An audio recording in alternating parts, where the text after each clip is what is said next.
And I do believe we are live. So welcome to the stream, any viewers who may have just popped in. I'll probably say welcome again in a few minutes because it can take people a moment to arrive. Welcome Tayken to the stream. Thank you. Tayken is going to be following along with what I'm doing and hopefully asking some questions and clarifying things when I go a little bit too quickly, because when I get excited, particularly about coding and open source things, I can move pretty quickly. And yes, happy to be here, and I will be asking questions aplenty. So let's start with what is LinkFree? If we go to their website, it says open source alternative to LinkTree. And we can go to linkfree.eddie.io, and up pops a bunch of profiles. And for now, the first thing I'd like you to notice about these profiles is they all have a profile picture on them. Mm-hmm. Which is nice, except that there's an issue. Because if we go to issue, I don't know what this is, but revamp homepage. NH Kerrigan commented 19 days ago, currently the homepage loads a bunch of avatars from GitHub. If you refresh this, you'll hit rate limits on the avatars. This rate limit impacts your GitHub use as well. I was locked out of GitHub for about 20 minutes today. We want to fix this in 2 steps. First, we want to update the homepage to no longer display avatars. This should be a relatively quick fix. Our ultimate goal is to stop displaying the full list of profiles on the homepage and instead show a description of what LinkFree is, how to add your profile, and how to share your profile with your friends. So the idea is, because there are a whole bunch of these images, it's hitting rate limits on the GitHub API, and if I refresh this a bunch of times, I could get locked out of my GitHub account, which I don't want that to happen. It's calling too much data. Because it's calling too much data, yeah. So I've been working on a pull request called, and it was opened 2 days ago, remove profile images on homepage. And I said in my comment on the first pull request, as mentioned in issue 1264, the front page currently loads avatars from GitHub, which can hit rate limits on the API. This commit removes the images on from the front page. Well, there was a typo in that, it turns out. Oh well. I forgot that I wanted to have the music on. Let's turn that on. All right, so far makes sense? Yes, I guess just for context, taking a step back, why is it currently pulling the way that it's pulling? What's the logic behind that? And so in essence, what are we going to change about the way that it's doing what it's doing? What is it doing now? Okay. What it's doing now is, I think to answer this question, I'll probably end up getting into the code. Okay, fair enough. Interestingly, because I guess from what I'm seeing, it almost seems like it's a default of what it's pulling from that information. Oh, I see what I understand your question now. Well, let's look at my first commit. Remove profile images on homepage. Mm-hmm. And you'll notice that in the code, there's something called an avatar. Mm-hmm. And in the previous version of the code, it included image equals user.avatar. I see. And I simply commented out that. That turned out not to be the right way to go for reasons that I might get into in a little bit. Okay. But this avatar structure, or I think it's a component, mm-hmm. expects an image. And when I took the image away, it ended up looking a little funny. Got it. All right. So that helps. Yeah. So Eddie commented, on hover it doesn't look quite right, see screenshot.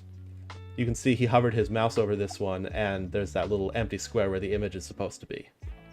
Yep, makes sense. Left a comment, any questions below? I said, thanks for the feedback, I see the issue, and I will try out the chip option. Emma Learns Code commented, the entire avatar badge is already wrapped in chip, so I think of removing both the avatar and the badge and just having the username inside the chip is all that's needed. And then What's a chip? Okay. A chip is something that exists. Let's go to the code now, because that'll remind me where to find information about what a chip is. So if I go into chip and I search this file for chip, I'll see that it appears 5 times. Let's go up to the first instance. And it says import chip from prime react / chip. So that then says, what is prime react / chip? Prime React is a React UI component library.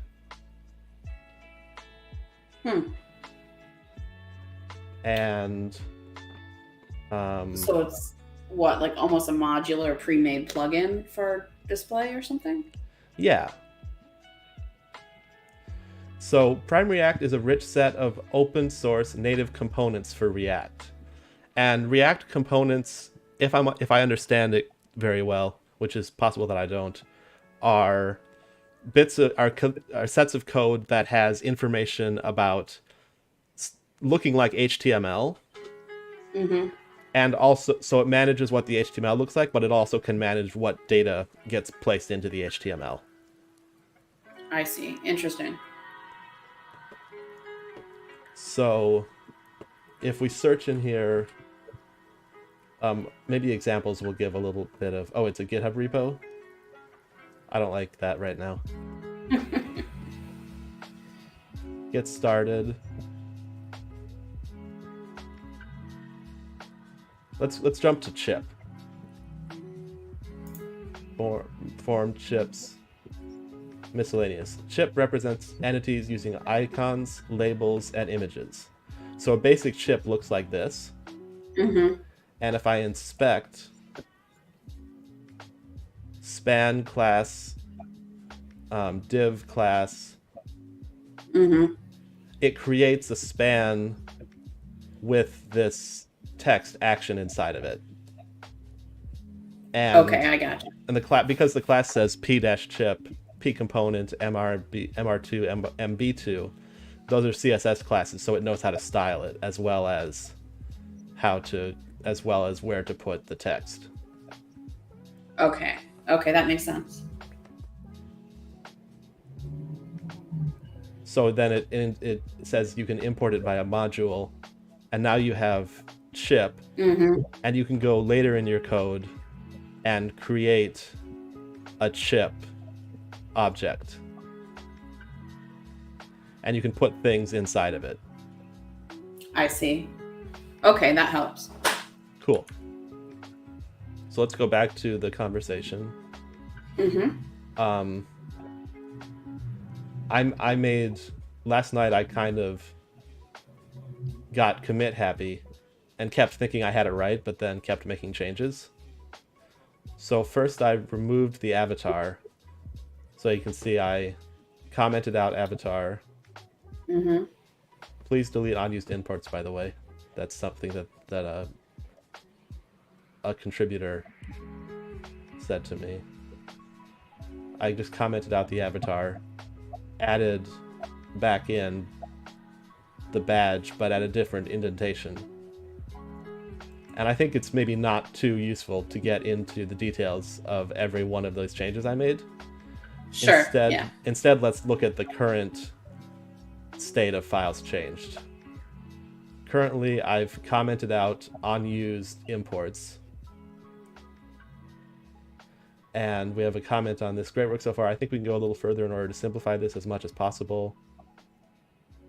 Why is this not? And get rid of... Okay, I need to make this wider. And get rid of any unused code. So I think you would be able to update the template to just this. Template equals span. Class name equals those class names. User.name. Here's an example of it picking up some data as opposed to just hard coding the text in there.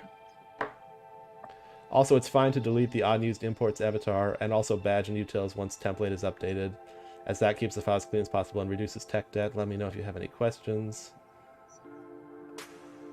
And then there are the more changes that I made. So now the next thing that I'm going to do, oops, let's go back and back and back to the conversation. And I will say at Emma learns code, thanks for the feedback. I'll make those changes now. Yeah, now it's fine.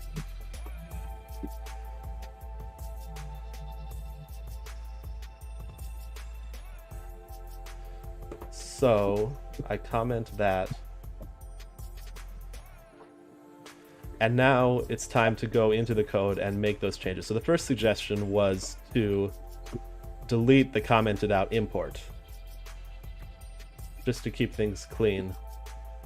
So I did that. And then the next thing is to go and find the template. And instead of having a chip in and a badge, Emma suggested this code inside of the template. So I should be able to simply take all of this stuff that's inside of the template, delete it, and it's complaining now, but I'll give it back something to hopefully not complain about. Oh, delete the template too, because I don't need a template inside of a template. Right. And kind of a funny thing there, when I did save, notice how this line is kind of a little too long. I did Command S for save, and it shortened it by making it multiple lines. Got it. So it has some automated format on save things set up, which is pretty cool. Yeah, that is interesting. And I think that came with the repo that I cloned. Like the maintainers of this repo set that up for me. Which is nice. So now that I've made... Oh, go ahead. I said, so far, I think I'm following. Good. Good explanations. Thanks. Now it says failed to compile. So what's happening here is I ran the command npm run start, and it runs scripts to host the website on my computer. And it's trying to load, but it says failed to compile. Line 5, column 10, badge is defined but never used. No unused vars. So it's complaining that I told it to import badge, but then never used badge. So let's delete that.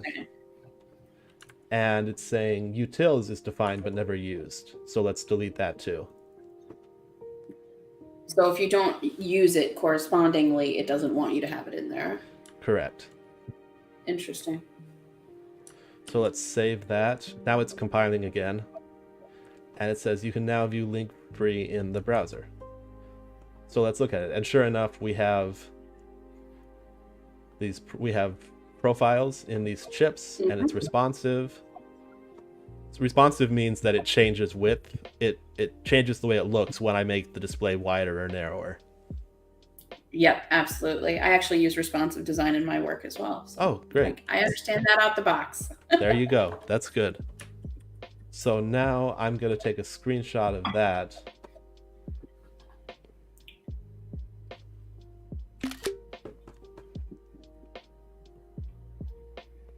And I'd like to commit this and send it back to GitHub.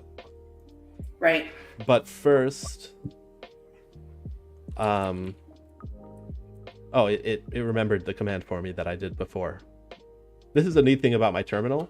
If I type up, it remembers the last command I entered. Oh yeah. But if I start typing a command and then tap up, it shows me the most recent command that matches that starting of the command. Oh, I see. Okay. So you're kind of prompting it. I'm prompting it, and then it goes and finds something that I maybe didn't type in since weeks ago. But with just a few arrows, arrow clicks, I can get right back to it. Hmm. So That's interesting. yeah, It's helpful. definitely. So I'm about to do npm run Cypress run. Cypress is a testing tool, framework, something. That's what I was just going to ask. Let's look up Cypress. CYPRESS testing. There's an ad for Cypress end-to-end testing. Let's go to the first non-ad. The web has evolved. Finally, testing has too. Fast, easy, and reliable testing for anything that runs in a browser. And when I see websites like this, I often like to check the pricing. And I see that there's a free tier. So that's nice. How it works. I don't need to schedule a demo. Testing has been broken for too long. We figured it was time to fix it. Until now, end-to-end testing wasn't easy. It was the part developers hated. Not anymore. Cypress makes setting up, writing, and running debugging tests easy. Before Cypress, choose a framework, choose an assertion library, install Selenium, choose a Selenium wrapper, add additional libraries. Versus with Cypress, all-in-one testing framework, assertion library with mocking and stuffing, all without Selenium. So let's, now that we have, the marketer's version of what is Selenium, let's take a look. Sure. Let's take a look at running it and see what happens. So it's saying Cypress run. Mm-hmm.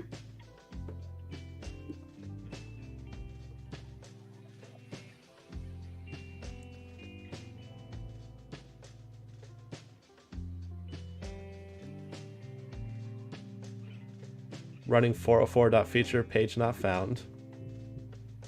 So to back up a little bit, it said page not found, error 404 page, one passing. So it wanted to check that the 404 page was there.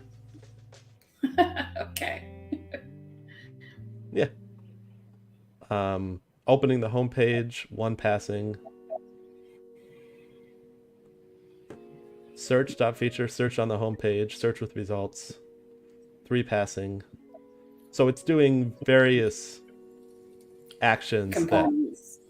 that someone using the website might do. Going down a checklist. Yeah, there's a checklist. And in fact, that checklist is somewhere in this code. Got it. I don't think I'll look into the Cypress tests right now, but all specs passed. No. The important thing is, and that's what you want to see. That's what you want to see. You want to see all of the tests passing. That's correct. Nice. So that's done. Interestingly, you have to have it running on your machine before you can run the tests. What that means is if I stop the run and try to do npm run Cypress run, we're going to get a failure and everything's going to fail. And I was kind of... And why is that? I was kind of stumped by this before. Well, starting, it's running 404.feature, 1 of 4. And it says Cypress CY.visit failed trying to load HTTP localhost 3000 ABCDEF. We attempted to make an HTTP request to this URL, but the request failed without a response. We received this error at the network level. Error connect eConnect refused 127.0.1 3000, which is a lot of gobbledygook, basically just saying we looked at this URL, HTTP localhost 3000 ABCDEF, and there was nothing there. Mm-hmm. And I can confirm that. Earlier you said that wouldn't run because it was already running or something to that effect?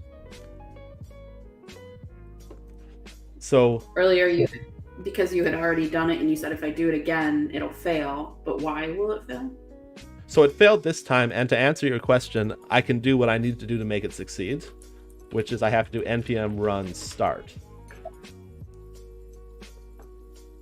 Now npm runs a web server, and if I refresh the page at localhost 3000, we see that instead of can't be reached, we get a profile not found page.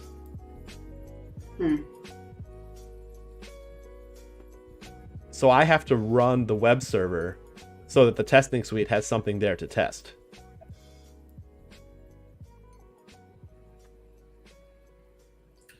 So when it's failing, it means that you're not running the web server?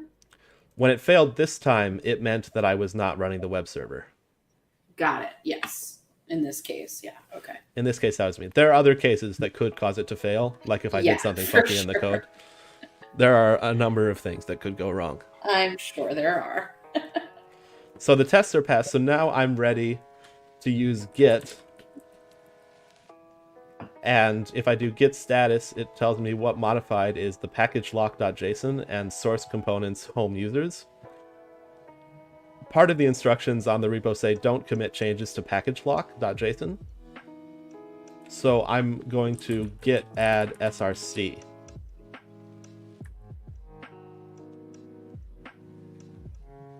And that, now if I do git status, it says changes to be committed, modified source components, home. I can also do the command git diff cached, and it shows me a listing of the differences between the code as it is in the repository and as it's about to be committed. So that was a lot of git. That was a lot of git language, but okay, if it makes sense, then that's good. And the red lines with minuses mean things that got taken away. Right. So okay, we took away our imports and took away our commented out import, and we took away chip and badge, and instead had span class name. We still had template equals. Okay, I got a little confused there for a second. Span equal class name, so that so it shows what got deleted and what got added. And I'm satisfied with that, so I'm going to say git commit. And come up with a message that tells what I did. Right. And I'm just going to say simplify template.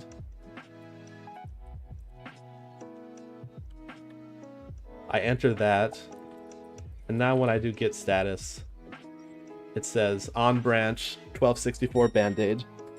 Blown pump.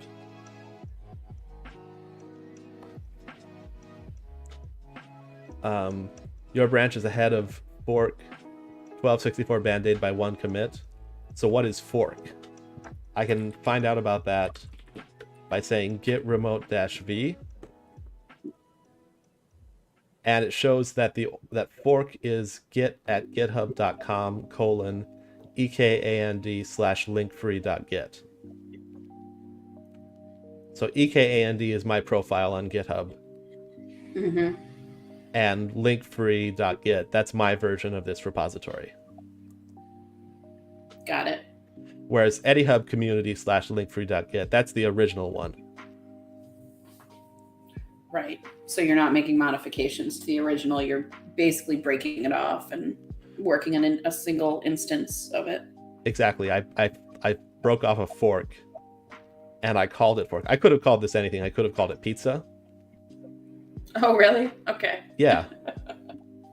It's just a name for this link. And normally the way you do it is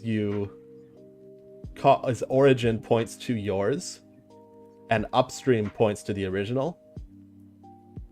But when I cloned this repo, I accidentally cloned the original origin. So I needed another name for my repo, so I called it fork. I see. Okay, that makes sense. Like, I can even I don't think I need to drive the point home any stronger than I just did. So now I git push fork 1264 band-aid. And now if I look on my github.com/ekand/linkfree,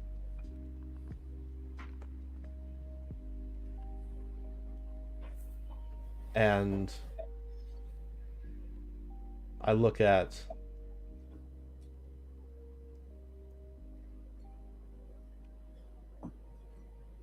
I look at branches. Right. Okay. Then simplify template is here on GitHub. And this is what you just pushed up there. This is what I just pushed up here. The other thing I can see is if I go to the pull request for remove profile images on homepage, opened 2 days ago by EKAND, and we scroll all the way down, we see that the simplified template commit is here. Mm-hmm.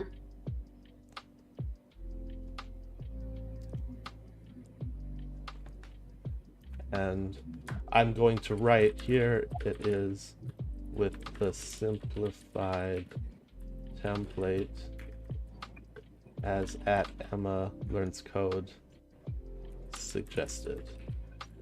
Screenshot. And I'm gonna drop in my screenshot. Mm-hmm.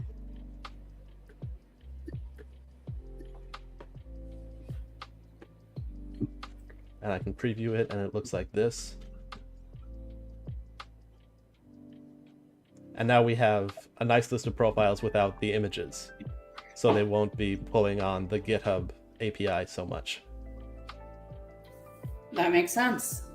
So is this, now that you've put this out here and said, hey, I've done this thing that fixes this thing, it has to be what? Reviewed, accepted? Will it be added to the main, I guess, project? Or is it, what happens from here, I suppose? Yeah, what happens from here is, so as it says here, changes, 2 reviews requesting changes. It also says this branch has no conflicts with the base branch. Only those with write access to this repository can merge pull requests. The terminology is that you merge a pull request, and that brings my changes into the main branch. I see. Okay, I figured there was some function that does that, but it is overseen by what? The project creator or someone authorized by them? Yeah. If I click on write access permissions on GitHub, with roles you can control who has access to your accounts and resources on GitHub, and the level of access each person has. Got it. And I don't know if there's a public list of who has write access. But someone with it will have to look at your changes and say, yep, this works, and then basically allow it through. And I will say that certainly Eddie will have write access because he created this community and he created this repository. I don't know whether Emma Learns Code has write access, but she does have permission to make comments and to request changes. Okay, that makes sense. And with that, I've done what I can do for now on this repo. And conveniently, I see that my half-hourglass timer has run down. So I would like to set a 5-minute timer, get myself a drink of water or maybe even tea, and put up my BRB screen. Sounds like a plan.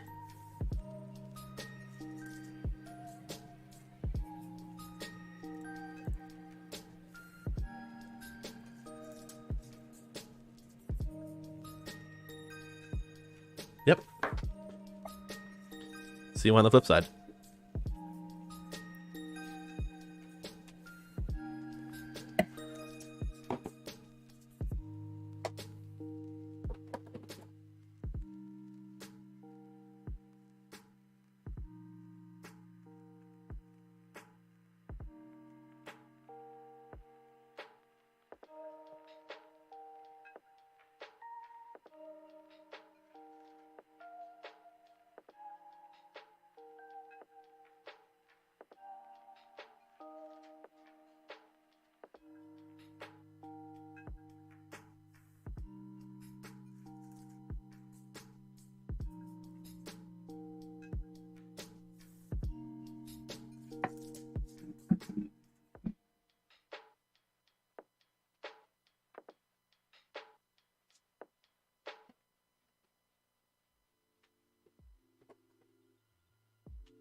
For me, the 5-minute hourglass is kind of mesmerizing to watch.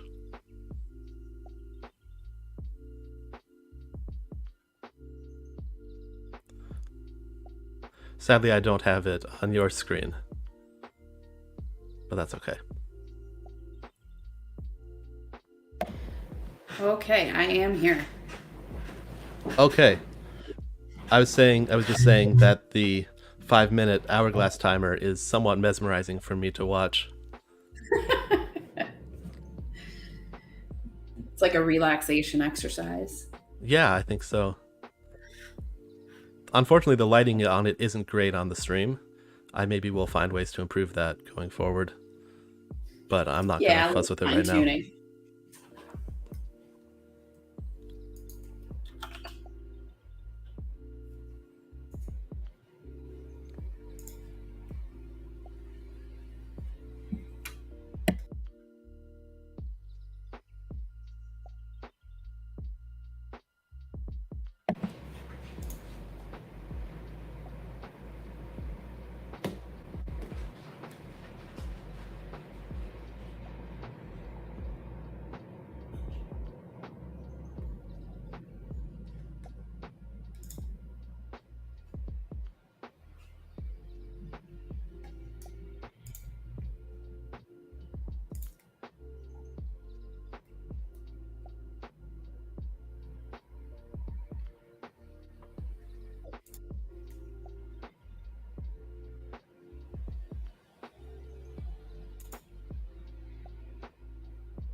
Okay, the small hourglass timer is up. And I am ready to move on to the next open source project. Let's do it. Great. I'm going to close out some of these windows.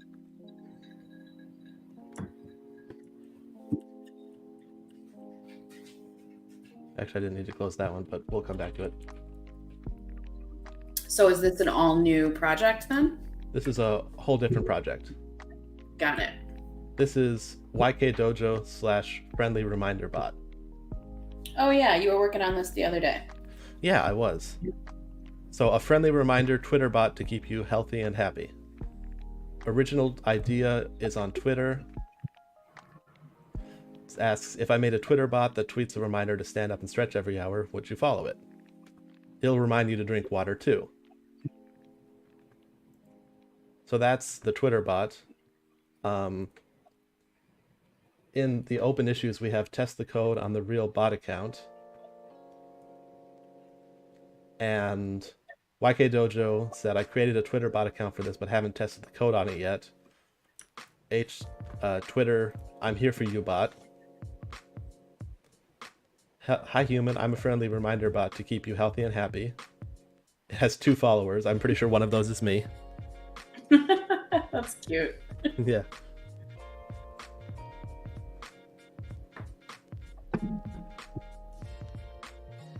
So let's get ourselves, I said I'd be willing to test this code out with your Twitter bot if you like. That sounds great. Thank you. Should I just DM you the creds? Sure. I'm Eric Codes on Twitter. Oh, that's right. I changed my Twitter handle recently. We'll come back to this comment later because right now I'm just going to test it locally. So to do that, I have to go to code and let's clone the repo. I want to close this out and this. I don't know what's going on there. I guess I have windows open that I've had open for a while. Happens to the best of us. Yeah. So git clone friendlyreminderbot, cd friendlyreminderbot. Let's look at what we have. This is not a great view. That's better. We have a code of conduct, a license, a readme, load env.py, main.py, reminders.txt, and requirements.txt. So let's make a virtual environment. Oops, conda deactivate. Although maybe I do want it. No, I'll make conda deactivate.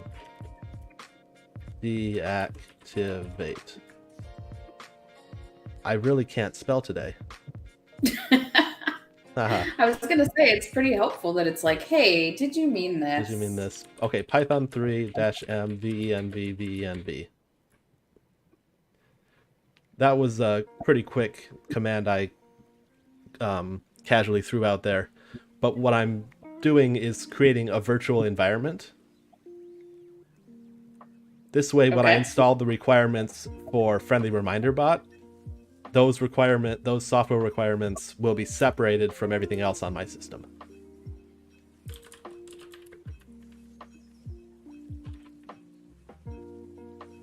And this venv gives me a hint that I'm working in a virtual environment. However, there's one slightly concerning thing, which is that this yellow X showed up. What does that yellow X mean? Yeah, I was going to ask. That has to do with Git, and to answer that question, I can run git status, and it says there are on-tracked files in venv. Well, that's not great, because I don't want to commit venv to Git, but Git is saying, hey, there are some changes here.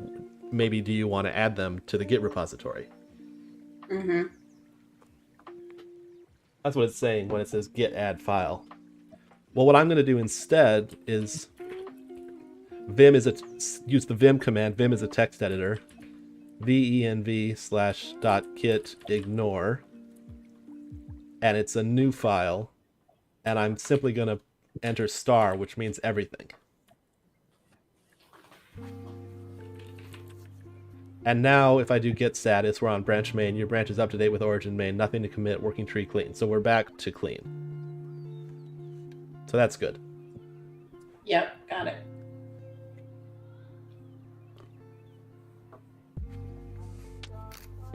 The next step is to look at the contents of requirements.txt. Python.env. What's that? But the interesting one to me is tweepy. So let's ask, what is tweepy? And in my head, I read it tweepy. Tweepy? Maybe that's what it is. So it says tweepy, an easy-to-use Python library for accessing the Twitter API. And that's really all we need to know about it. Yep. Easy to use. So, to do this, I have to run pip, which is the Python package manager, install-r requirements.txt. Now it will install the things that it needs to get all that done. There we go. And just to prove that it worked, I'm going to open up a Python interactive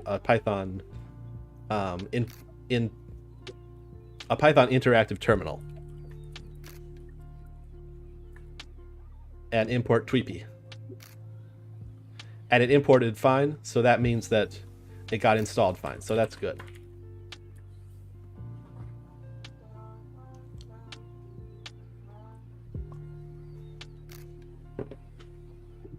Next, let's look at the code, and a good place to start is main.py.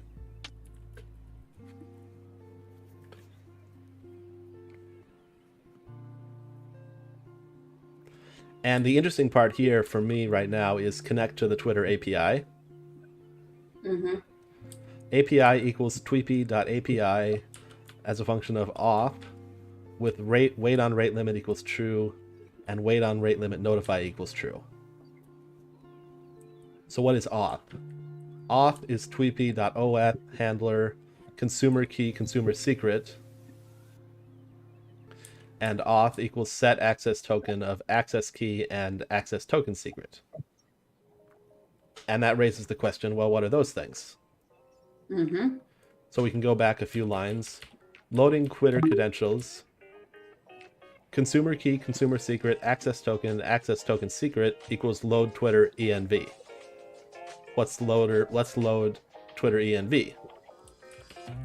It says up here, from load env import load Twitter env.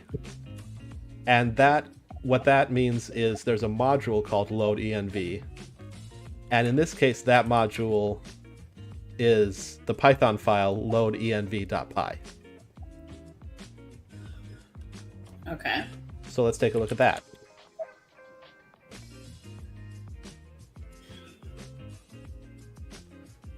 Takes environment variables from .env.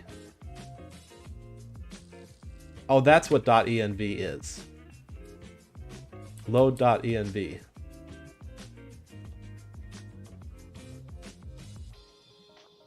So let's find out what Python.env is.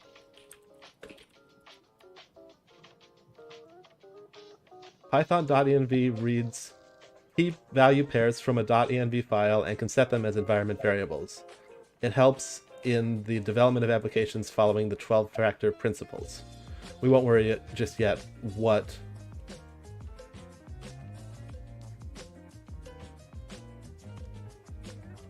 So you pip install python.env. If your application takes its configuration from environment variables, like a 12-factor application, launching it in development is not very practical because you have to set up those environment variables yourself.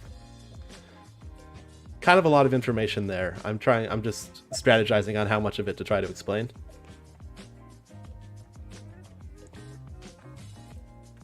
So this OS, what's this os.get environment?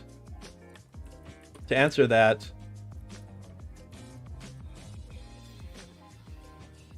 there are on your computer environment variables, and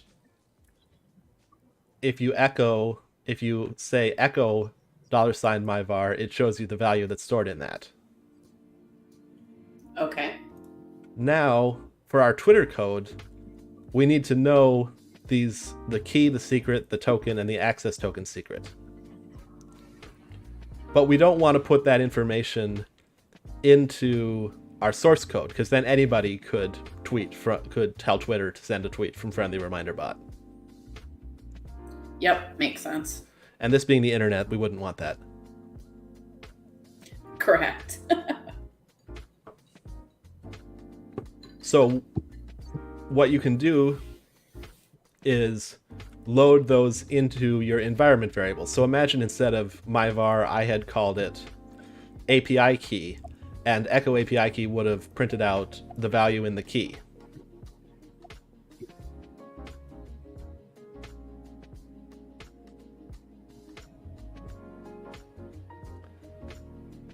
So that's the first step to understand it. The second step is that load environment, I believe what it does is takes environment variables from .env and puts them into the OWASP's environment variable pool.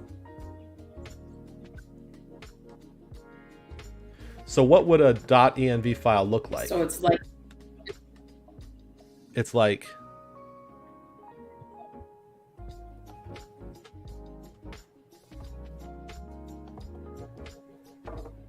Did I lose you? Nope. So I basically it's saying rather than setting the environmental variables yourself, you're basically importing them to some degree. Yeah, you're importing them from a file that ends in .env. Yep. Okay, I got it.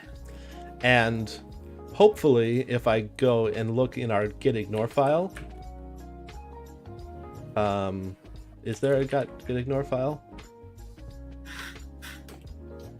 There's not. I'll end up creating one.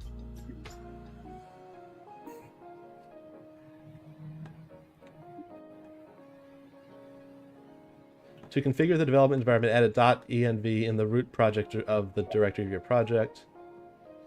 The syntax of .env files supported by python.env is similar to that of bash. Okay, development settings, domain equals example.org, admin, okay, so on. You probably want to add .env to your .gitignore, especially if it contains secrets like a password. Well, it does contain secrets like a password, or it will. Mm-hmm. So .env, or vim.env. Before I even do that, I'm going to do vim.gitignore. So this is a new file. It's in the root directory, and I'm simply going to add .env. So this means if I create a file .env, you can see that .env exists. But if I do git status,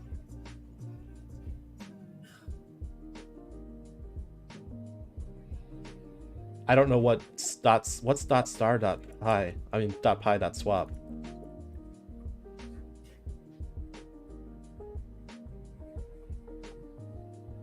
Oh, it's a Vim text editor thing. Probably because I'm in a thing here. So if I close that text editor, oops. Okay, it goes away. So now it says on-track files include .gitignore, but Git doesn't see the .env file. Okay. And that means it's safe for me to put secrets in .env without Git seeing them. I got it. Okay, that makes sense. So the first thing I'm going to do is git add.gitignore and git commit with the message add.gitignore for .env file.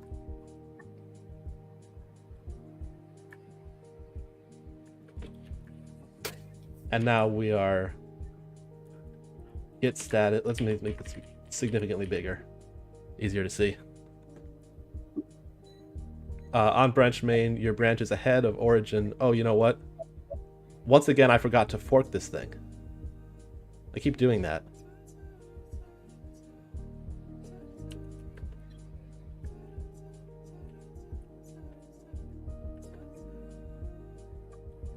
So I should have gone to my fork of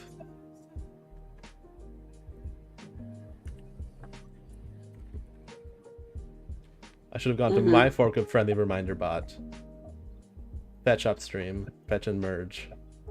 So mine had fallen behind the original. I just brought it up to date there. Okay.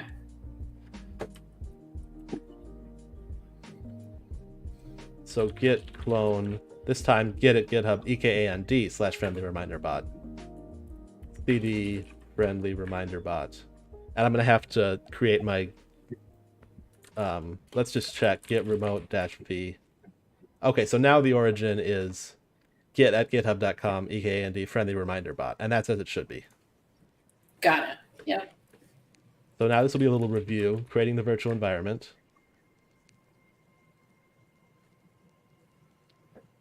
And source bin source venv/bin/activate. There's the virtual environment activated, and then pip install -r requirements.txt.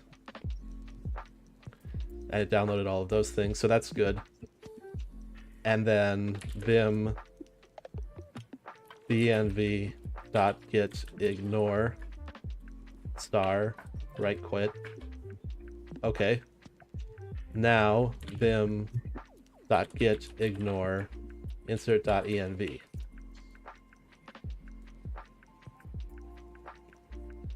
And I'm also going to create a .env example. And the reason I want to do that is I want to show people what the .env file looks like. Okay.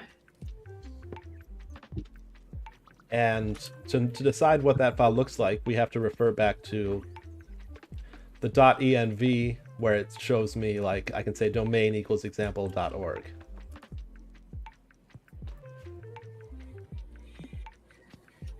So where is, oops, this is really not looking right.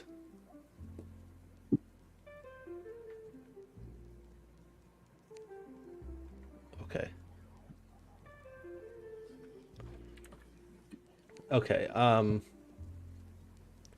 cat load env.py. It's expecting these values.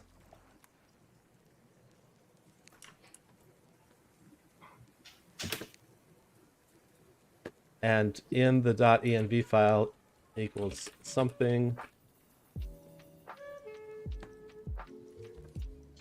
API secret equals something,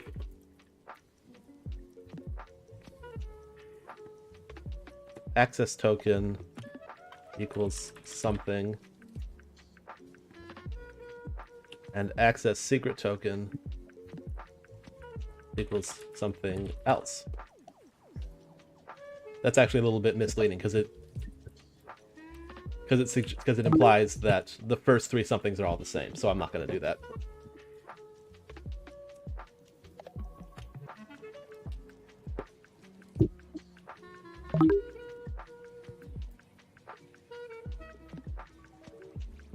I need to remember to add git add.getignore, git commit -m add.getignore for .env file. Oops.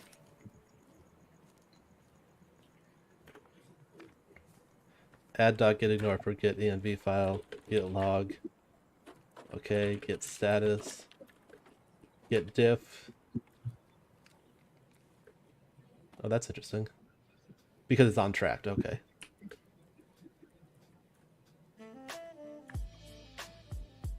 Git dd. Oops.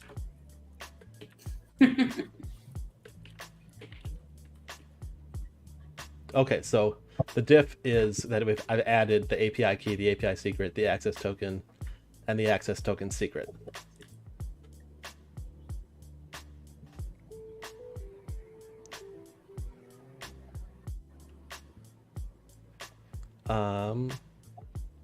What comes next?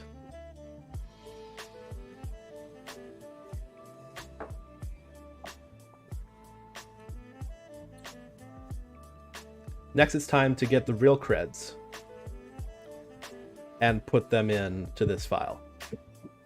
And for that, I'm going to take this off of the viewable window, and I'll just, yep, want to keep things secret, and I'll just go to my main cam on the webcam.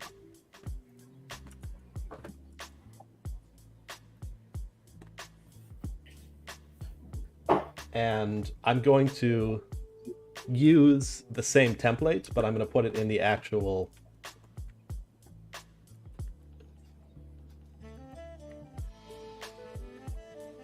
.env file.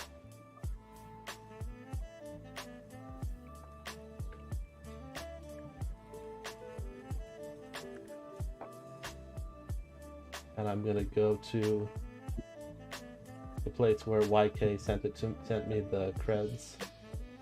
Double checking that I'm not revealing anything on stream, and I am not. Nope, you are good.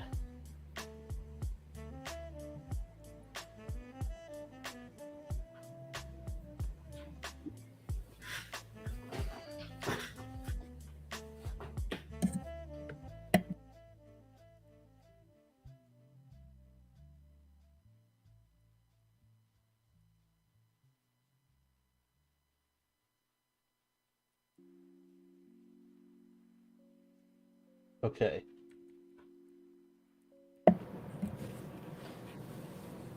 Copying in the API key.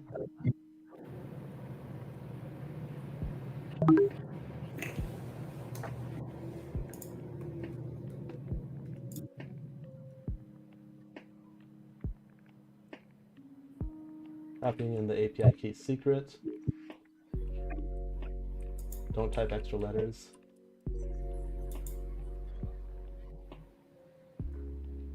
Copying in the access token.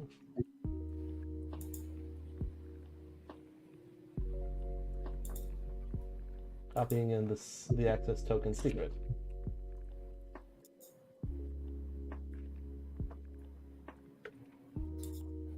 Okay, I can go back to sharing now.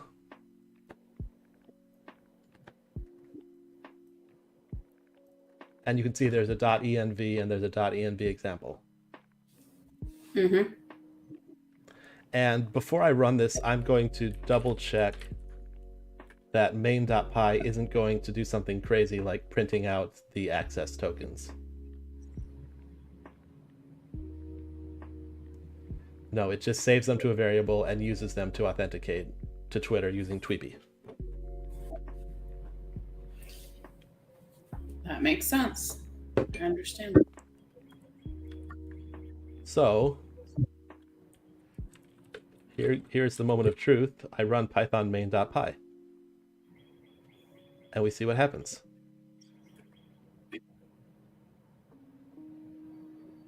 Oh.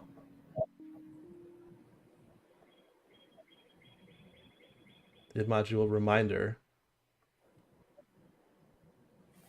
What? Yeah, what exactly is this telling you? Right there. There's a lot of information there. So the first thing I'm going to do is to try to parse it is go to vim main.py, and I think it's 33.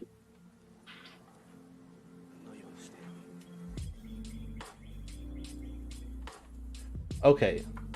Reminder is the function. If name equal main. So it's telling, let's figure out what it's telling me.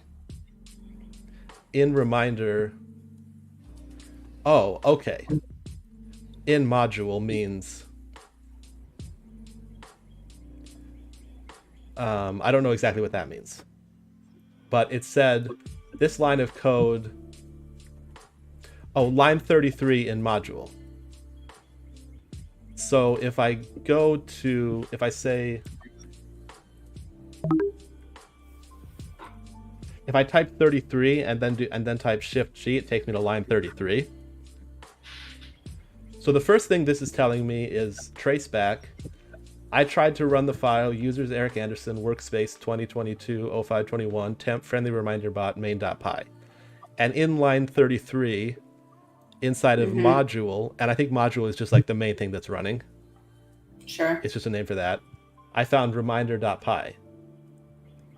Then, in the same file, on line 24 in reminder, inside of the function reminder, I found line equals such and such.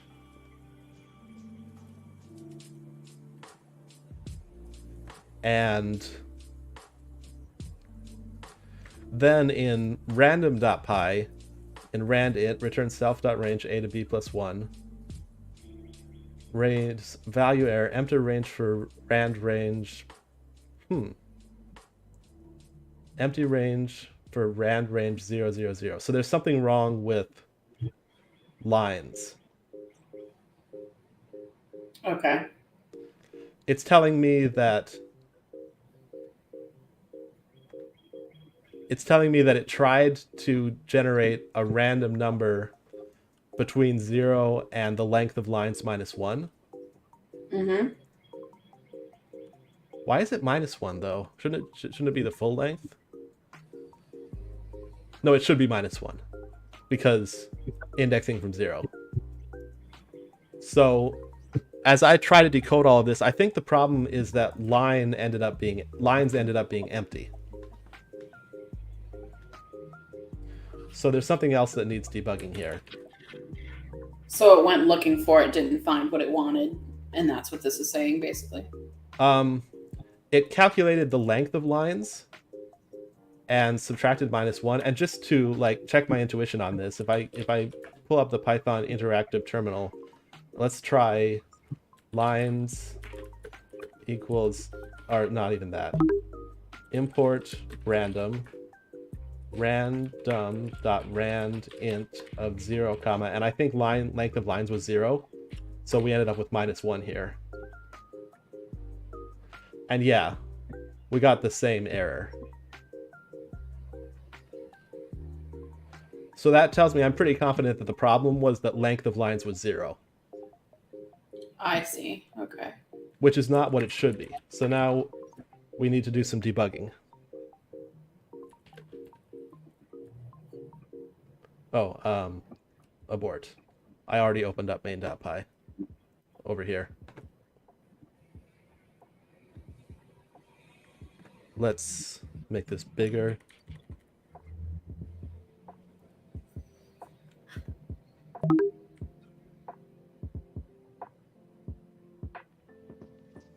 Oh, they changed.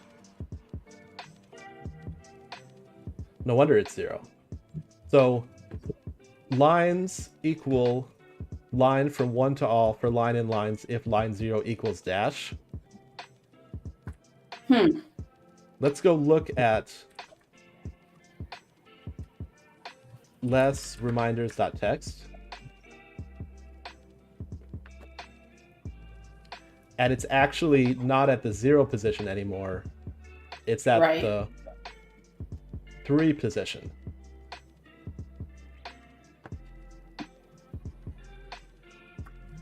So I need to change main.py. And by 3, so you can count 3, 1, 2, 3. But if you count from 0, you count 0, 1, 2.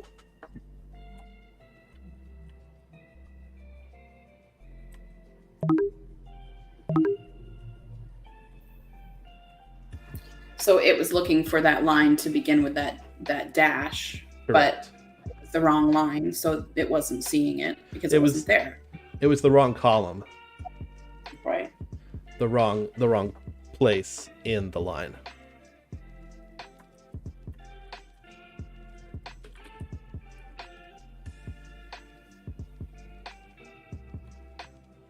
Yeah, so I just changed that. Git add main.py git commit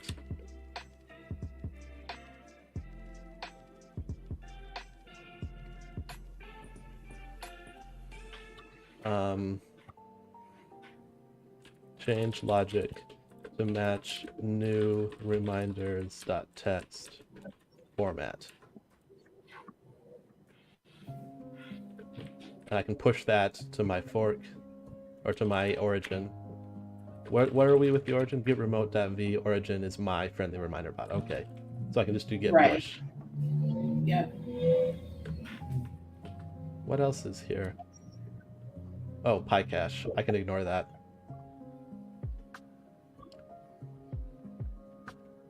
So now, try again, moment of truth, python main.py. And this time it should do a little better. Oh, I need my virtual environment, which is over here. I'll just close these windows.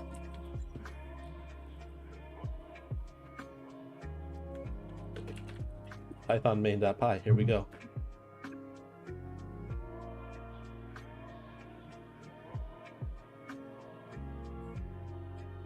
Darn it. There must have been a line that was shorter than that.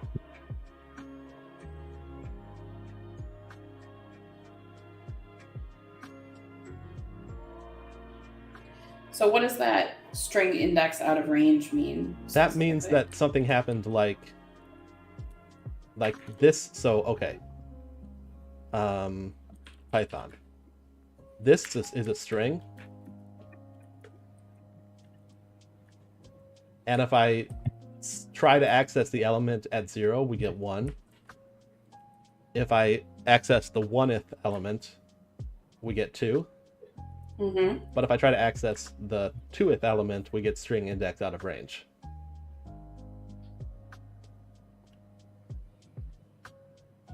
And that's because it's not specified. There is no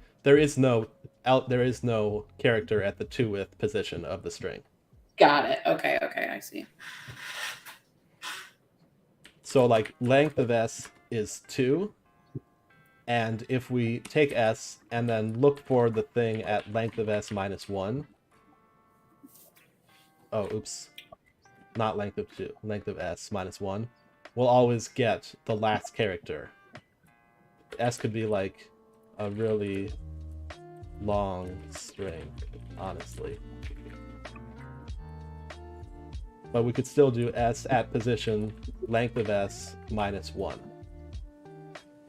And we get the y. But if we try it at length of s plus 5, we get index error string index out of range.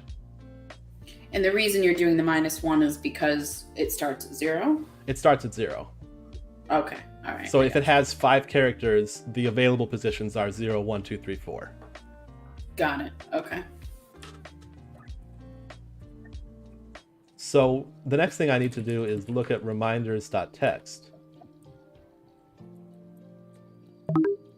And the problem is there are these empty lines that I think are what is causing the problem here. So I need to go back into main.py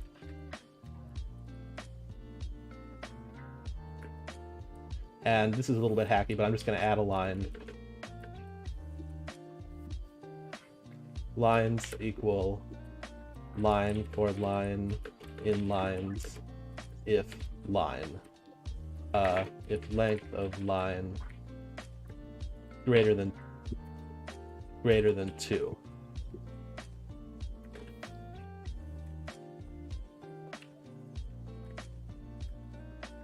That was pretty quick. Let me go back to that. Yeah, I was going to say, can you explain what you're doing there? That's a lot of lines for lines for lines for lines. Yeah, well, so the core of it is for line in lines. Okay, for the line in the lines. For each of those lines, give us the line. Mm-hmm. So far, so good. But only give us the line if the length of the line is greater than 2. The length of the line, not the position of the line? Or are they the same? The length of the line is the number of characters in the line. Okay. So what is this, what you're doing now, intended to do? This is intended to filter out the lines that are too short. That are blanks. That are blanks. Yeah, okay. And actually, that's an interesting question because the lines are blanks. There's no characters on them. So what happens if we say s equals empty string and we try to access the character at 2? We get string index out of range. Interestingly, we would get that even if we tried s of 0. Because there is no element at the 0 position. Right, because we set it to be nothing. Yeah.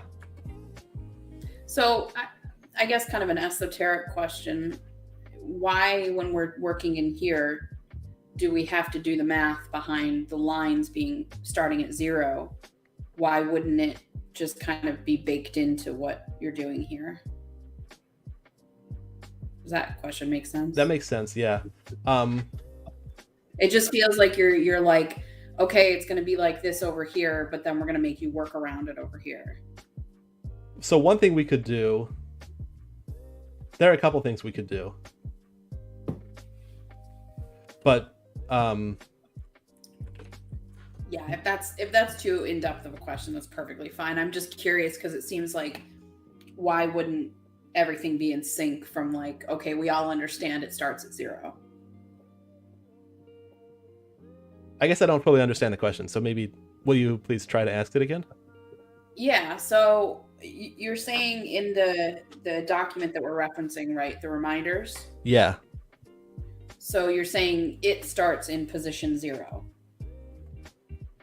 But when we're working here, we have to do the -1 or -1.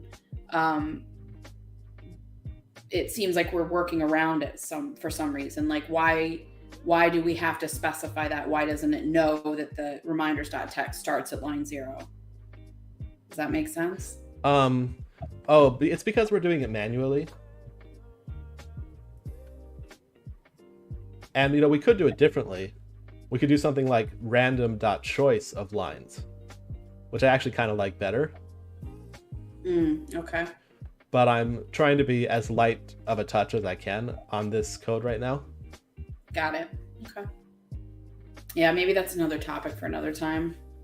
Although, actually, I just realized a way I can improve on this, which is instead of having a whole nother lines equal blah, blah, blah, I can just put the condition on the same line.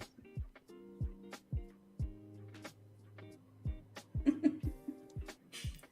feel like you should only have to type line about 17 more times. Well, I decreased the number of times that I typed line. I will say that.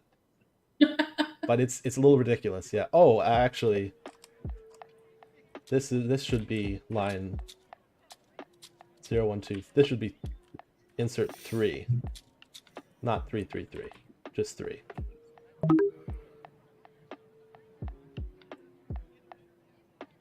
So to decode this whole thing, it's we start with the 4.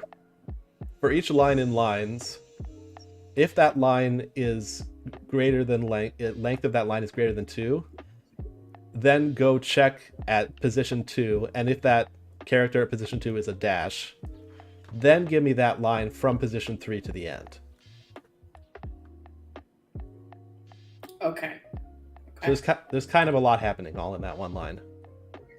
Yeah, so I was following you until the 3. Where does the 3 come in? That comes in because we have something like space dash hello human, and 0, 1, 2, 3 to the end is what 3 colon I means. see. Okay. Oops.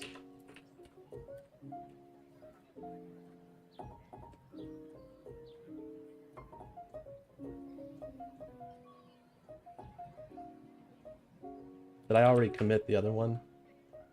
I don't know if I pushed it. I'm gonna git commit, git add main.py, and then I'm doing a little bit of git wizardry, which is git commit amend. Change logic to match new reminders.txt format. And if I try to do git push, it's gonna say updates were rejected because the tip of your current branch is behind its remote counterpart. Well, how did that happen?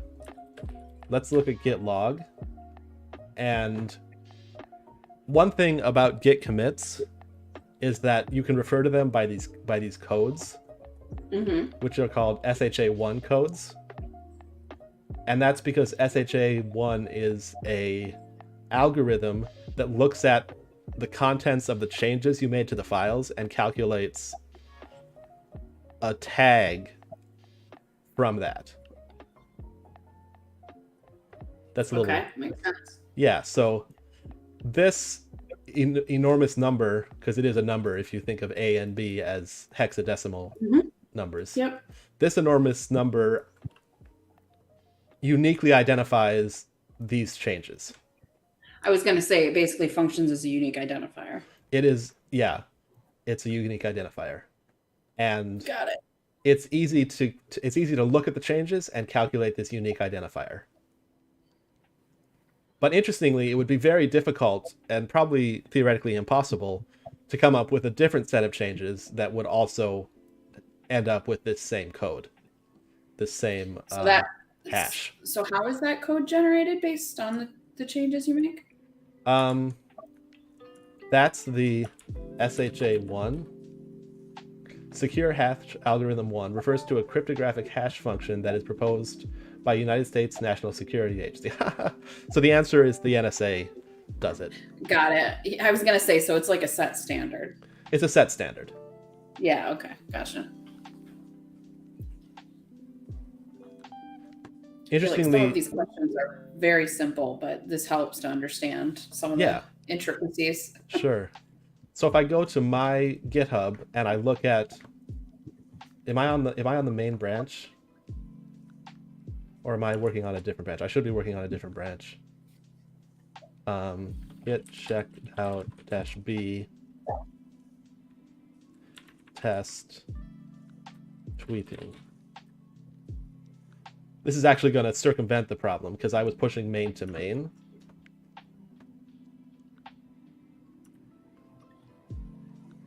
Okay, so if we look at the commits, we have 37CE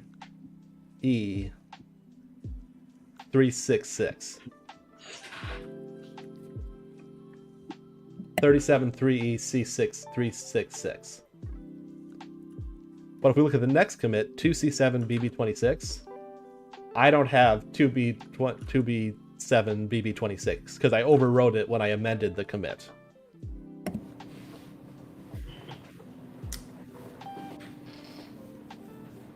So in my local computer history, I deleted that part of the history.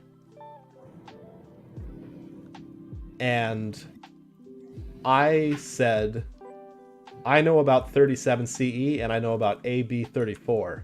But GitHub said, or the Git program on GitHub said, but what about 2C7 BB26? You don't know about that, therefore you're behind. Okay, that makes sense. But it actually doesn't matter because I'm instead going to push -u, which means set upstream, origin, and then the branch test tweeting.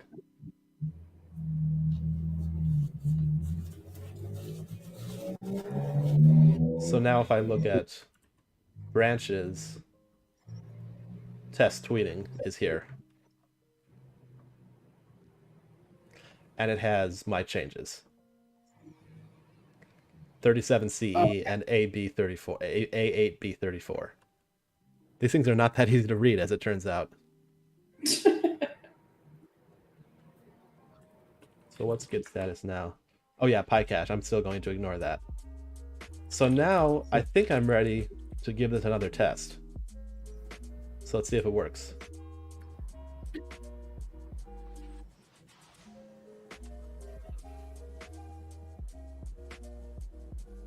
Well, we made it to trying to tweet. Right. So you made it to execution, but... And this is one of those situations where the thing to do is to Google the error message, because someone has probably had this problem before. Yep. I want to search for that as well as TweetPy.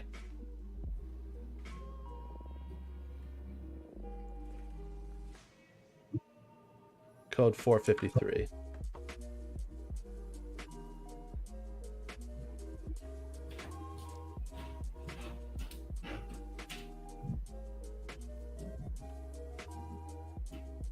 But how do I use the Twitter v2 API TweetPy?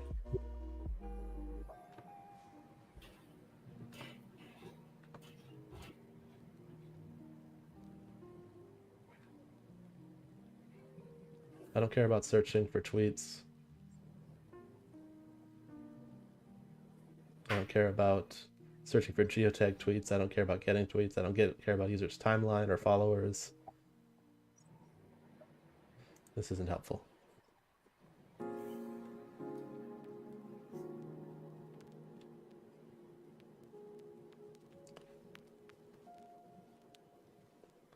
Looks like they have a v2.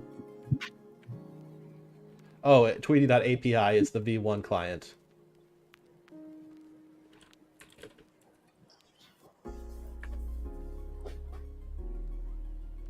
So instead of API, I have to say, hopefully I can just swap out client for API and it'll work. Okay, I see.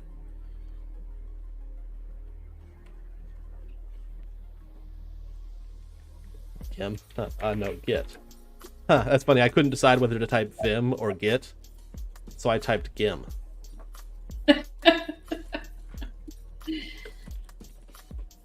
Git commit -m use client for Twitter API v2. And I'm going to say use WP.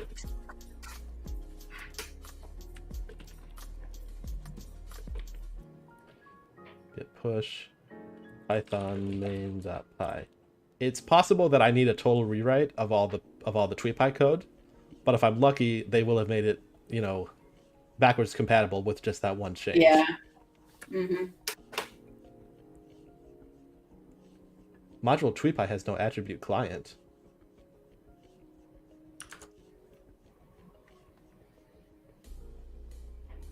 New in version 4.0. Uh-oh.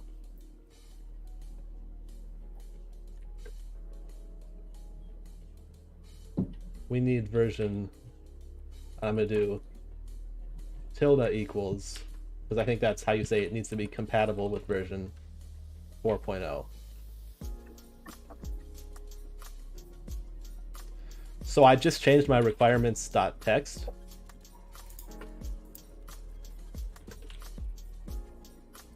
Use TweetPy compatible equal 4.0. I should say why I'm doing this. We need TweetPy client, which is accessible from version 4.0 of TweetPy. Now, pip install -r. I need to install the software again. This time using the new requirements.txt. Successfully installed TweetPy 4.10.0. So I said, give me something that's compatible with 4.0. They gave me 4.10. Got it. Okay. Get status. Yeah. Bye. Let's see if this one does it. Oh no, I'm gonna have to totally rewrite it.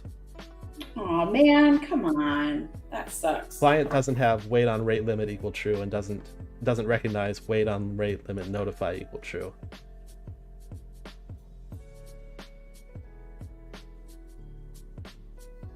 So the API has these, apparently had those options. And the new version doesn't. And the new version, it feels like referencing something that doesn't exist anymore. Yeah, so maybe if I just delete those and hope that that's what I was gonna say. Can you just rip them out of there? Yeah, I can try. Delete to end of line. Delete. Append. Delete that. Quit. Git add. Git commit. Remove keyword arguments that don't work with tweetly.client, and it's hinting at me that I went too long with my title, but I don't care. Oh, I see.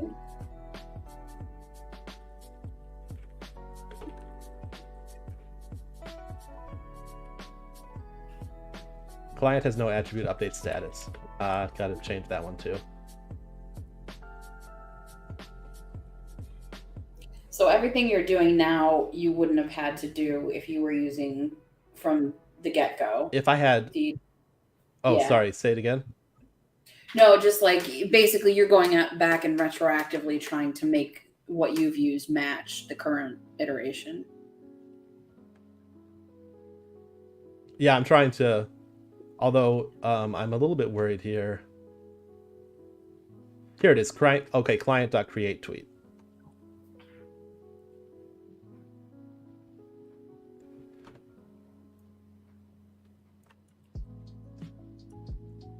So instead of client dot update stat, instead of API dot, oh, you know what? And I'm going to change the name of this thing. I'm going to say client equals tweetby.client. And I'm going to say client dot not update status, client dot create tweet, and I'm probably going to have to do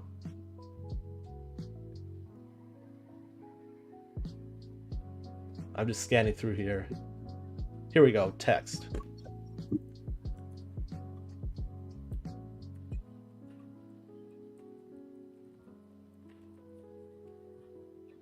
Client.create tweet text equals remind. Git add dot git commit -m refactor for tweetpy dot client git push python main.py.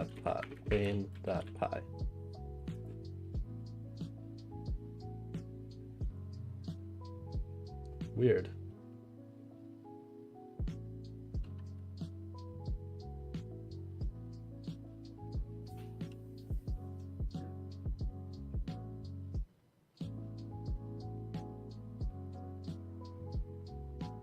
What was the last error?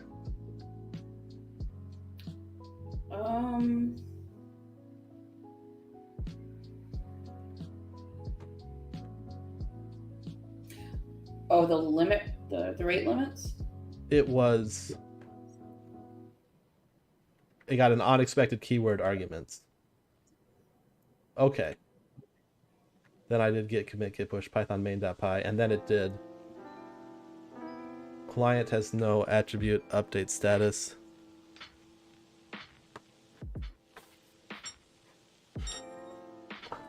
And then I made refactor client refactor for tweetpy.py. So now it's module reminder client.create tweet self.make request response equals self.request. Consumer key must be string or bytes, not none type. So there's something wrong with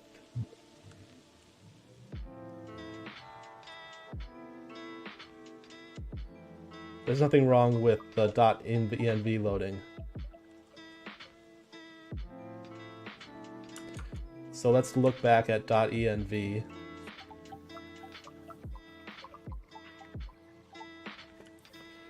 Python.env. Let's see how we're supposed to do this.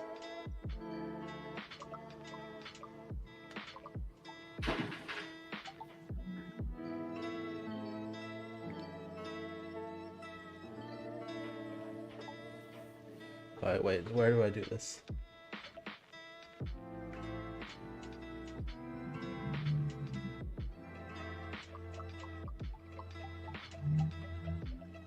Oh, this is the person who wrote this before was totally wrong.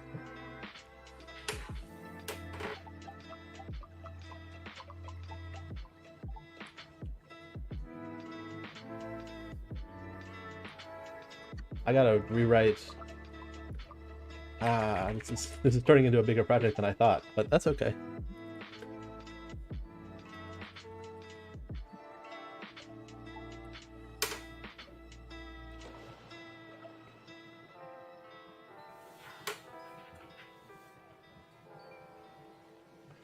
So what we need is .env values.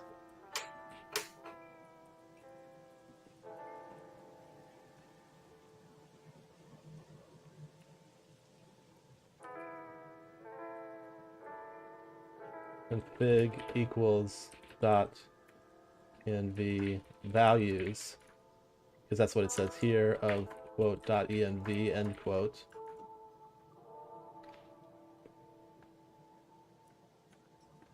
And then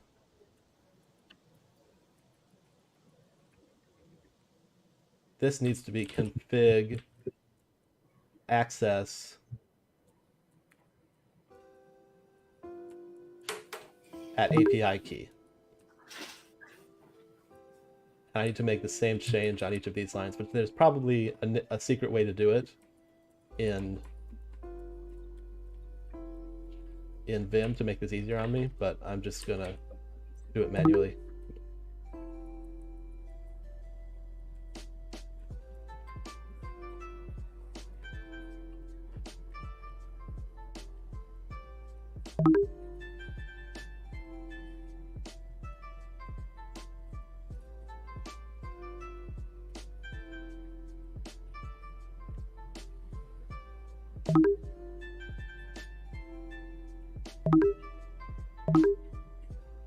Okay, I'm not even committed, but I'm just gonna try it.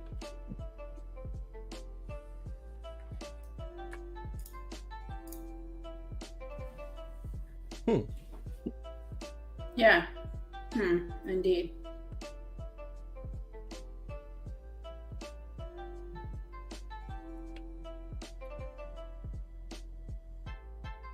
Vim load env.py.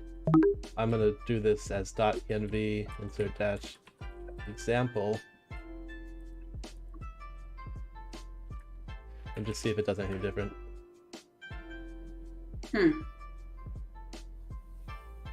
Not so much.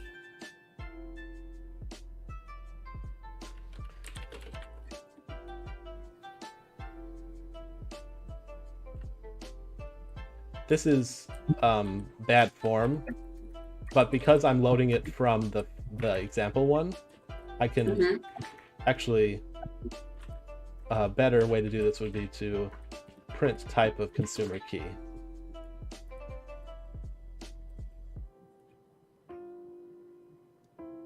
Class string. Okay, but it's the consumer key.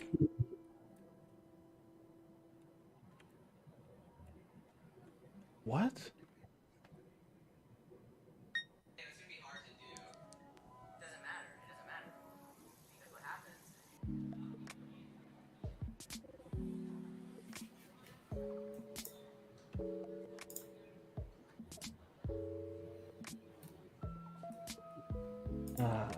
TweetPy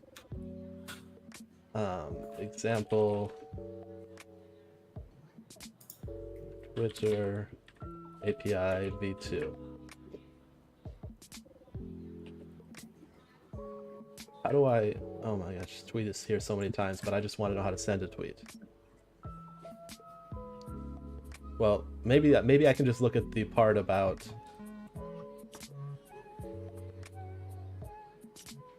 client equals tweetpy.client bearer token.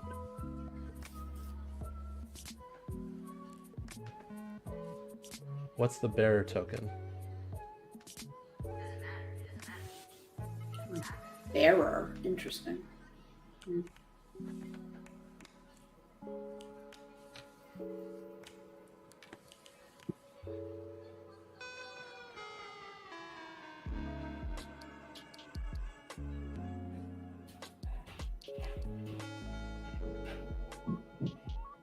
So this is client equal tweetpy.client bearer token equal enter token consumer key.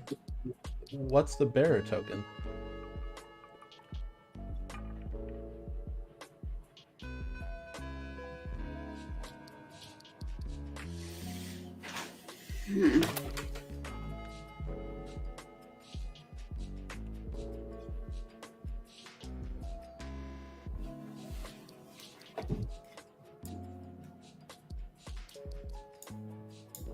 Oh, I see the problem though. Well, there are a number of problems, but one of the problems is fairly easy to solve. It wants me to use code like this.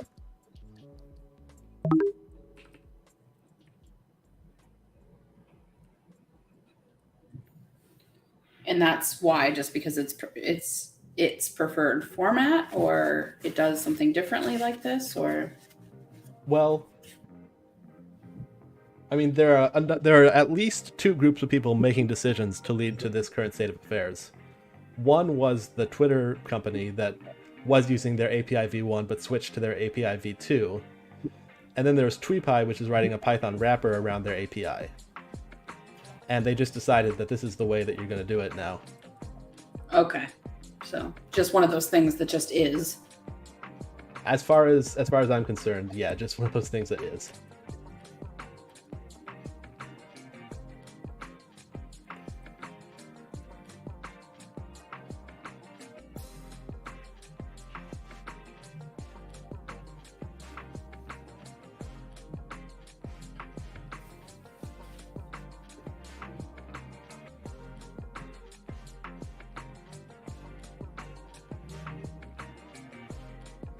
Oops. And so what does the color mean? Does the purpley color mean that it should be replaced? The purple recolor just means that it's a string. Okay. Like before I was doing s equal 1, 2, 3, 4, 5. It's smart enough to highlight that everything between quotes is a string, so it gives it a color. I see. So until you put that quote at the end, it's looking at everything below it. Yeah.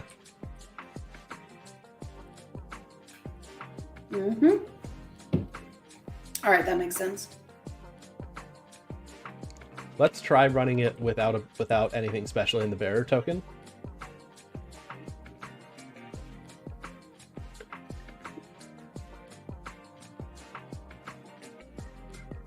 Well, that's different.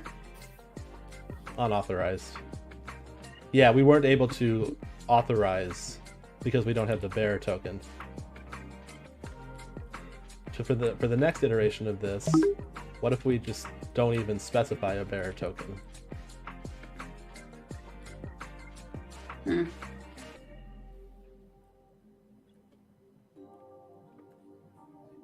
Same problem.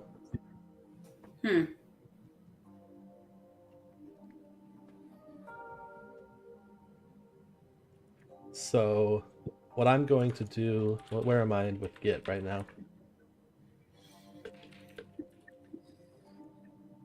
Actually, I want to go back.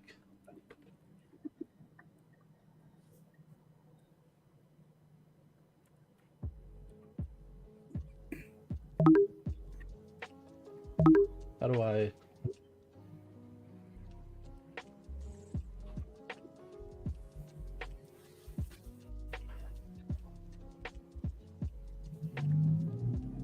So, git add load.pot, load environment tie-in main.py init what's the git diff?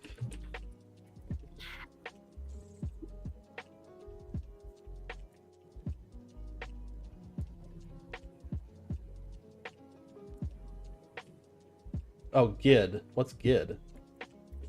Git.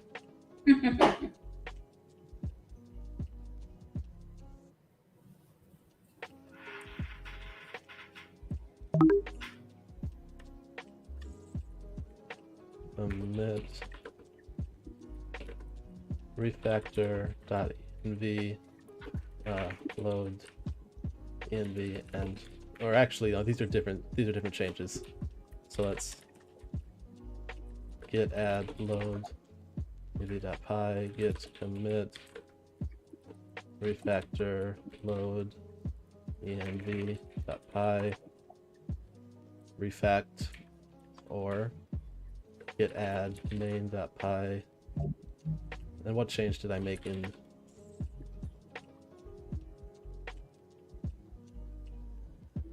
Oh, I don't want to leave that print statement there.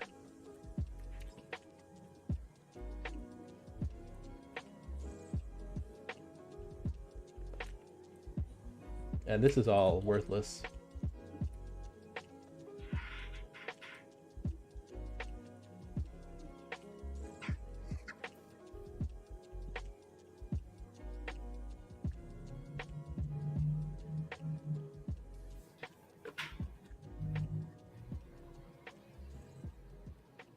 Git add main.py git commit refactor tweetpy client op. Okay, time to push. And now one more time python main.py just to check that we get the same error. We do. So what I'm going to do now is instead of trying to tweet it, I'm just going to print it.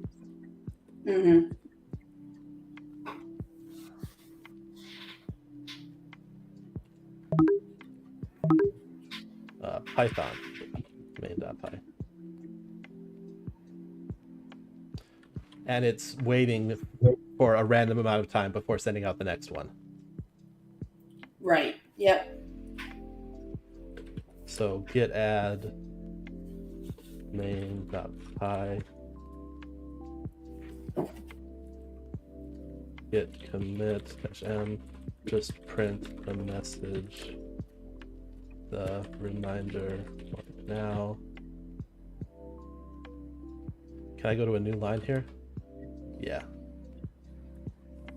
We need bearer token before we can use the Pi client with Twitter. Oops, let's make that not too long. Client with Twitter API v2. End quote. Okay.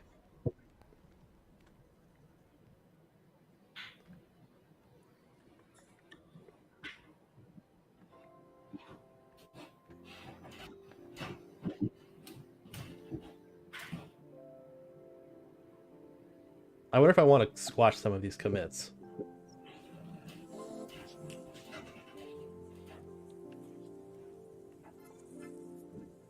So this is like a blow by blow of everything you've been doing. Yeah, it is.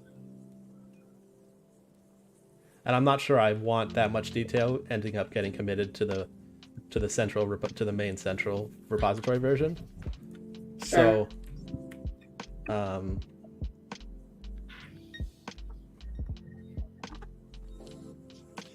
I'm gonna leave all of this stuff in the test tweeting branch.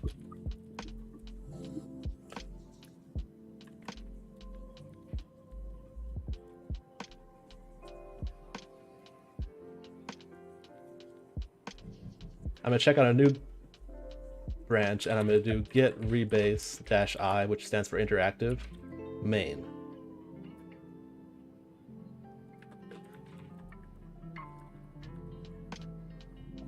It complained, but I got it to stop complaining. So I feel like I might. You can either pick commits or squash them.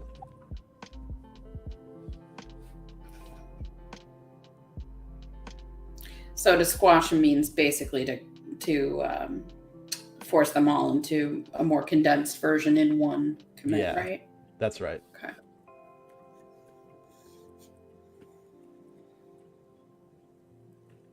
So right now you're saying what you want to do with all of these. Yeah.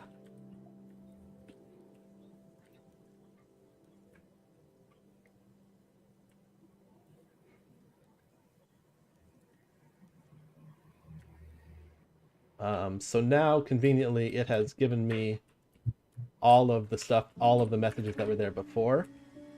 And I'm going to just pull out the parts I like.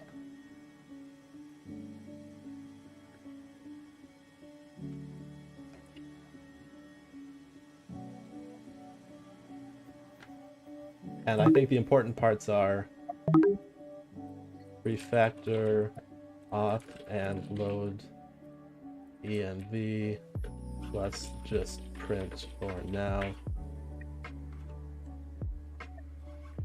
We can't use pi.api because the Twitter bot account is only allowed to use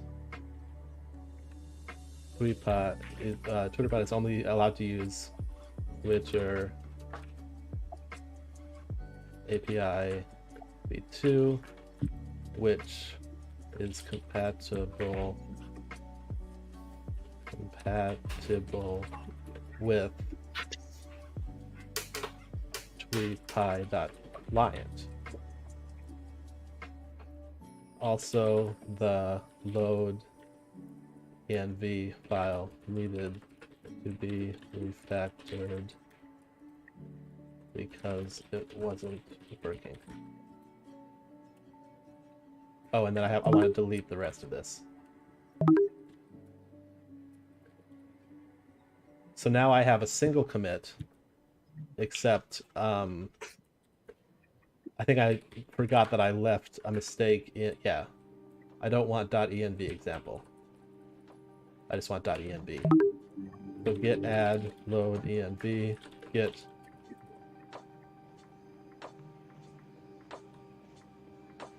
git commit amend, same message, git push to origin, refactor print. And I think I'm ready to make a pull request out of this.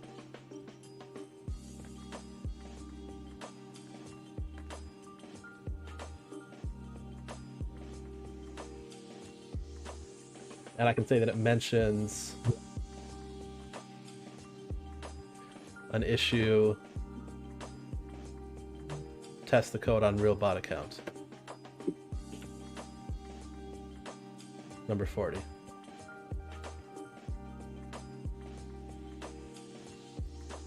My code files in Sozo. Does not contain plagiarized content, no. That needs a little bit of help.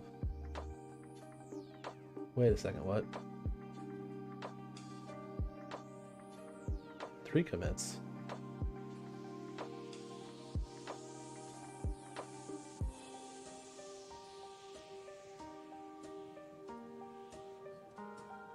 Why do I have 3 commits?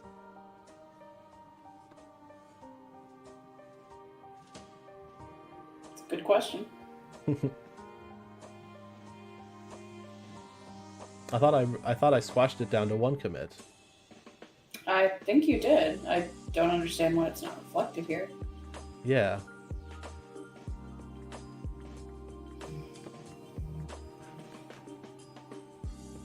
Okay, wait. PKMD friendly reminder bot.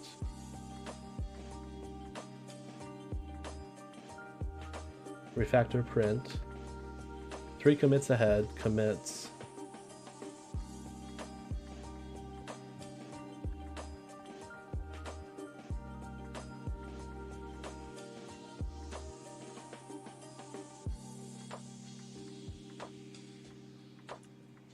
But if I go here, oh.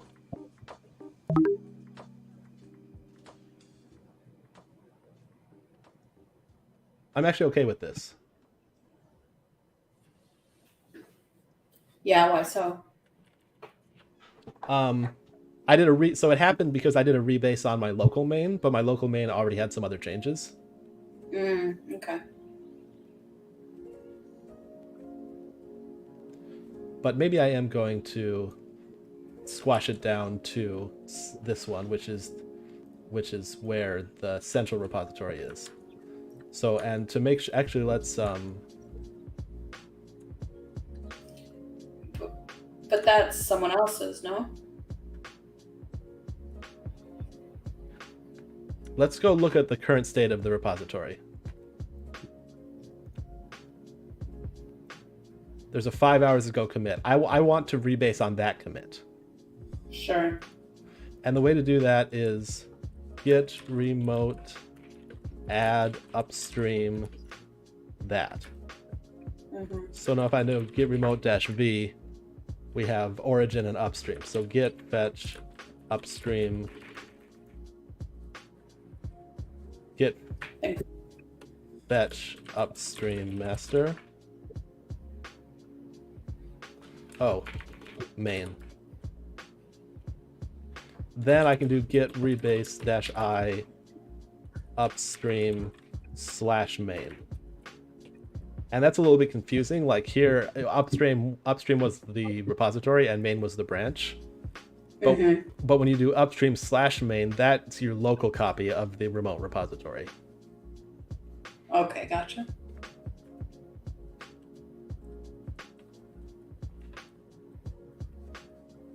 Oops.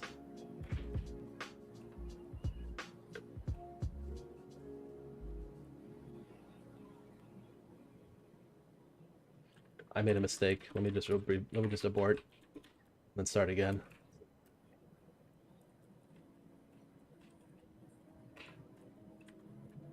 There we go.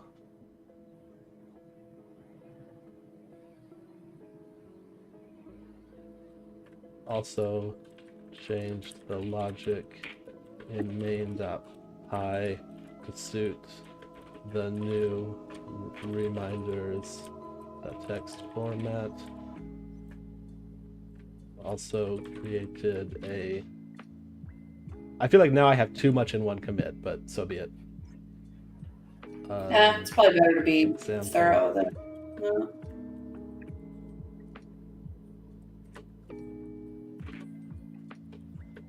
To show the shape of what the .env file needs to be, and added .env to .get ignore. Oops.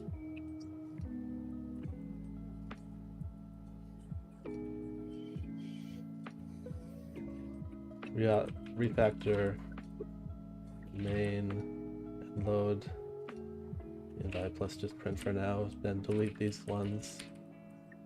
Empty lines are ignored, so I can just write this now.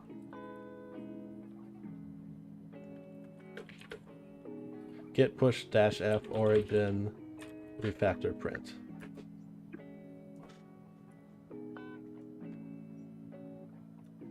So now,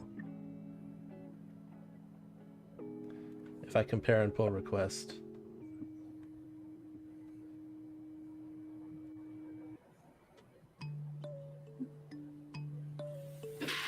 mentions number 40.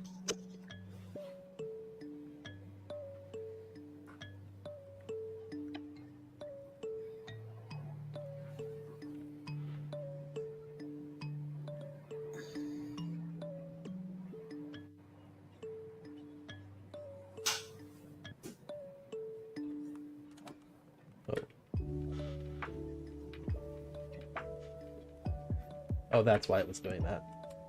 Okay. If your PR fixes an issue, closes, doesn't close, it just mentions... Oh, but we'll have to leave in the part where it mentions 40.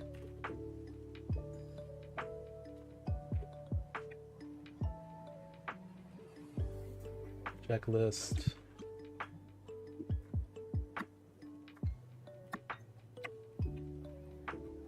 Check. Check. Check.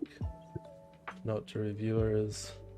We need a bearer token to authenticate with the v2 Twitter API. Screenshots, whatever. Create pull request. Number 50.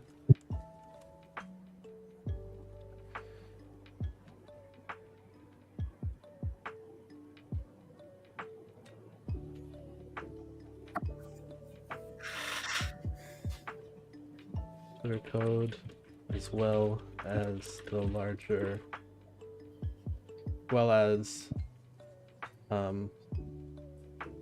I refactored the Twitter code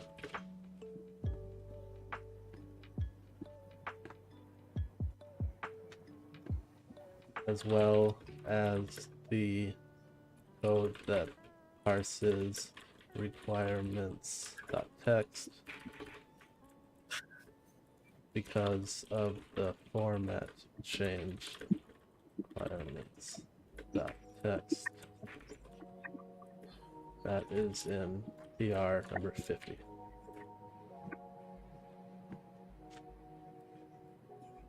I need a bearer. The PR just prints the tweet instead of tweeting it, because without a bearer token, the client gives an error, and I think I still have it in my history here somewhere.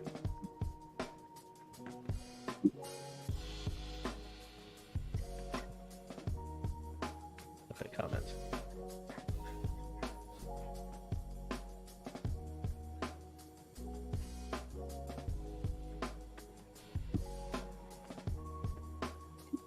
And with that, it is a good time for a break Yeah. because that was a lot of stuff to get through. Yeah, you did some work there. Yeah.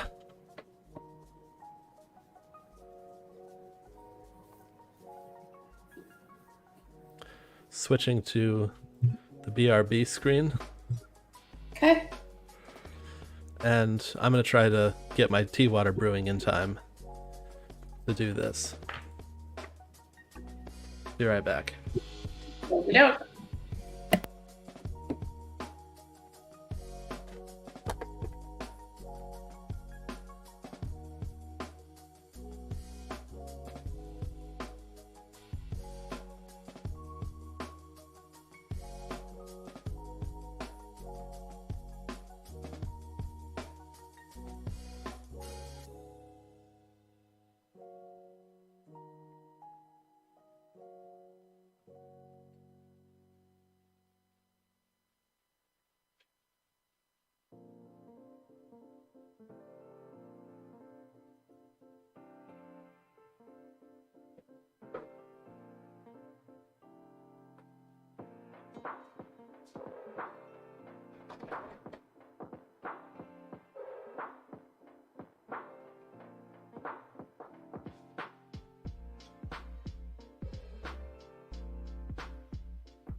I am back. Okay, I am back as well. Let's go back to scene.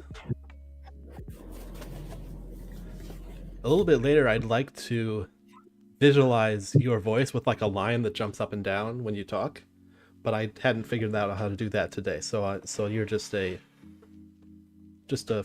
Disembodied voice. Yeah, just a disembodied voice for today. Well, future improvements. Future improvements, yeah. I wonder if it's possible to generate a bearer token from the information that I already have.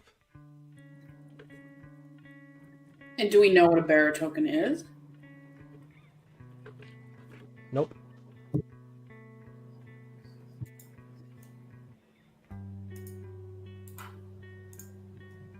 But developer.twitter.com says, using and generating an app-only bearer token. OAuth, a bearer token allows developers to have more secure point of entry for using the Twitter APIs and are one of the core features of OAuth 2. Authentication, which uses a bearer token, is also known as application-only authentication. A bearer token is a byte array of unspecified format that you generate using a script like a curl command. You can also obtain a bearer token from the developer portal inside the keys and token section of your app sections. More information about this feature can be found on OAuth's official documentation. The products that require the use of a bearer token are as follows. Wait, maybe I could just do it without a bearer token. No, I tried it without a bearer token.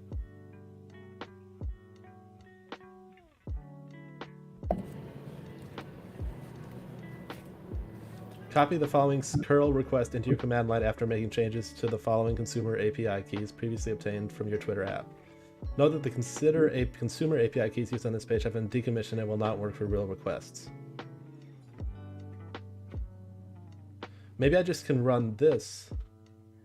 Here's an example of how the curl request should look with your API keys entered.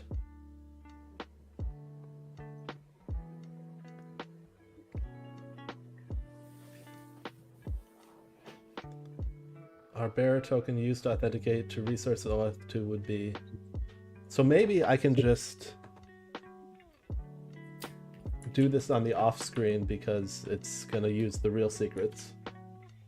Right.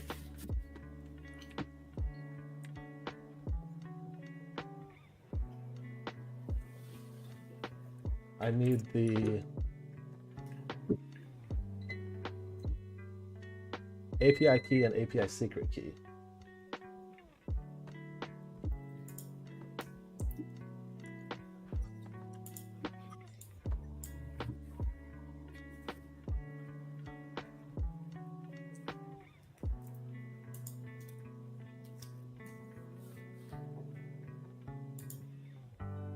So there's the API secret key.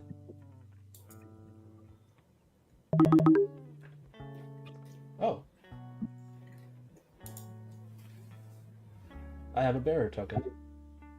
Nice. Now,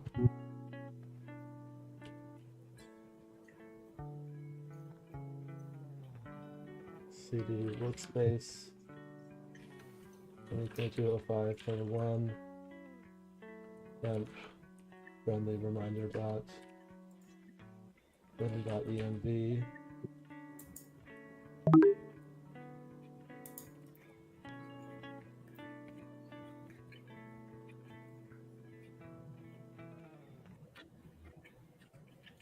Okay. So my secret.env file now has a bearer token in it, which means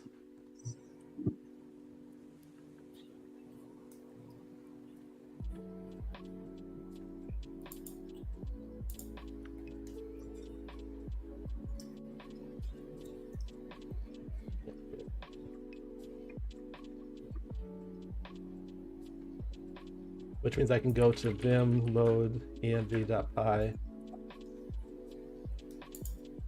and say bearer token equal config at bearer token and vim .env example, being careful to do the right one here.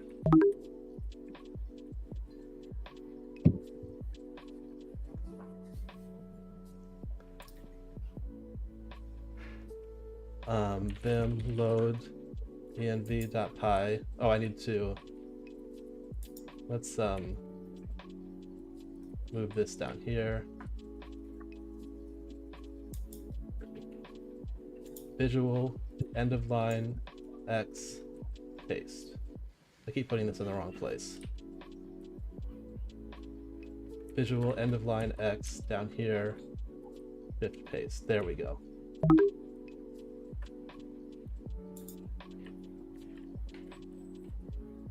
Error token, then vim main.py,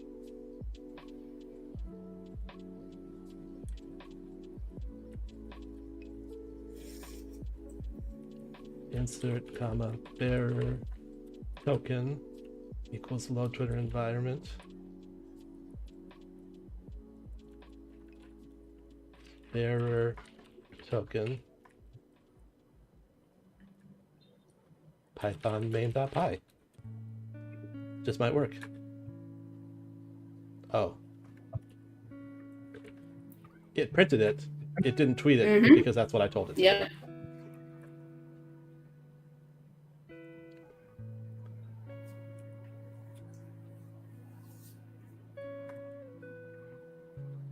I'm going to actually leave the print statement in, but also on comment the client. Oh, sleeps for 4 hours? I thought we had it on a randomized sleep. Well, anyway.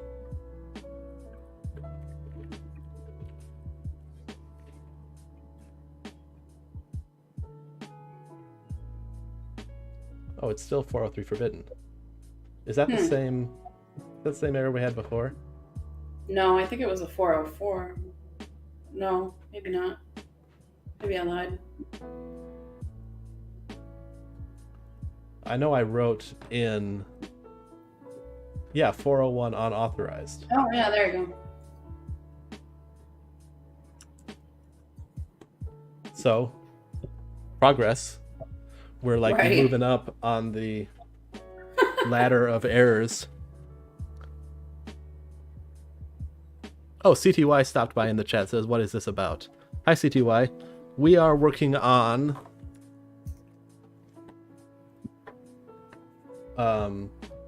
forked from ykdojo friendly reminder bot.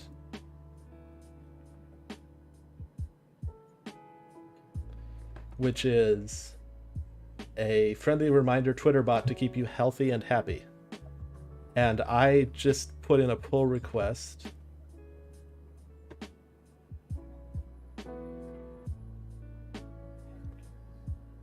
And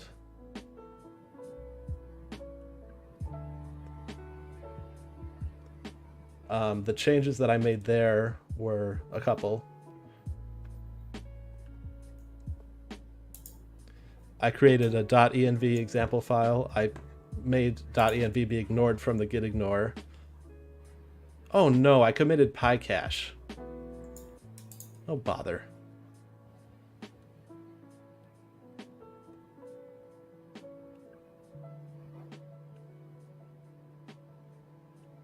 That's annoying.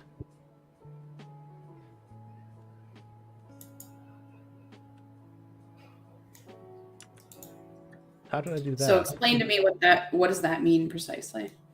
So let's look at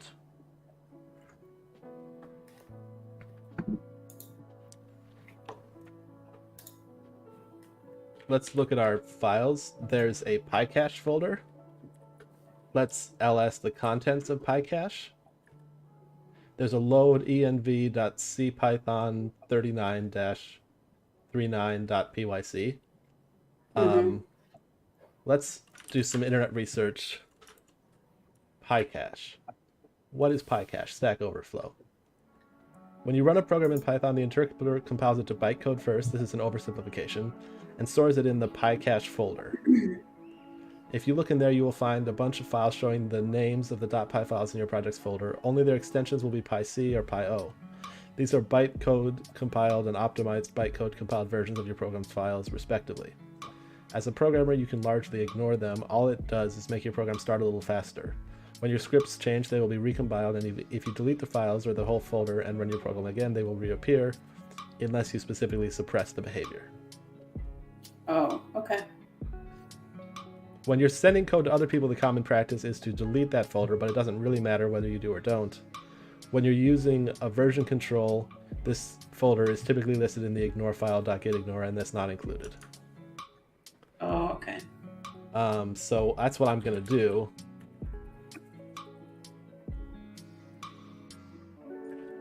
I'm going to include it pycache / and now git status.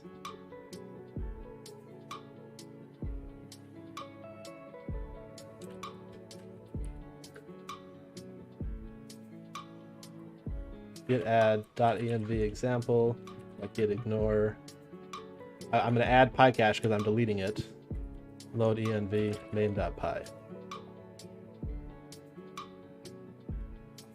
Okay, maybe I'm not going to add PyCache.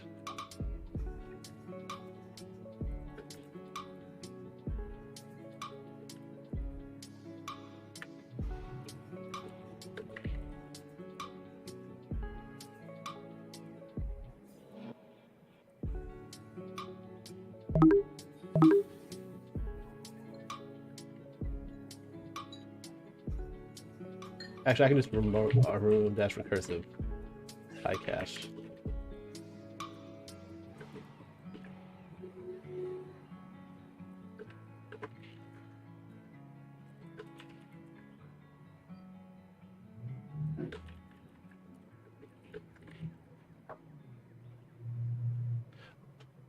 C2I, is this bot AI combined? I wouldn't call it AI, it just randomly selects from a list of reminders. Cronox says hello. Hello, Cronox.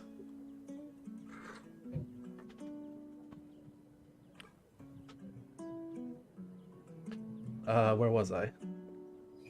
Oh yeah, git add PyCache, git commit.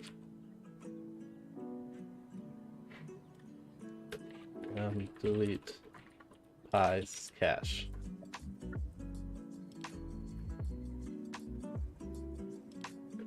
Git diff. This is all add bearer token. Git add dot git status. env example git ignore load env.py.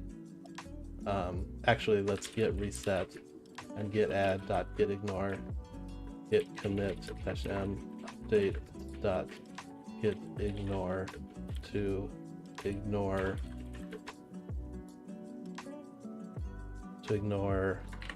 PyCache.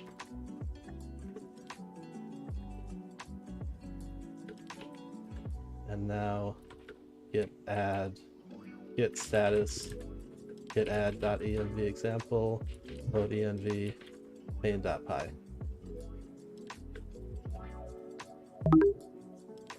Add bearer token.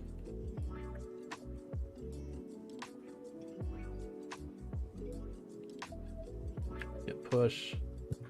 And now I can go into this pull request, and hopefully it won't have PyCache in it anymore. That's good.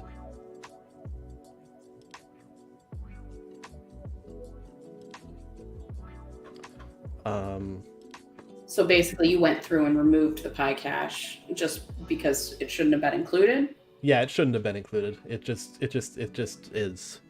It's noise that we don't need in the repo. Got it. And I also pushed the commit to add bearer token, and I'm going to say with bearer token, I attempted to run this, and the error was. Now let's go back to whatever that error was. I think it was 403 It was unauthorized. 403 forbidden. 403 forbidden.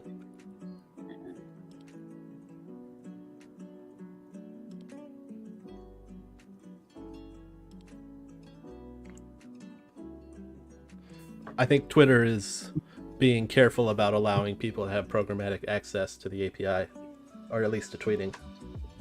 Yeah, that certainly makes sense.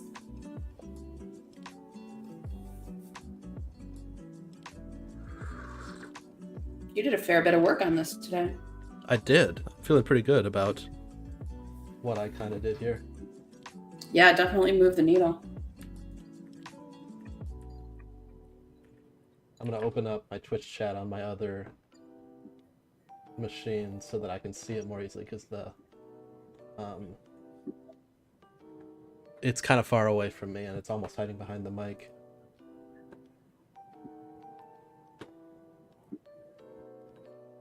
There, now I can probably see it a little easier. Although the colors are different, which is going to throw me off a little bit, but...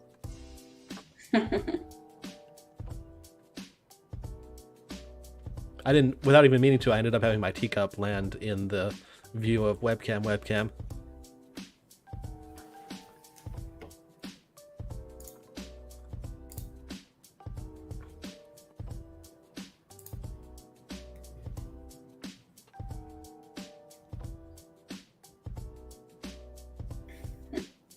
You've got a teacup webcam. I love it. Yeah, I do have a teacup webcam. That way people know. I mean, you have to have all that teacup action. We got to make sure we get it on stream. Yeah, it's important action.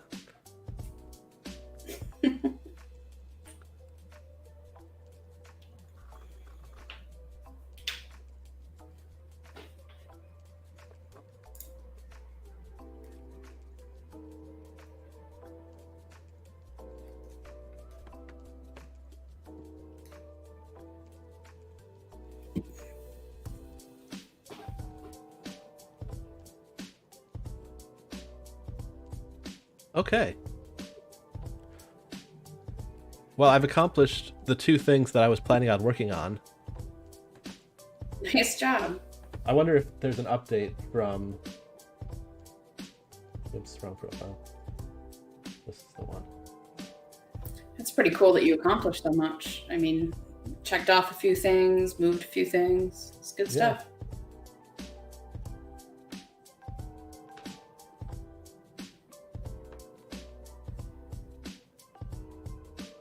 Oh, Emma Learns Code approved this pull request. Nice. So if we go back to GitHub.com, EddieHubCommunity, LinkFree, pull requests, remove profile images on homepage. Woohoo! Look at you. Looks like it works well. Thank you for your help. Summary of this code looks good. Excellent. One change requested. Looks like Eddie hasn't come through and weighed in on...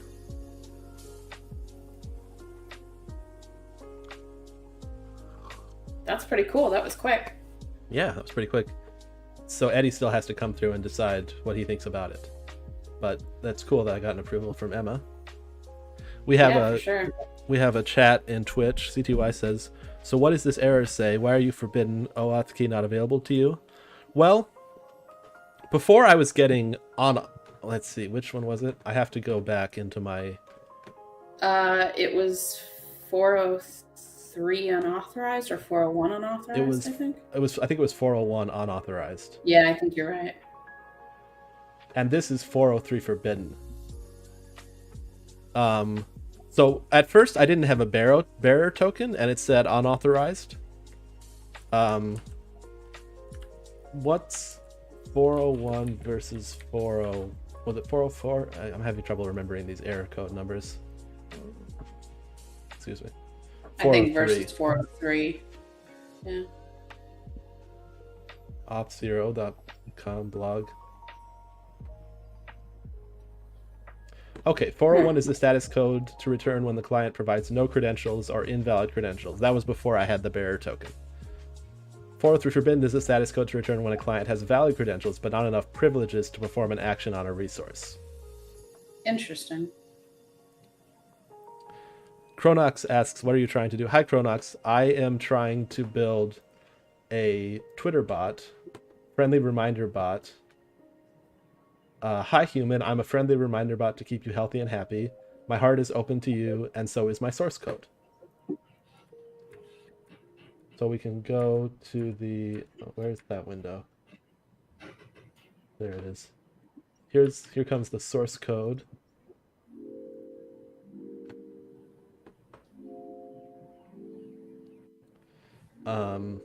README. A friendly reminder Twitter bot to keep you. Why not use the Twitter tutorial? That would, I guess, make sense. I came into this because I was testing code that someone else had written. So I just kind of ran with it. But Twitter API tutorial.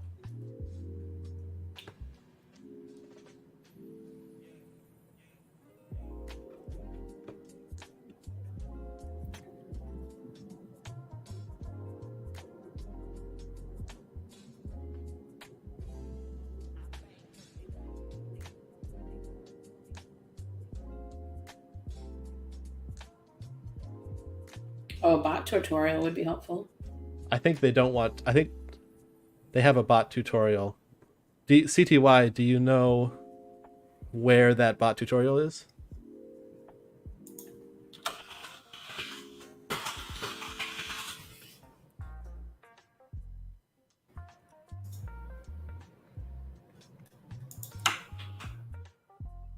Factual Cat is a Twitter bot, okay.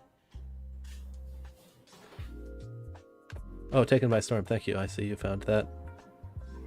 How to create a Twitter bot with Twitter API v2. Yeah, that's the site that I have now.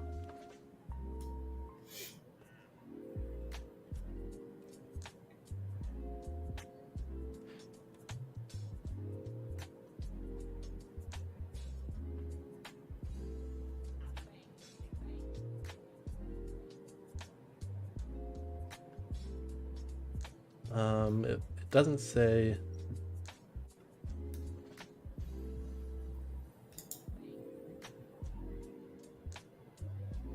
So part of the difficulty is that I don't own this bot account. YK owns it.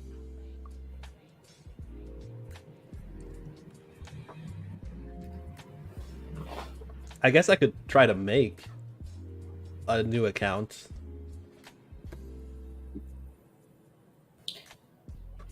Well, I mean, if you created your own and kind of mocked one up, then you could just apply that knowledge forward, hopefully. Hopefully, yeah. I wonder if friendly reminder bot is taken.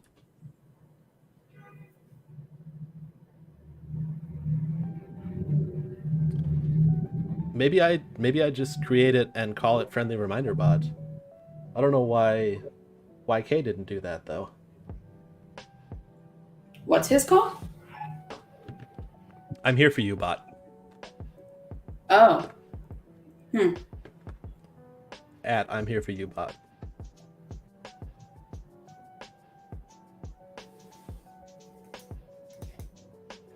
I don't know. I almost might choose something distinctly different so that it doesn't.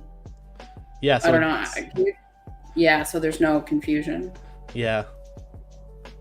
Let's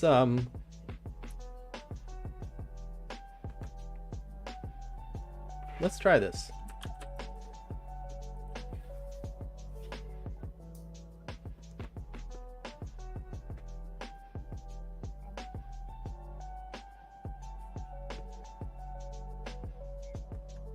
Sure. I'll use my Error Codes Google account.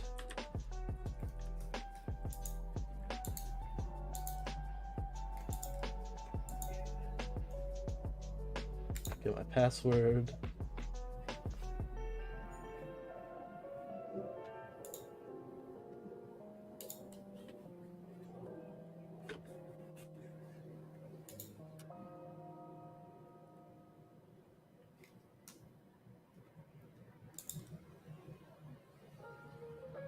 Terms of service and privacy policy, got it.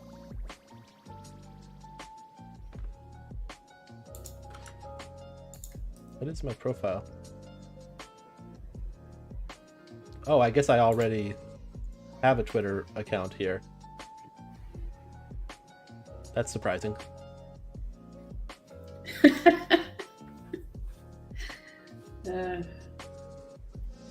I honest to God don't use Twitter at all, so this is kind of interesting.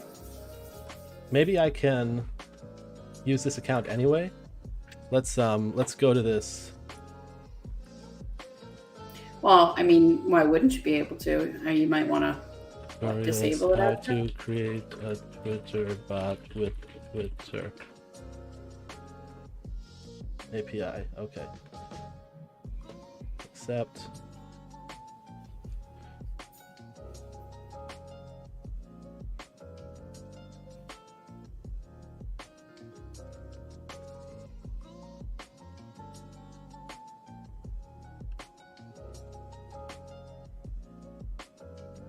First, you will need to create a new account for your bot.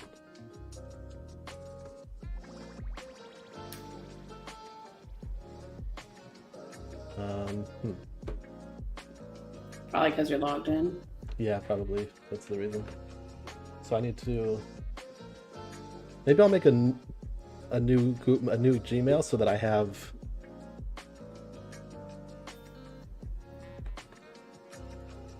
Yeah. I'll make a Area Codes bot Google account.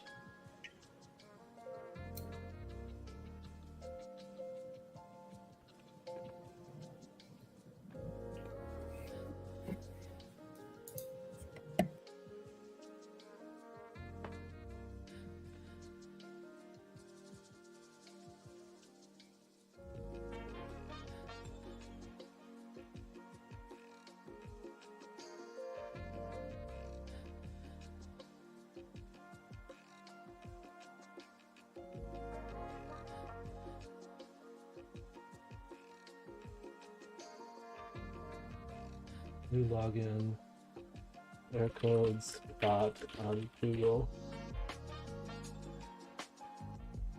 aircodesbot@gmail.com. Generate secure password.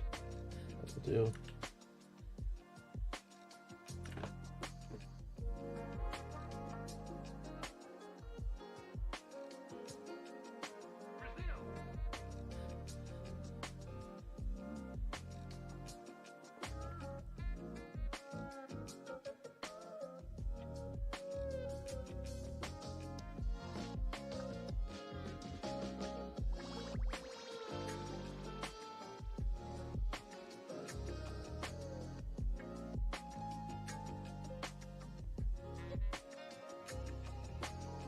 All right, get a code.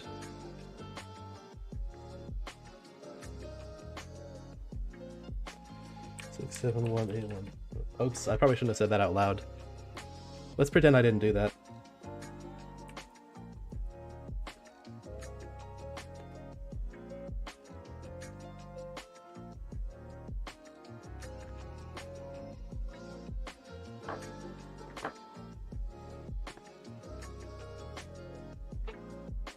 Okay.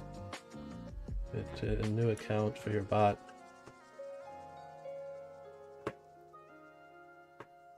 Oops, I didn't sign out of my other one.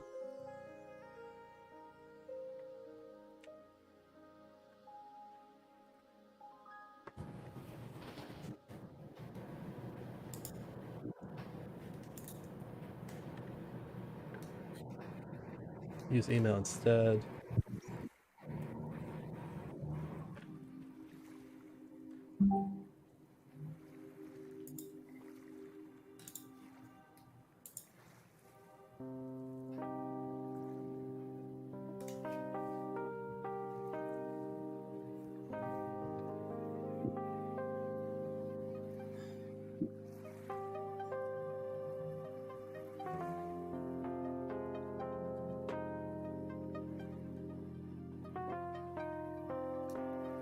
Blank, blank, blank, blank, blank is your Twitter verification code.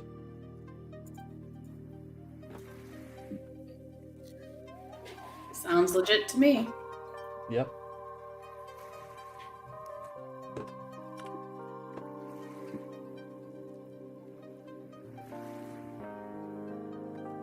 So you're going to see if you can get this working on your own account. Yeah. That'll be interesting.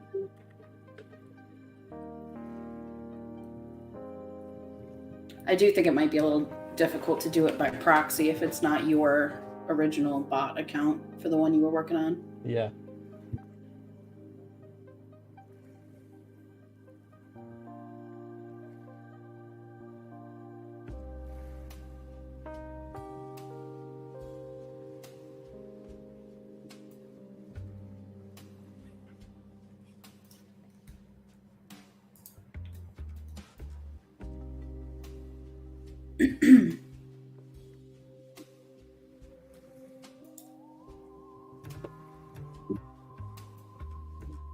Okay, we have a Twitter account.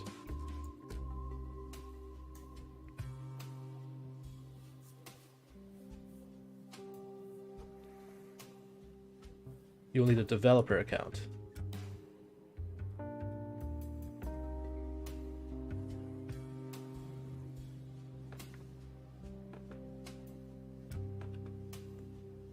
Add a valid phone number. Okay, let's go over here and do that.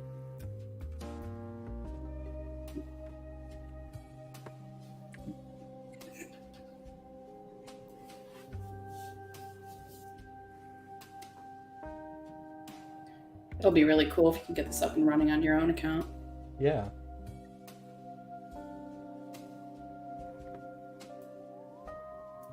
I feel like you're down a whole different path at this point. Like, who knew we'd end up here creating Twitter accounts and Yeah, creating our own bots? I didn't know that either.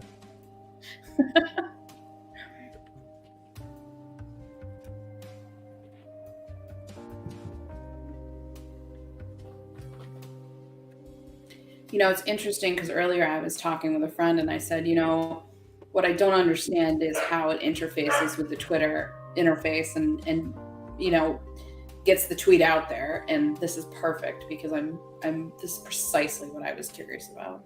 Okay, well then you're gonna see this happen. I've been an end user of APIs, but never seen one put together like this. Oh no, they can't verify my phone number right now.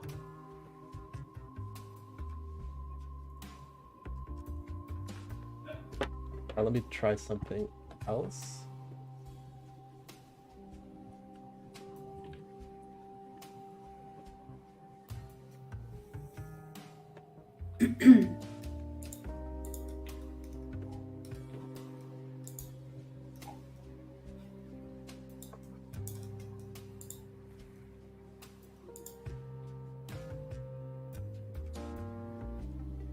Our struggle as artists isn't about appeasing the crowd.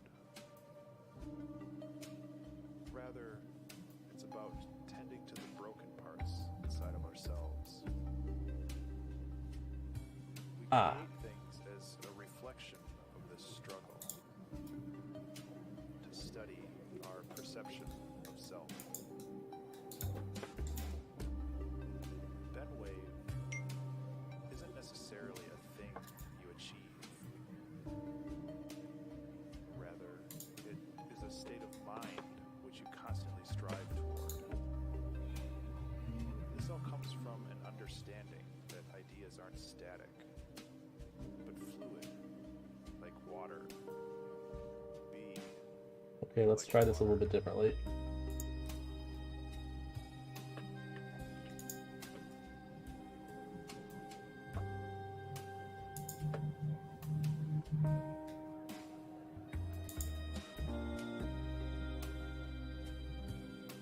Now let's go to Twitter developer.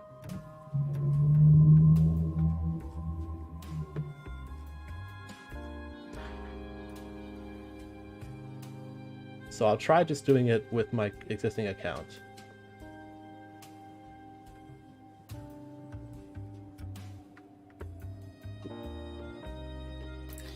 Yeah, lots of sensitive information going on here.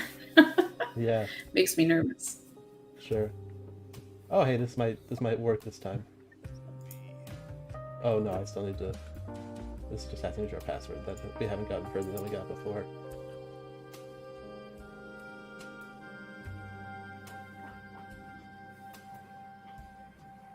Do I have a Twitter password?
Yeah, I think we might have it now.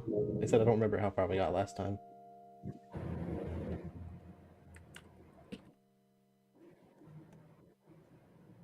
Hey, okay, this one is working.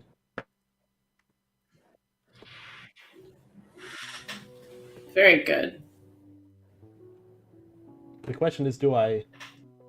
So it's currently set to Ode's Eric.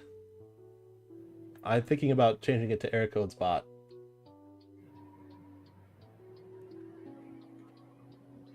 Or Ode's Eric bot. Yeah, maybe something to identify that it's a bot. Yeah, it needs something to identify that it's a bot. Okay. Now going back to this website on here.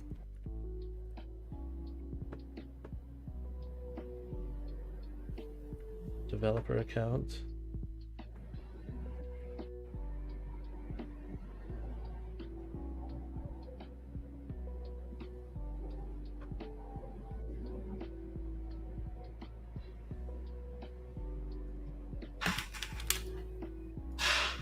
I guess I'll give it my real name.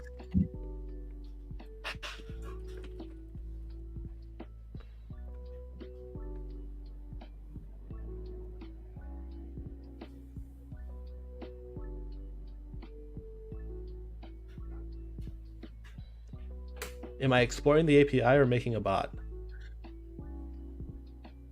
I'm making a bot. Let's go ahead and just tell them I'm making a bot. Yeah, I think making a bot is fair. Yes, send updates. That seems like a good idea to say. Developer agreement and policy. Please read the terms and conditions of this agreement carefully. If you're an individual or representing an entity, you acknowledge that you have the appropriate authority to accept. Oh, Jesus.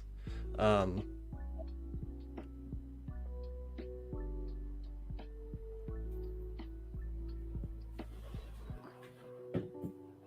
don't know that I can read this, but I also don't know that I can, like, not read it on stream, if you know what I mean.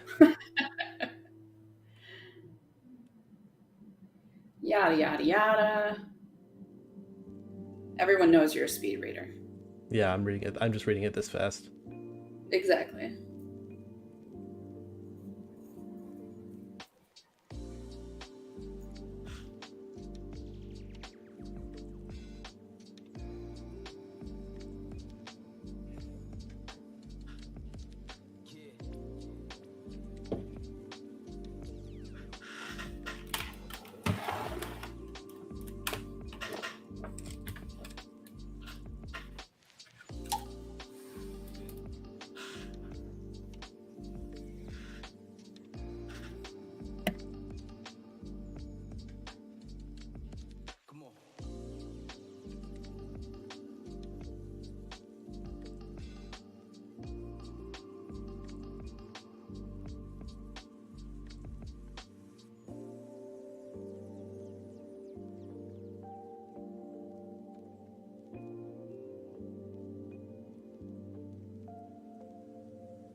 Yeah, I read that.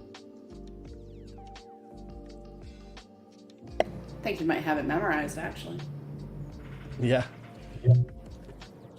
There you go.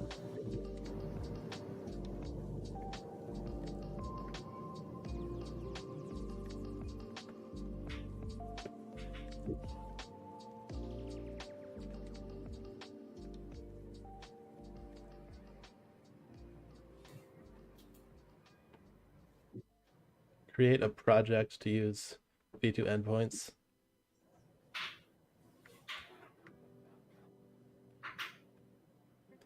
I'm gonna give my bot a bio.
Okay. My bot has testing bot for friendly reminder bot owned by Eric Codes.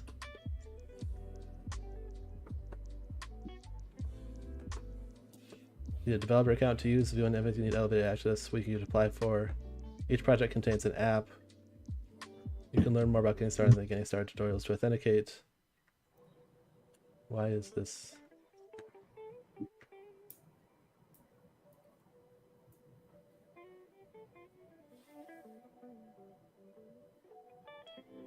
Where does it say that? First, you need to create a new account for your bot. The account for your bot should be a unique handle that describes your bot purpose. You will also want to set your bot's profile picture and background image. Okay, fine.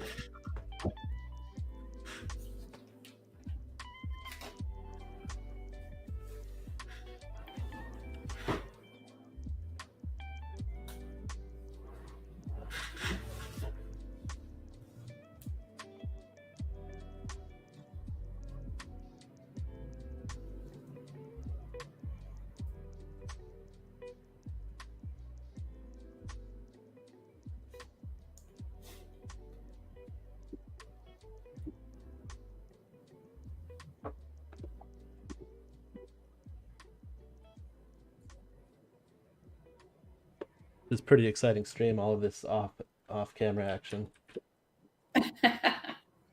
Yeah, If I'm going to be off trying camera, to be entertaining over here. I'm not sure what to say. Yeah. Yeah, it's hard to know what to. No, it's totally understandable.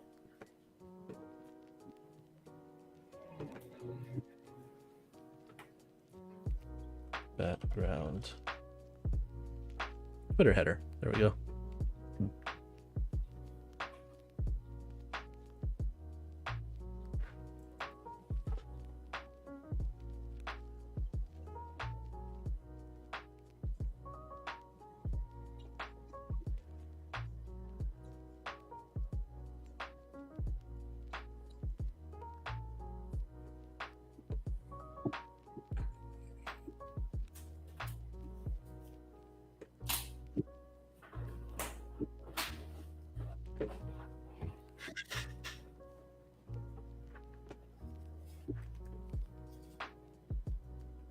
Okay, yeah, it's that one. Oh, I am logged in here. Cool. So I made a little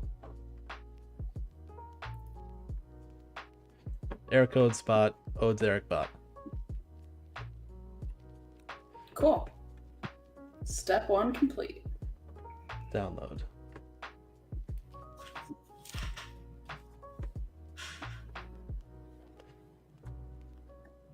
And I kind of dig this, so I'll make this my profile.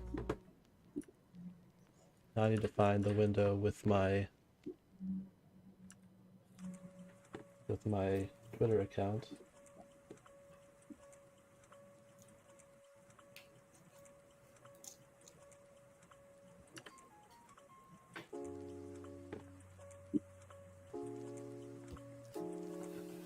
Where's my developer account? Close this window. Close this window. Close this window. Close this window. What's this? Here we go. Edit profile. Add photo. Downloads. Got it. And zoom in a bit. Can I move it around? I can.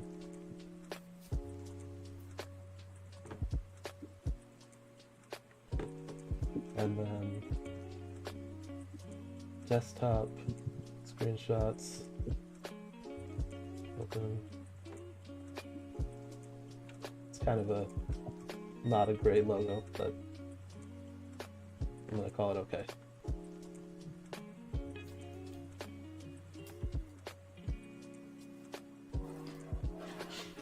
Okay. Now,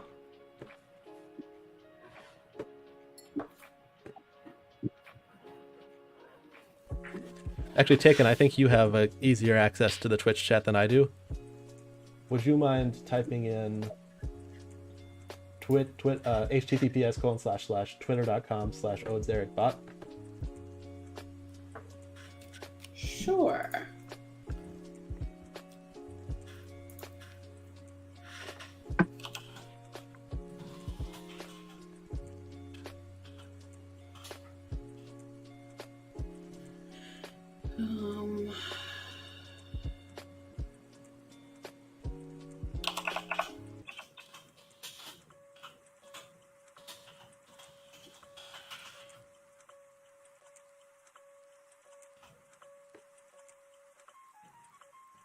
Twitter.com/what?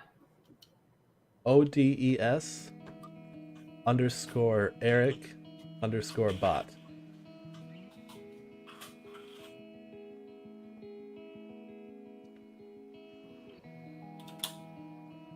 Cool.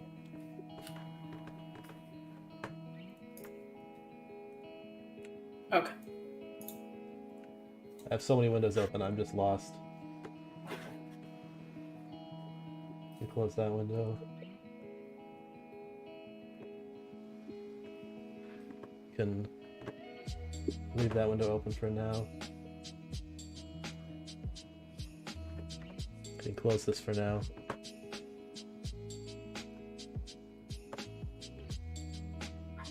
And I'm gonna work on this one, so go back to the developer tutorial.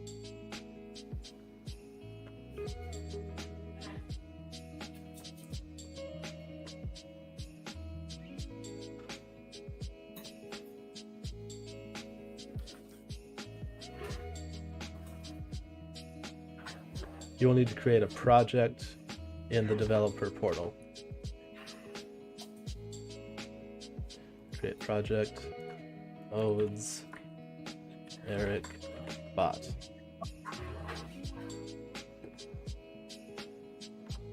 Making a bot. Am contributing to the open source project friendly reminder bot. I want to test my the capability of our code to send tweets from the Python. Actually, is tweet by a library or a package or what? Library. From the Python library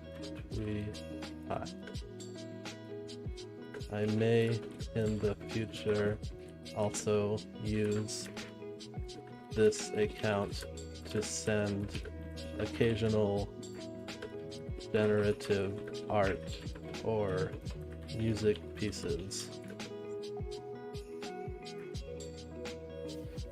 to create and tweet occasional generative art or music pieces.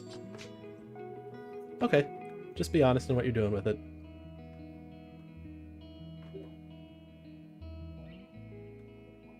Need to name my app Odes Eric Bot. Is it gonna give me tokens on the next screen? It totally did. It's a good thing I moved when I did. Yeah, close save, huh? Actually, I might just regenerate them, just on the off chance that I didn't move it quick enough. That's fair. Nothing to lose.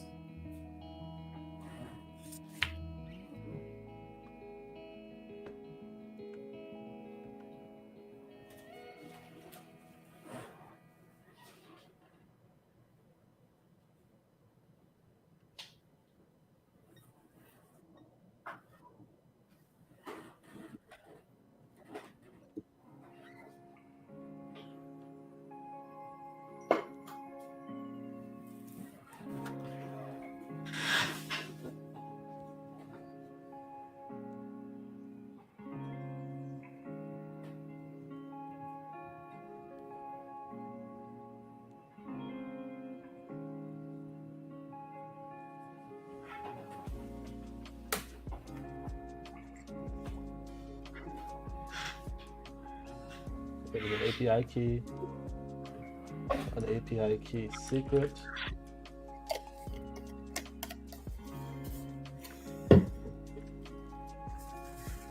And a bearer token.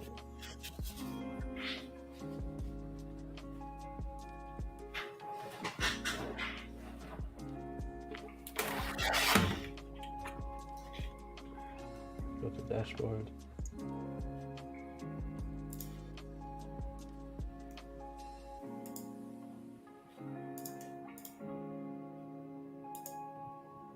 Okay, we're back to safety, so I can bring this back.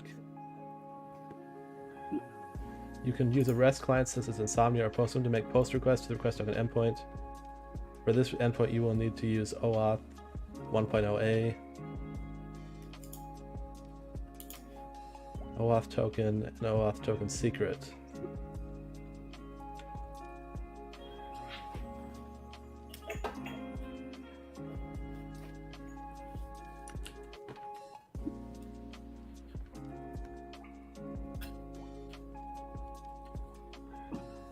Request token failed.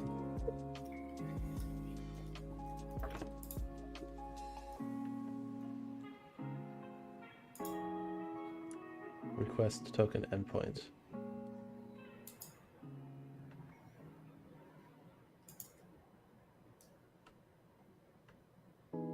But I already have a bearer token, so I don't know if I care about this.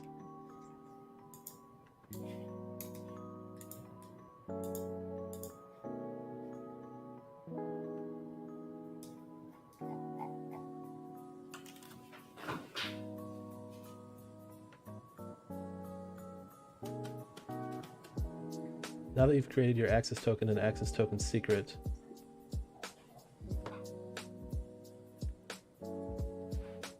why do they need so many tokens? Yeah, I was gonna say this is quite the process. Mm-hmm.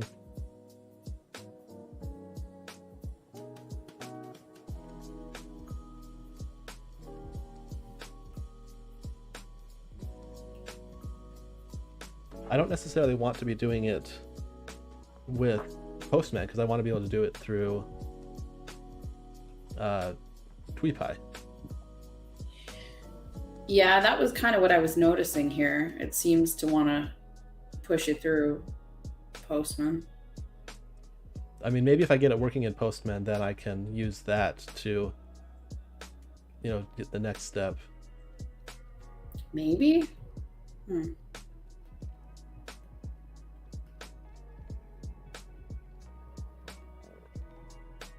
Let's back up.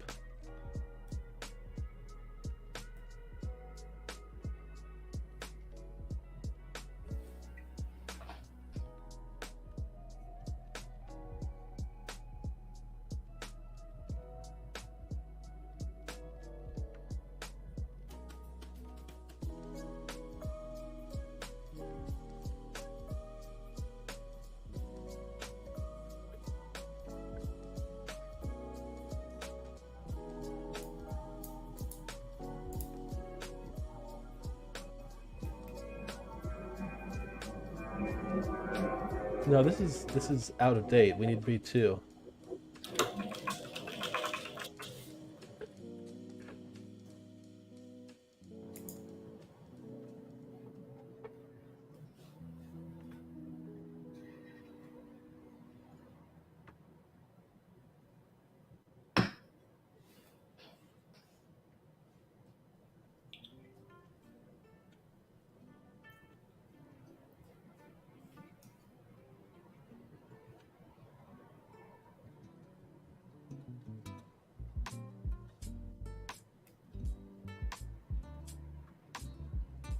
Okay, let's try this.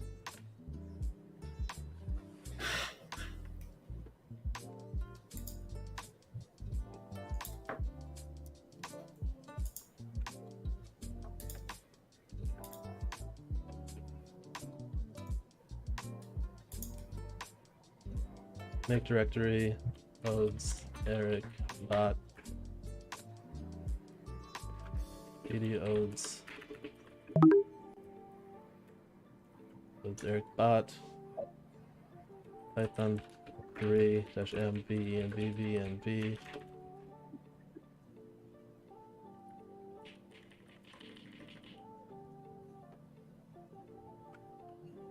Source v bin activate, not sorb.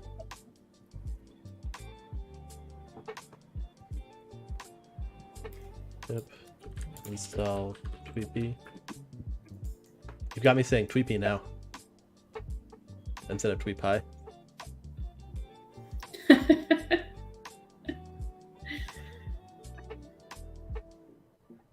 I don't know. It's just where my brain went. Tweepy. It's fun to say. Yeah, it is fun to say.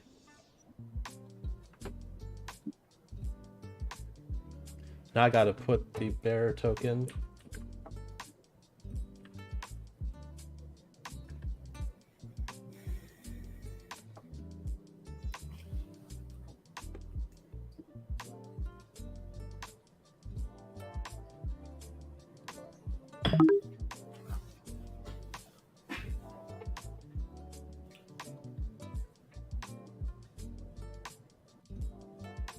Create a not bit vim get ignore token.env.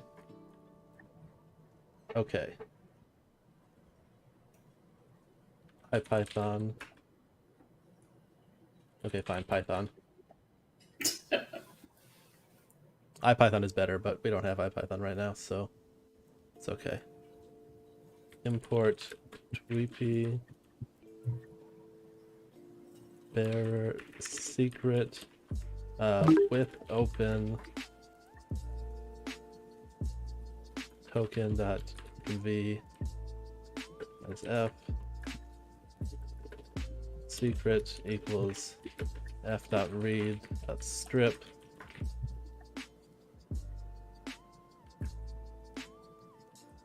client equals tweepy.client bearer token equal secret.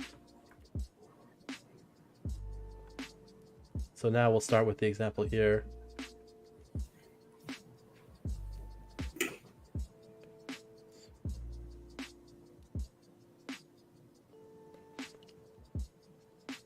Query equals, we'll use this person's example from Suhim Parak is retweet.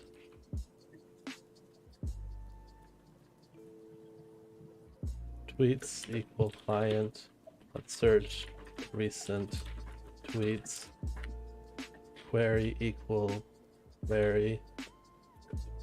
What's tweet fields? I don't care about that. Max results equals 20. That'll be plenty.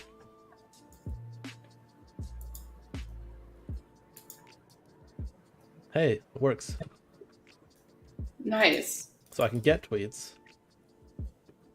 What about client.create tweet hello world?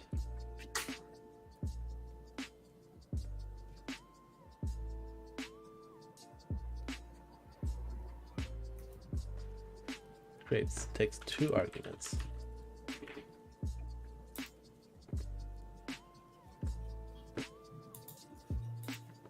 Talks.tweetby.org client create tweet.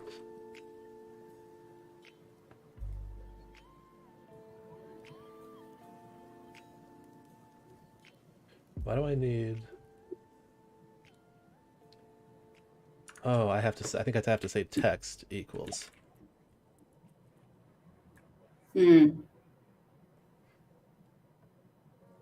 Consumer key must be a string or bytes, not nothing.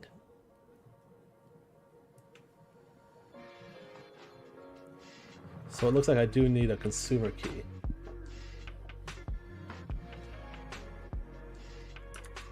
Now I saw this in the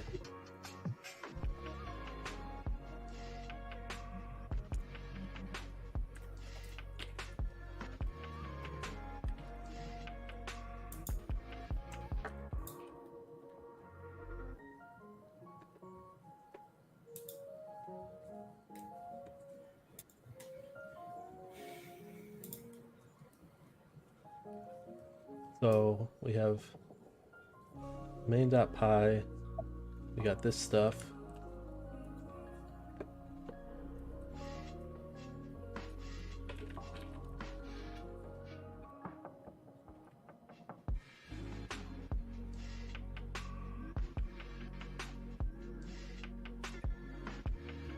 Import VP.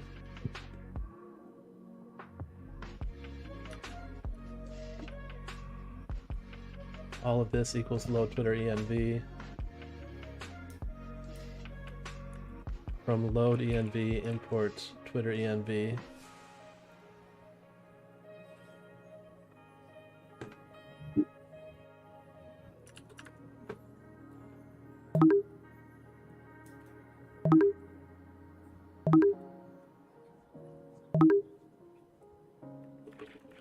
Text equal hello world. Ronak says, I can't understand anything. I'm sorry, I'm moving fast. I'm moving fast. Tayken, how are you doing on the comprehension level? Yeah, I'm following along, I think, only because I saw what you were doing earlier. Oh, yeah. So it, that makes it easier. Yeah, some of it's a little over my head, but I get the general gist of where you're going. I could change gears and do like some, it's your fault you need to learn more. Well, it's not your fault. And I'm here, trying to be helpful for people. Well, yeah, and you've been at it for a couple hours now, so, if you saw it from get-go, you might be a little bit more understanding. That's true, yeah. A lot of this builds on stuff that I was going through earlier today. I think what I'm going to do is push a little bit more and see if I can get a tweet out. See if I can get Hello World to appear. That would be really cool. Be a good milestone. Yeah.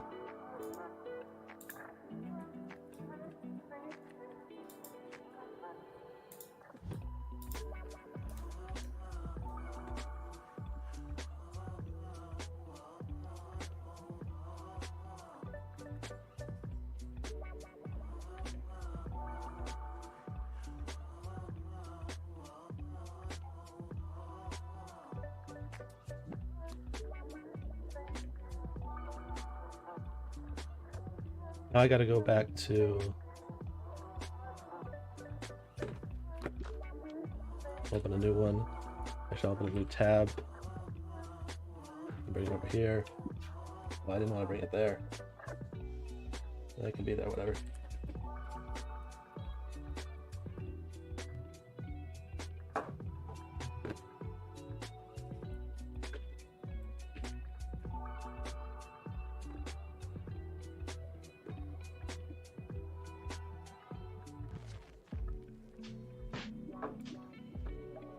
Access token secret.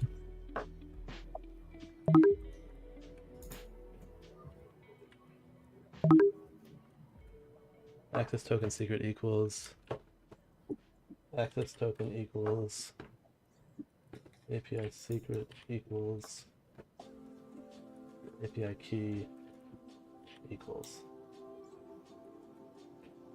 The problem is I only picked up 3 secrets. I got a API key. Okay, I have that. I have an API secret key.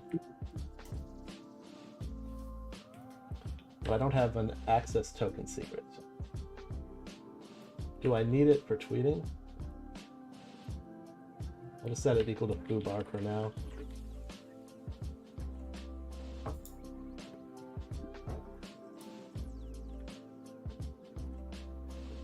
Vim requirements, that text, WePy, parenthesis equal 4.0, tilde equal 4.0, pip install -r requirements.txt. Okay, Python name.py. Vim requirements.txt .env. I won't even bother with the version on it. Oh, pip install -r requirements.txt.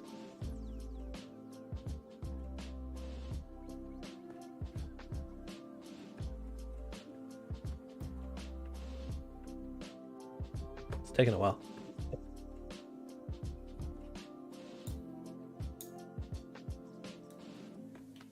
Thinking. Hope I haven't overloaded my computer with like too many windows.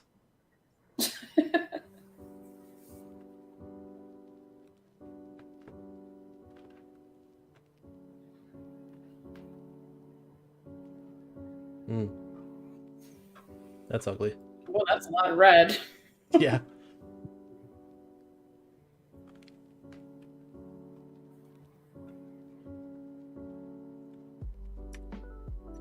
Let's see what the, maybe if I give it a version.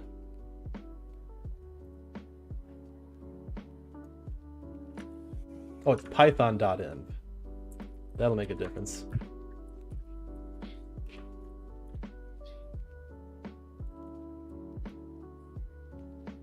Ah, see, when you type the right thing, it works so much quicker. This is true. I'm getting 401 unauthorized, so I do need that key.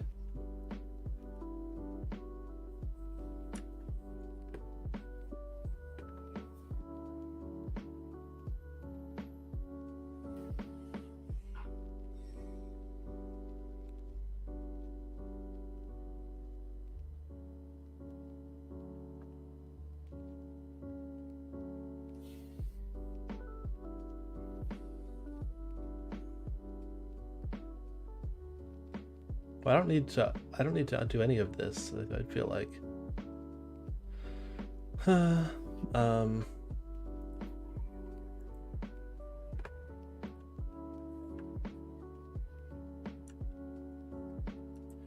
Twitter.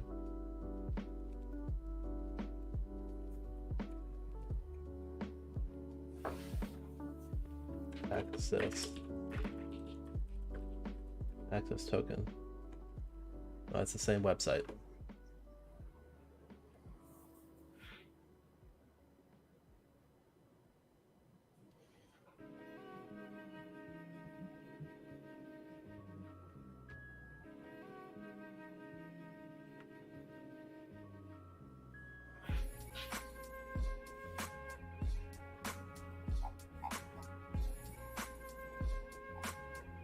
Wait, why did it work?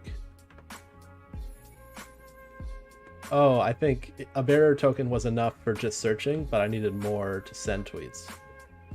Oh, I see. That actually makes sense.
Here we go. I found where to create these things.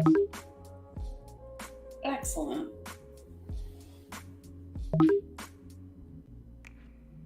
Access token.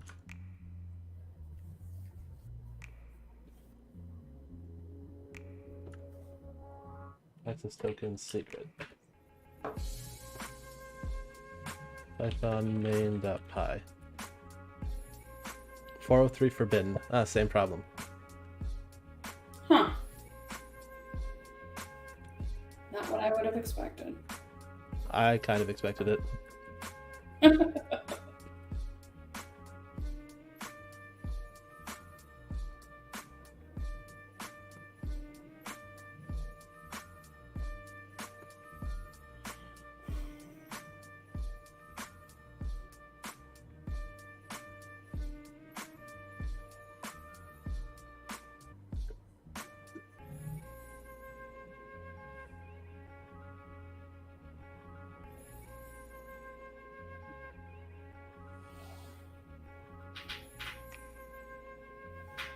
Kay from YouTube says, to build a Twitter bot, you need to get a Twitter developer account and then link your bot with OAuth. Do you have those two already? I have a developer account, and I have bearer token for OAuth, and I can read tweets just fine.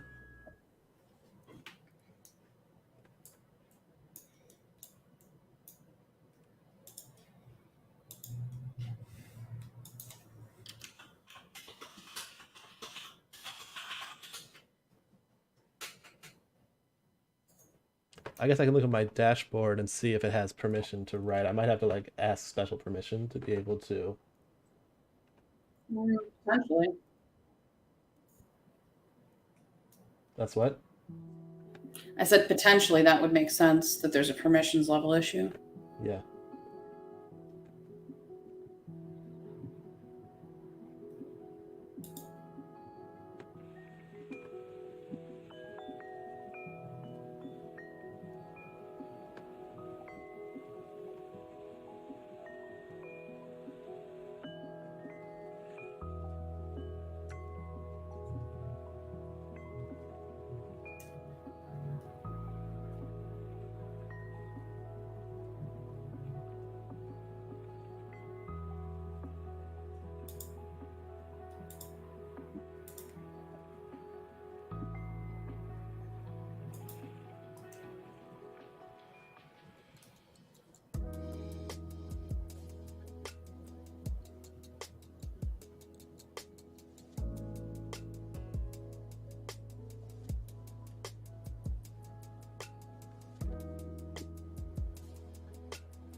Yeah, I don't know what I'm missing.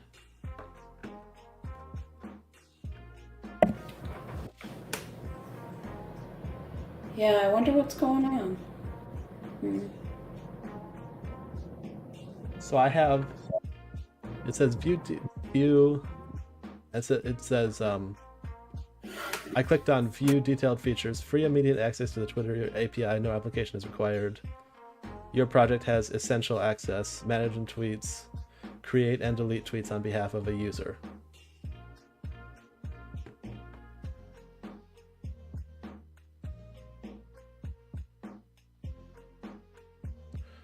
The question is it a problem with TweePie, or is it a problem with my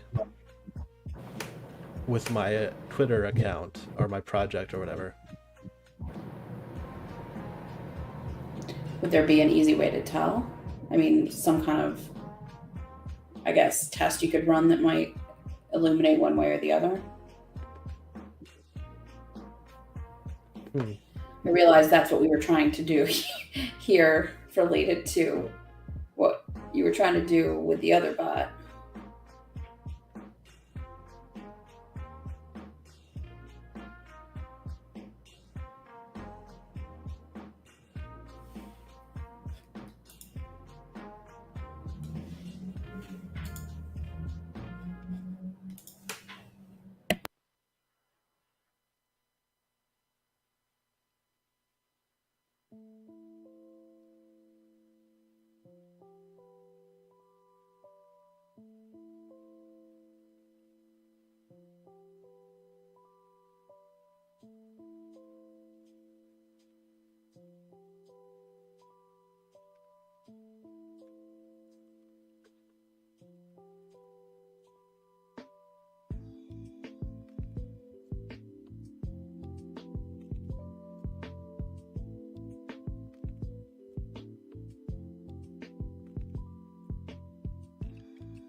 See what Stack Overflow has to say.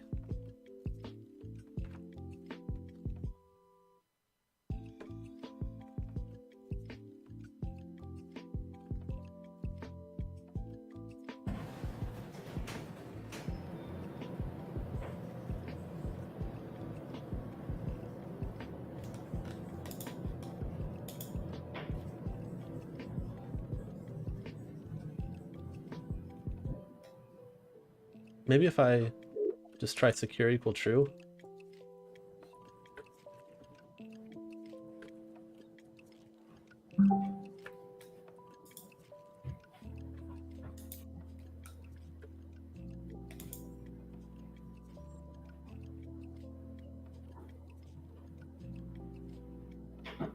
Unexpected argument could okay, yeah.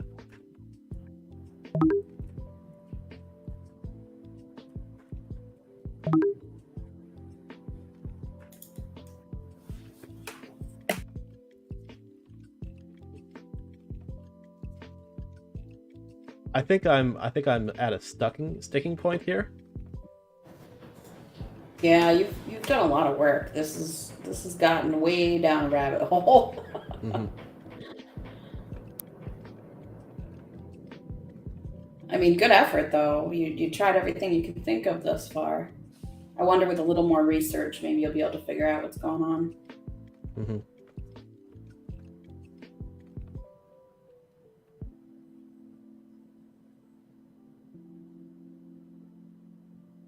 I have a Discord server.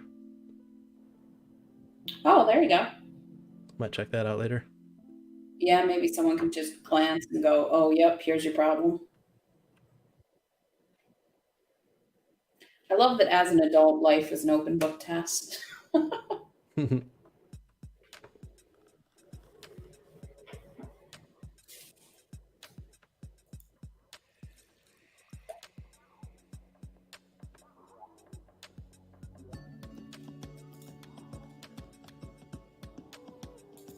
Is this going to be one of those things that keeps you up till you figure it out? No, I don't think it'll be that bad. Fair enough.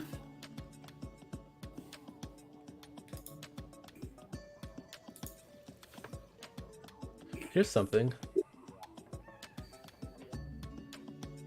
In the settings tab, scroll down and hit the edit button of user authentication settings. I'm going to do that in another window.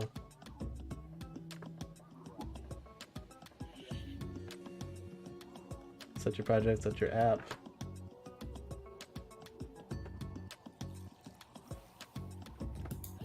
Settings.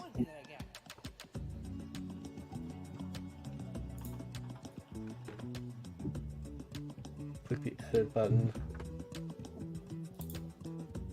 Scroll down and hit the edit button. Or maybe it's is it the user authentication set up?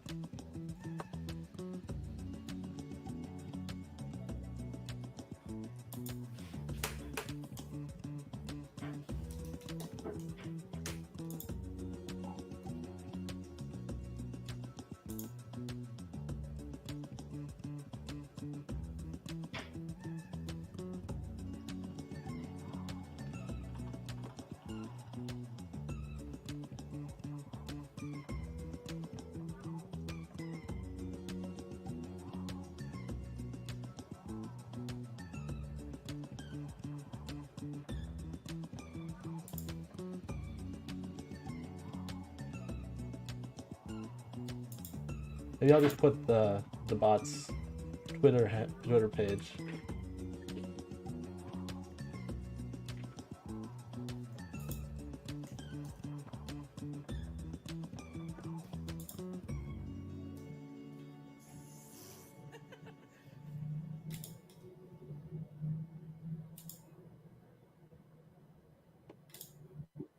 So it regenerates the client ID and the client secret.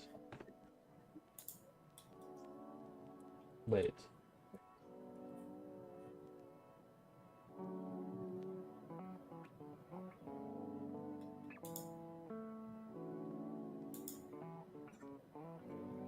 What's a client ID?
Alright, let's see if that made any difference. It did not.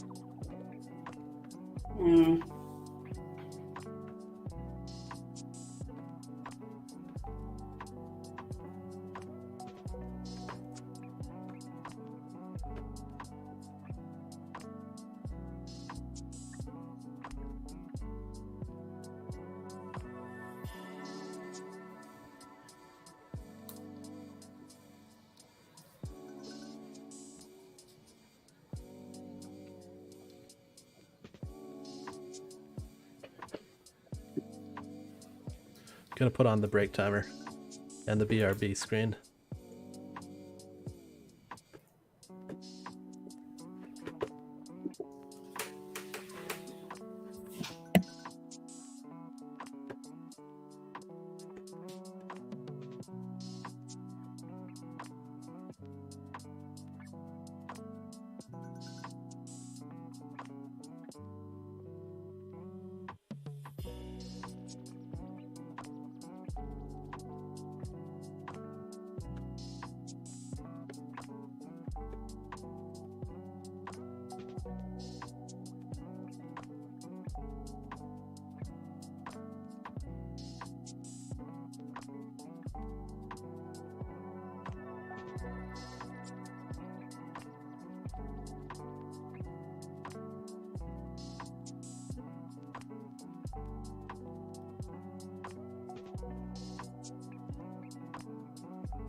Okay, well, I think this is actually a good time for me to get going. I have some real life stuff I got to get done. Okay. I was also thinking I might be. What is my phone Yeah, telling me? you seem really deep into it. I understand if you want to keep going for sure. This has been really cool. I learned a lot. I'm piecing things together in my head differently. So thank you for letting me watch and ask silly questions and some good questions, I think. I think so. I think they were good questions.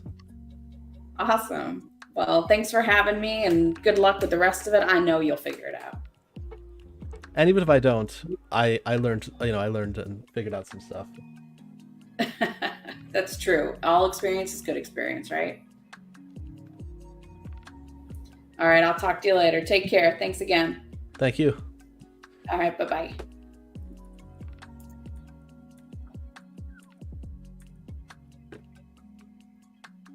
Close this call.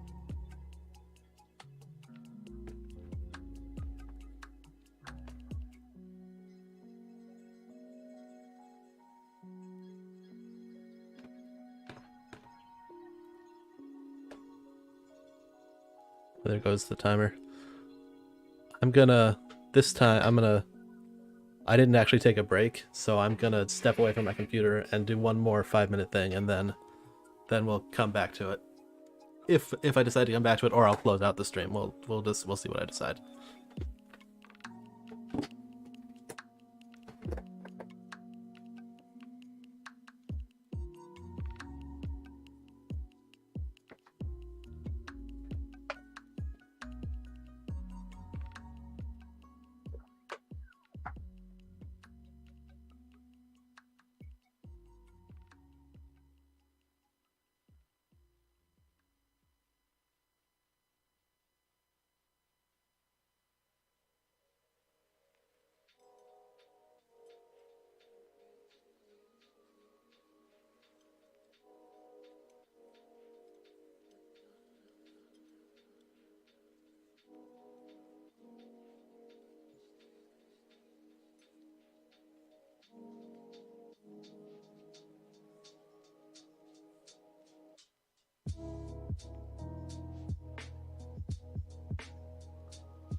Okay, Twitch stream. How's everyone doing?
Let's move on from this.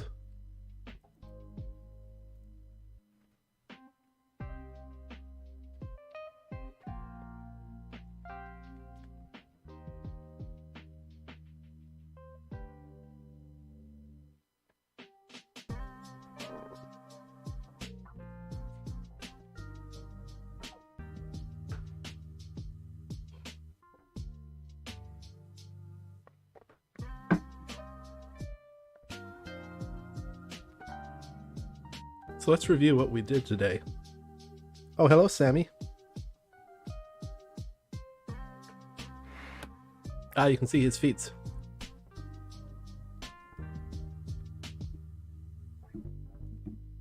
There he goes.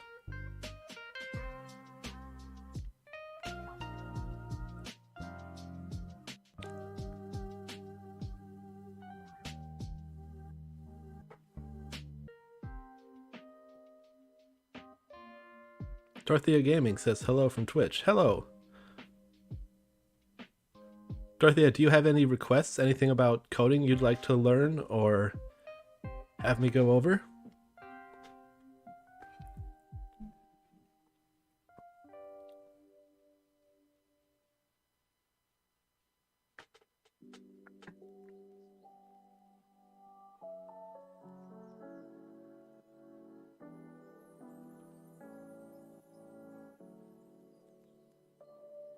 No, you're just kind of here. Twitch recommended the stream. Well, shout out to Twitch for recommending.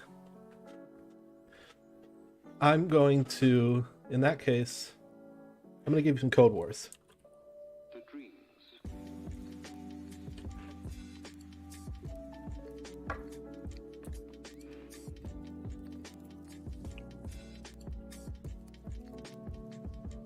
I'm gonna go. I'm feeling a little brained out, so I'm gonna go for really easy ones, or at least pretty easy ones. Now here comes Sammy back in the webcam cam. He gets to be on the main camera now. He's not so sure about it. Down you go, Sammy.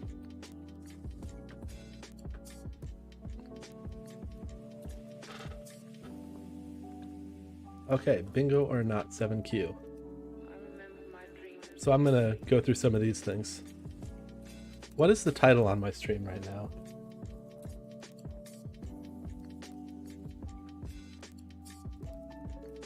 How do I edit? Stream info.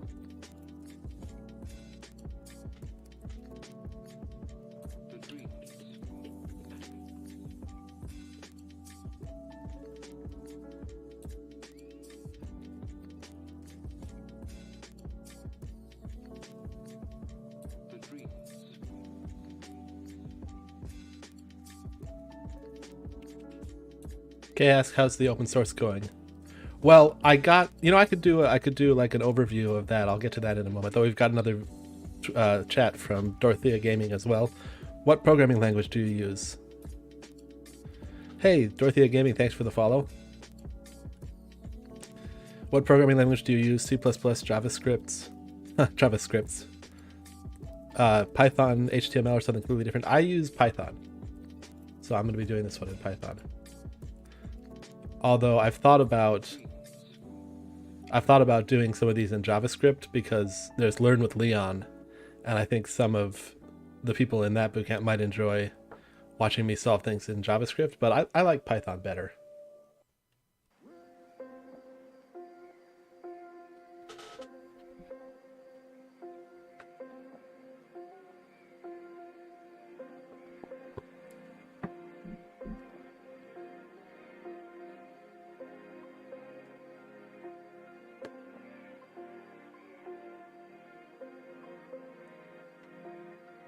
Okay, we have bingo or not. For this game of bingo, you will receive a single array. I've heard JavaScript is kind of a joke. Is that true? There are jokes about JavaScript, but no, JavaScript is legit. I mean, it's what's on tons of web pages, and you have things like Node so that it can run server side, and then you have TypeScript that helps with, well, but as the name suggests, helps with typing, so you can be less likely to make certain types of errors. And I'm sure some people who like Gophers, people who like the Go language, might have scoffing things to say about JavaScript, but I wouldn't go so far to say that it's a joke.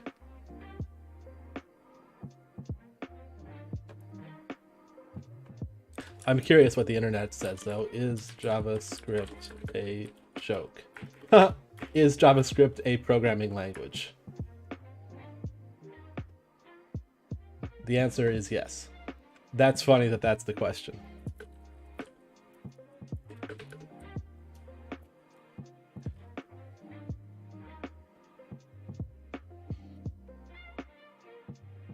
It's not a bug, it's a feature. Okay.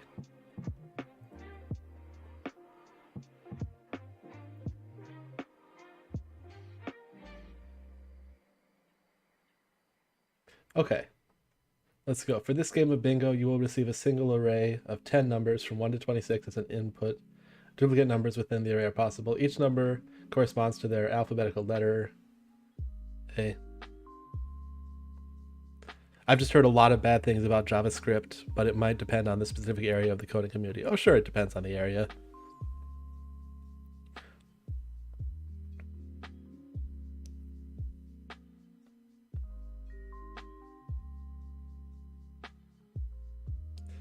What gets my goat about JavaScript is a lot of the async stuff, and I was just realizing from a Learn with Leon stream that a lot of that has to do with the fact that you're dealing with the browser API. So it's some of the problems that people might be complaining about might even be things that aren't exactly JavaScript but are various browser APIs. But anyway. Yeah, different parts of the community might, I mean, different, yeah, specific area of the component community. Sure.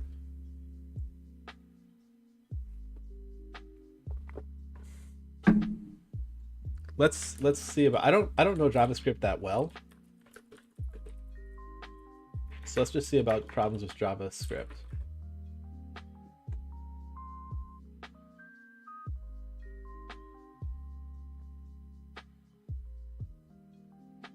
When poor quality browser sniffing code, feature detection code, and vendor prefix usage block browsers from running code they would otherwise use just fine.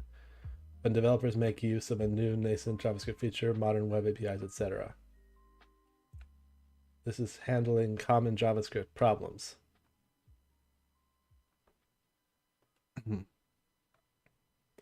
Now we'll look at common cross-browser JavaScript problems and how to fix them. This includes information on browser dev tools to track down and fix problems, using polyfills and libraries to work around problems, getting modern JavaScript features working in older browsers, and more. Historically, JavaScript was plagued with cross-browser compatibility problems. Back in the 1990s, the main browser choices back then, Internet Explorer and Netscape, had scripting implemented in different language flavors. Netscape had JavaScript, IE had JScript, and also offered VBScript as an option. Oh, that sounds confusing. And while at least JavaScript and JScript were compatible to some degree, both based on the ECMAScript specification, Things were often implemented in conflicting and incompatible ways, causing developers many nightmares. Such incompatibility problems persisted well into the 2000s, early 2000s, as old browsers were still being used and still needed supporting. This is one of the main reasons why browsers like jQuery came into existence, to abstract away differences in browser implementations, see the code snippet and how to make an HTTP request. So developers only have to write one simple bit of code, see jQuery.ajax. jQuery or whatever library you're using will then handle the differences in the background so you don't have to. Things have improved significantly since then. Modern browsers do a good job of supporting classic JavaScript features, and the requirement to use such code has diminished as the requirement to support older browsers has lessened, although bear in mind that they may not have gone away altogether. These days, most cross-browser JavaScript problems are seen when poor quality browser sniffing code, feature detection code, and vendor prefix usage block browsers from running code they would otherwise use just fine. When developers make the use of new or nascent JavaScript features, modern web APIs, etc. in their code and find that such features don't work in older browsers. We'll explore all these problems and more below. Oh, that's interesting.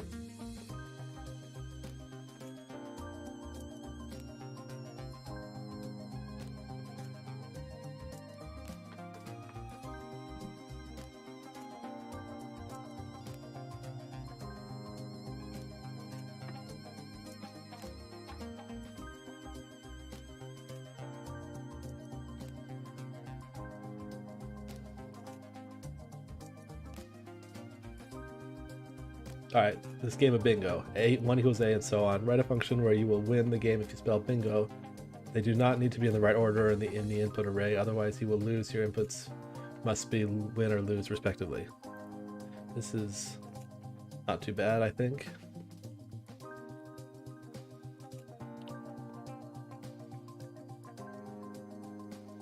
Dorothea Gaming says, I tried learning code once, I never got good at it, and my interest shifted to art and writing instead. Which I guess is kind of a shame. I don't know if it's necessarily a shame. It's only a shame if you want to get back into coding.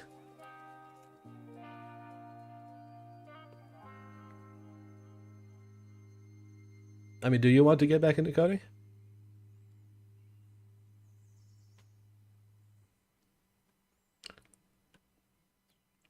I think there's some interesting things that could happen in the interfaces between art and coding. Like R generative on Reddit has some cool stuff.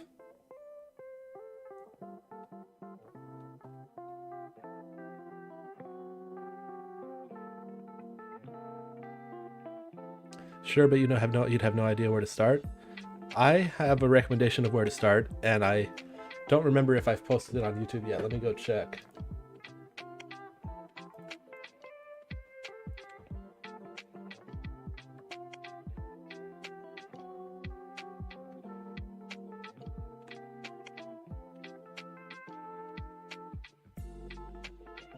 Processing.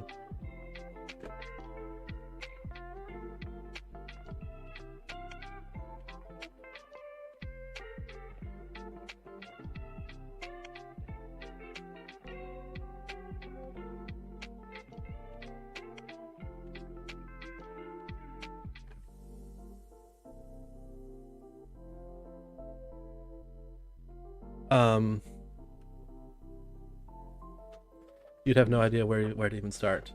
Yeah, there's a lot of different places one could start. My first recommendation is Think Python Alan Downey. Oh,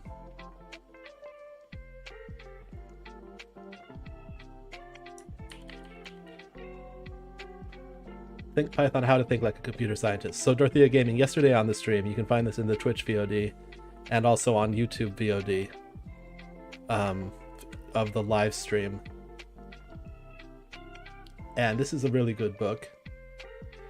And if you wanted to, I'd be happy to help you out on it, with it, either on the stream or just if you get stuck and you want to bring questions onto the stream, you'd be welcome to do that. Either in chat or if you want to, I don't know if I guess you just got here, so you didn't see I had someone well, you wouldn't have seen them because it was voice only, but I had someone, a friend of mine actually, taken by storm, who, if you go back in the chat history, I don't know if you can go back in the chat history. Anyway, I'm rambling here.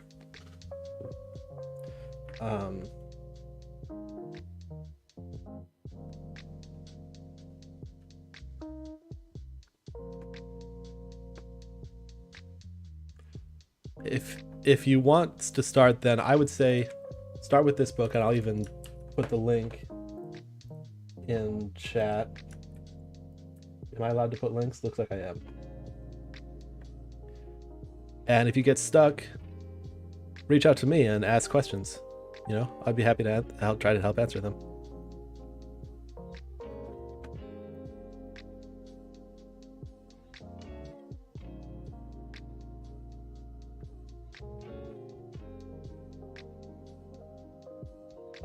Where was I gonna go? Oh, I want to go back to Kay, who said, how's the open source going? Let's actually check on that. Oops, I didn't mean to open Zoom.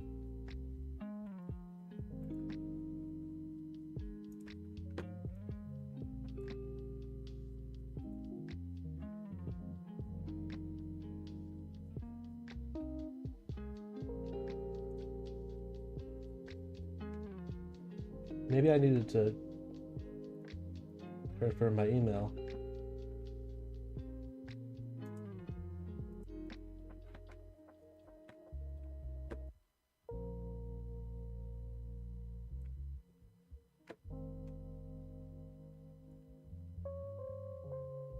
Dorothea Gaming says, cool, I might give it a try when my exams are done and summer break starts.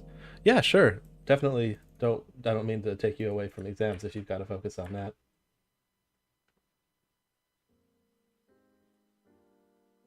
I wonder if verifying my email would have been enough to make this thing actually have permissions to do this.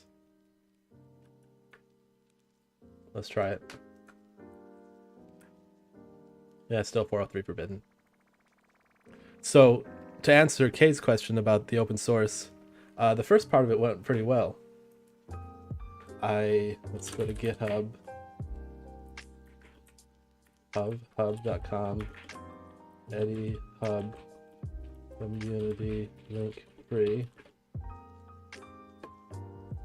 that's really small. Let's zoom on in here.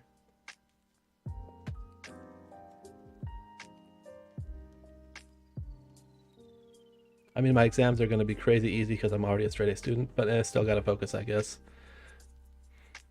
Yeah, it's a good idea to focus. And, you know, it takes energy to focus on exams, so don't discount that when you're deciding how to spend your time.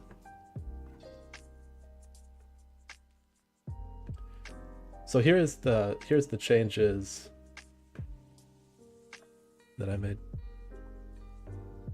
Says the person who's sitting up at 1 a.m. Whoops. Ha. Yeah, well, not gonna judge you for that. Not even a little.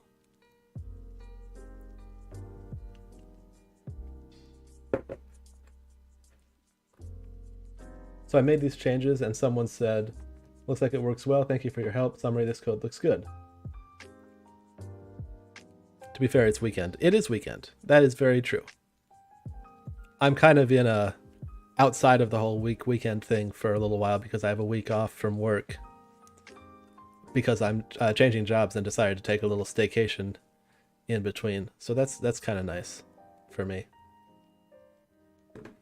Not to rub it in while you're doing exams, although I don't think the exams are causing too much difficulty for you. So I think it's okay. Hopefully, probably.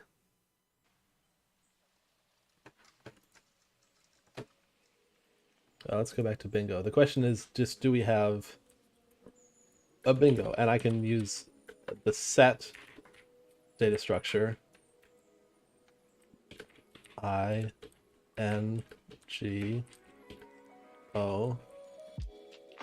return. Can I say bingo in array? Is it that easy? I don't know if it's that easy. I don't know if that's a valid syntax.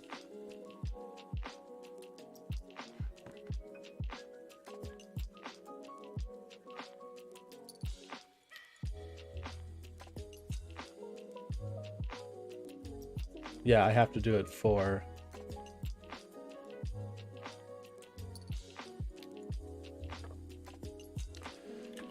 array set equals set of array.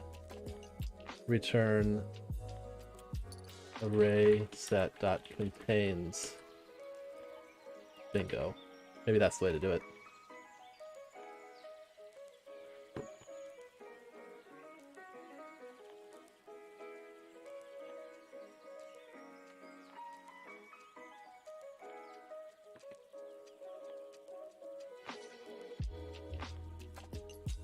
Oh. Maybe if I do the tuple of the INGO.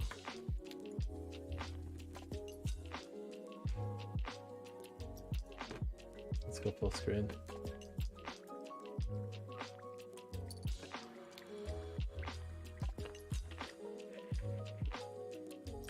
A subset?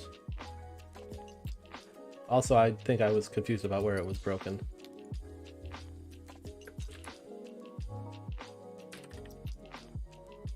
Let's try bingo in array.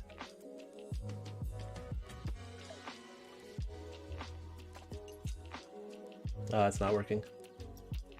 I guess I don't know how to use Python arrays, huh? We'll just do it as a list.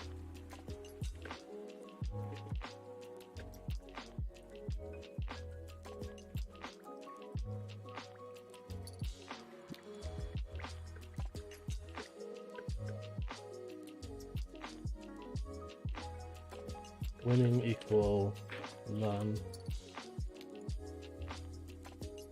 I'll start with false. Start with true. If char not in. Oh, but it's, I have to Python ASCII to char. Ord method, okay. Where's my...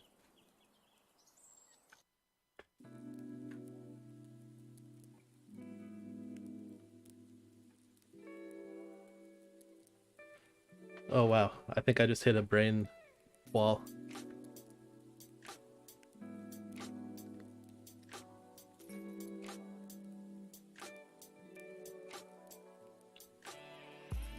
I'm gonna take a tight 5 and then decide whether or not to continue the stream tonight.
I was chuckling, but my mic was off.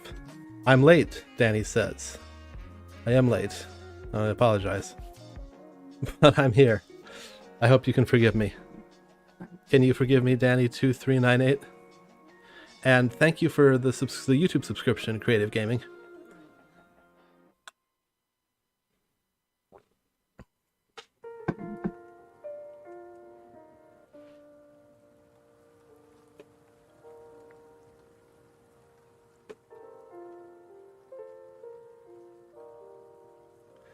I think I don't want to do CodeWars right now. I think I want to read from an MIT Press book that I had found interesting before.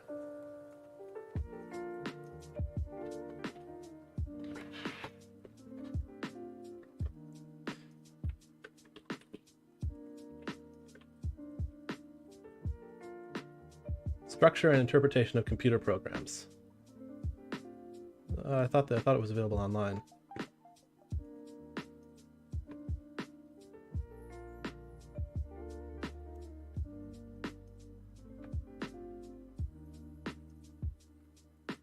I'm gonna have to find the...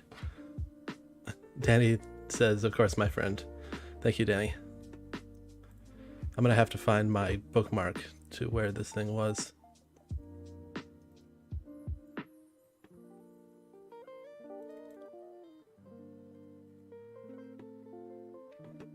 And then I have to email it to myself.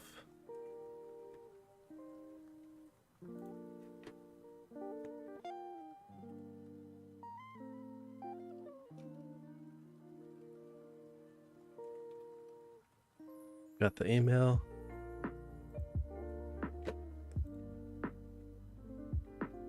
Throw a PDF at the end of your search. Well, the version I was reading before is actually available in HTML, which I like. I just need to go back to that link.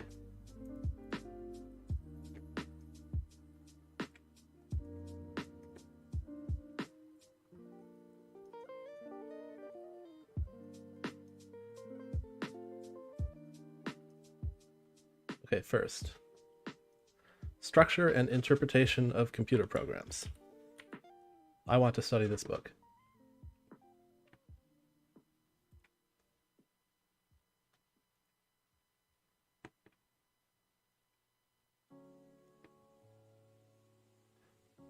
It's an interesting dedication. It says, this book is dedicated in respect and admiration to the spirit that lives in the computer.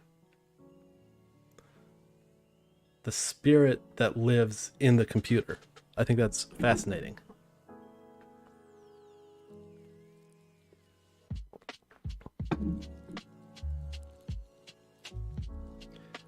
And we have a quote. I think it's extraordinarily important that we in computer science keep fun in computing. When it started out, it was an awful lot of fun. Of course, the paying customers got shafted every now and then.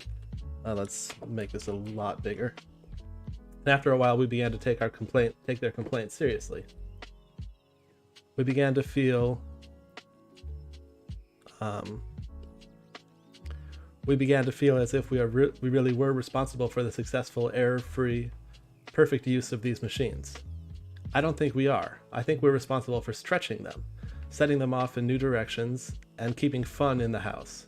I hope the field of computer science never loses its sense of fun. Above all, I hope we don't become missionaries. Don't feel as if you're a Bible salesman. The world has too many of those already. What you know about computing, other people will learn. Don't feel as if the key to successful computing is only in your hands. What's in your hands, I think and hope, is intelligence, the ability to see the machine as more than when you were first led up to it, that you can make it more. I like that bit at the ending, that you can make it more than it was when you first came up to it. So we've got content starts with building abstractions and procedures. The prefaces are nice, but I think I'm going to jump right into the content of the book. Building abstractions with procedures, chapter 1. The acts of the mind, wherein it exerts its power over simple ideas, are chiefly these three: combining several simple ideas into one compound one, and thus all complex ideas are made. The second is bringing two ideas, whether simple or complex, together and setting them one by one so as to take a view of them at once, without uniting them into one, by which it gets all its ideas of relations. The third is separating them from all other ideas that accompany them in their real existence. This is called abstraction, and thus all its general ideas are made. John Locke, An Essay Concerning Human Understanding. We are about to study the idea of a computational process. Computational processes are abstract beings that inhabit computers. How's that for a statement? Abstract beings. My sound went off.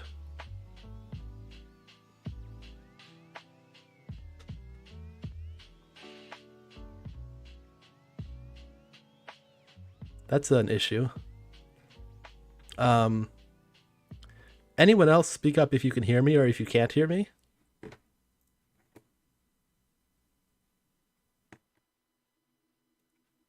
Let me... Where is it?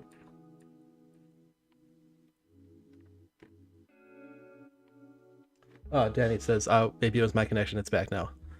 Okay, thanks. Thanks for speaking up, though. I do appreciate that, even though it turned out just to be a silly connection issue.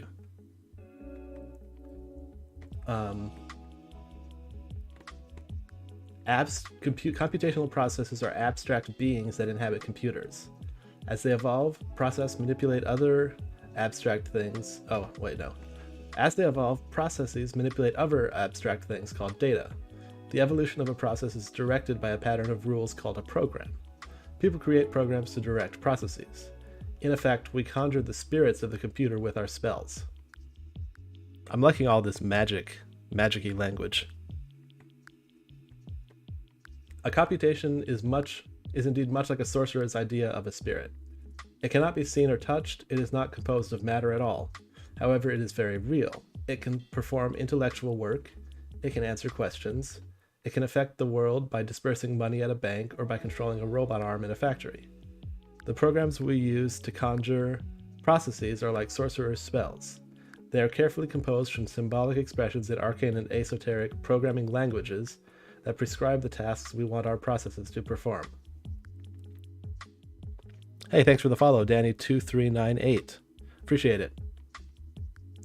A computational process in a correctly working computer executes programs precisely and accurately. Thus, like the Sorcerer's Apprentice, novice programmers must learn to understand and to anticipate the consequences of their conjuring. Even small errors, usually called bugs or glitches, in programs can have complex and unanticipated consequences. Fortunately, learning to program is considerably less dangerous than learning sorcery, because the spirits we deal with are conveniently contained in a secure way.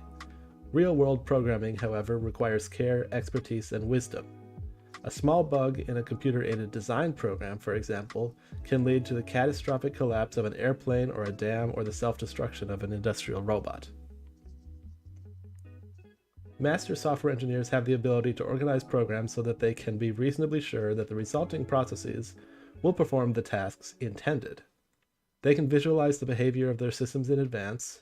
They know how to structure programs so that unanticipated problems do not lead to catastrophic consequences, and when they do arise, they can debug their problems. Well-designed computational systems, like well-designed automobiles or nuclear reactors, are designed in a modular manner so that the parts can be constructed, replaced, and debugged separately. Programming in Lisp. We need an appropriate language for describing processes, and we will use for this purpose the programming language Lisp. Just as our everyday thoughts are usually expressed in our natural language, such as English, French, or Japanese. Pardon me, my insulin pump is making noises. That's okay. And descriptions of quantitative phenomena are expressed with mathematical notations, our procedural thoughts will be expressed in Lisp. Lisp was invented in the late 1950s as a formalism for reasoning about the use of certain kinds of logical expressions, called recursion equations,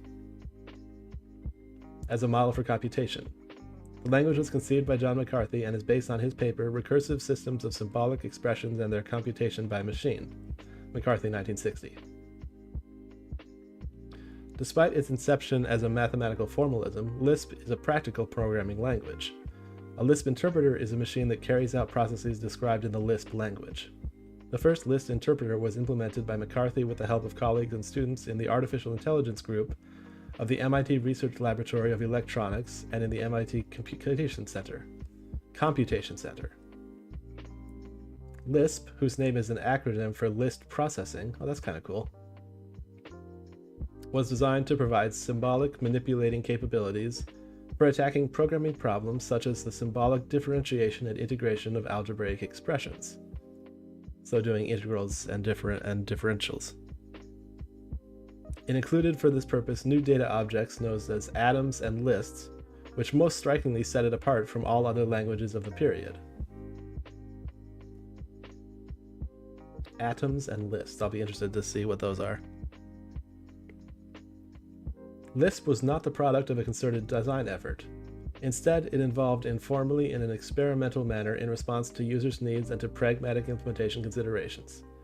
Lisp's informal evolution has continued through the years, and the community of Lisp users has traditionally resisted attempts to promulgate any official definition of the language. This evolution, together with the flexibility and elegance of the initial conception, has enabled Lisp, which is the second oldest language in widespread use today, only Fortran is older, to continually adapt to encompass the most modern ideas about program design. Thus, Lisp is by now a family of dialects, which, while sharing most of the original features, may differ from one another in significant ways. The dialect of Lisp used in this book is called Scheme. Because of its experimental character and its emphasis on symbol manipulation, Lisp was at first very inefficient for numerical computations, at least in comparison with Fortran. Over the years, however, Lisp compilers have been developed that translate programs into machine code that can perform numerical computations reasonably efficiently. Daddy says, I'm going to be heading off soon, UK time zone. Will you be doing any more CodeWars today? Well, that depends.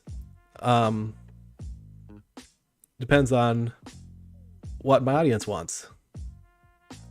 Would you like me to, what would you prefer? Would you prefer more Lisp or more CodeWars? I'll probably do some more of each like today as the day goes on.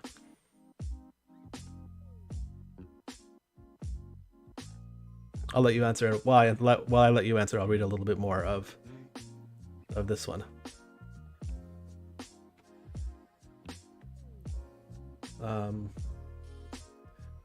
Reasonably efficiently. And for special applications, Lisp has been used with great effectiveness. Although Lisp has not yet overcome its old reputation as hopelessly inefficient, Lisp is now used in many applications where efficiency is not the central concern. For example, Lisp has become a language of choice for operating system shell languages and for extension languages for editors and computer-aided design systems. If Lisp is not a mainstream language, why are we using it as the framework for our discussion of programming? Because the language possesses unique features that make it an excellent medium for studying important programming constructs and data structures and for relating them to the linguistic features that support them. The most significant of these features is the fact that Lisp descriptions of processes, called procedures, can themselves be represented and manipulated as Lisp data. The importance of this is that there are powerful program design techniques that rely on the ability to blur the traditional distinction between passive data and active processes. As we shall discover, Lisp's flexibility in handling procedures as data makes it one of the most convenient languages in existence for exploring these techniques. The ability to represent procedures as data also makes Lisp an excellent language for writing programs that must manipulate other programs as data, such as the interpreters and compilers that support computer languages. Above all of these, and above and beyond these considerations, programming in Lisp is great fun. And we'll skip the footnotes.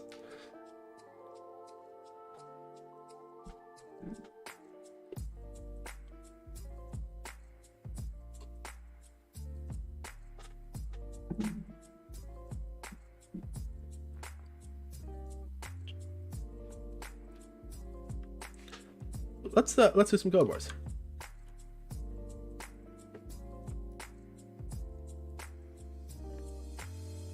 And you know what? I want to do this as a set. I just need to look up.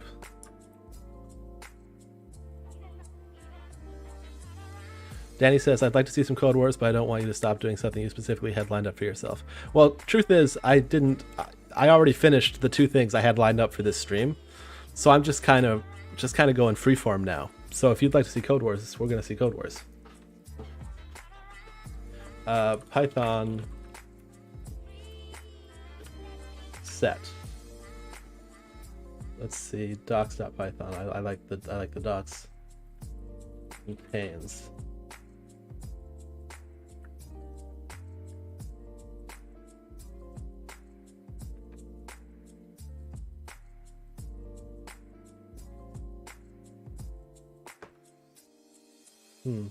Okay, fine. We'll do W3 schools.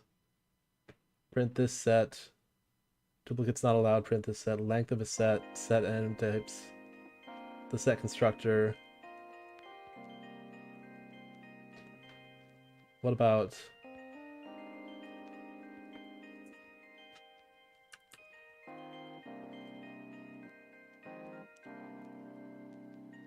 Python?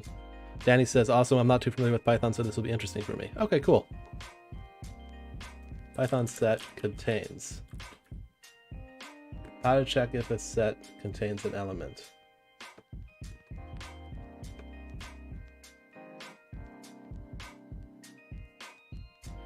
Well, this is a noisy. Actually, what I really want to set is check its subset. Method returns true if all elements of a set are present in another set passed as an argument. Okay. Where's CodeWars? Here we go. Return bingo.is subset of set of array. Let's try that one. Oh, it's still not working. Oh, well, of course it's not working. Because I have to convert the array to characters. Equals ord, or is it the other way around? Yeah, it's. Now I have to remember how to go Python number to char. CHR method, that's what it is.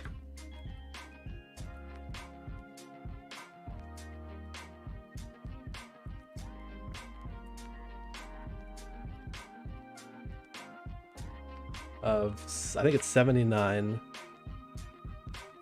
plus x dot upper for x in array.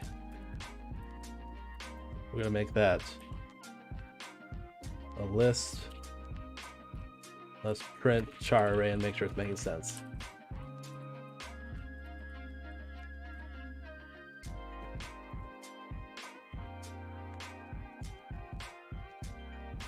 No, it's not the right number.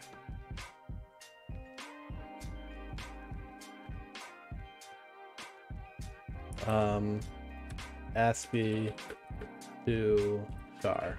It doesn't need to be Python, but I just need an ASCII table.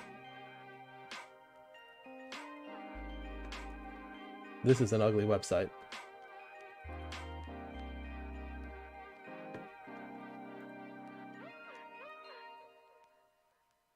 That's better.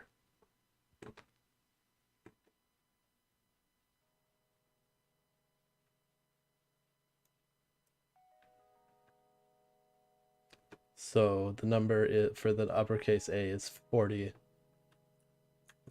We don't actually need to do upper, do we?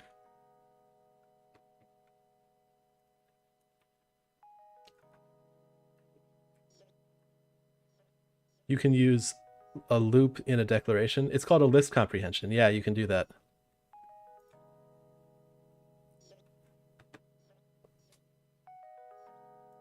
Wait, what did I do wrong? Oh, 65. But make it 64 because it's indexed from 1. There we go. Now is it getting true? No, it's still getting. Oh, because I need to do char array. Okay, so it's getting the right things now. 65 is A, I believe, says Danny. Yeah, that's correct. But they're using 1 to represent A. So I use 64 plus X. Return lose. Actually, return win if that else false. That should do it.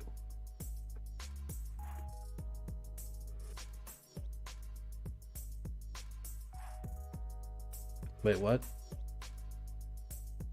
Oh, else lose. Okay, now I can take out that print char array.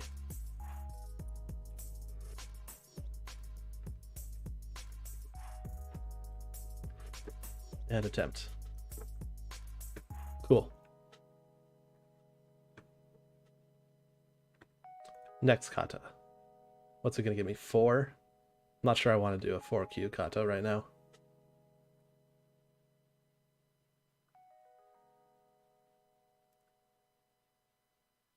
Let's do another 7.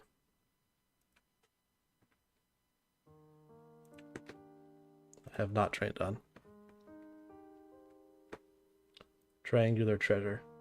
Triangular numbers are so called because of the equilateral triangle shape that they occupy when laid out as dots. You need to return the nth triangular number. You should return 0 for out of range values. This one's not very interesting. Maybe I will do a slightly harder one.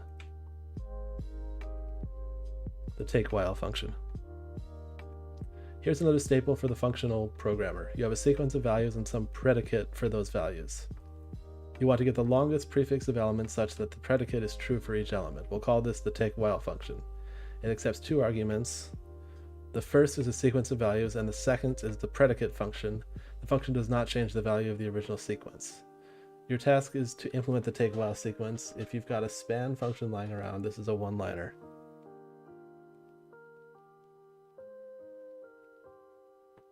The ternary statement is nice too. In Java, it's expression question mark value colon value, way more cryptic. I agree, yeah, ternary expressions in a lot of languages are pretty cryptic. Pretty cryptic.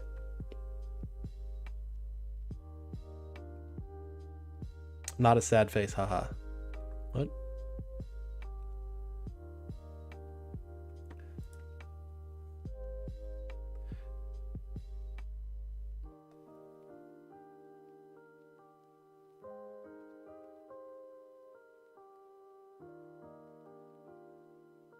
Okay, a colon. I'm still confused. And I'm also confused by this kata, so I'm just confused all around. Def take while is even lambda x, not x mod 2. That makes sense. Sequence.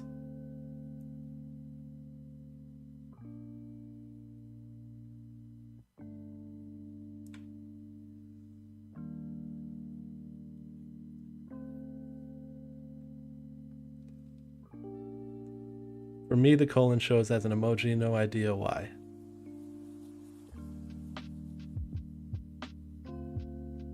Oh. Yeah, what about in another window of mine? Is it going to show differently? Value colon value. No, it's all it's just a colon for me.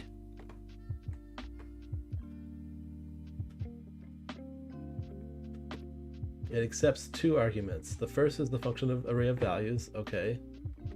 The second is the predicate function.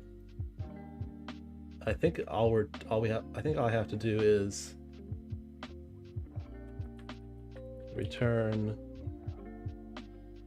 x for x in array if pred fun of x. Is it that simple?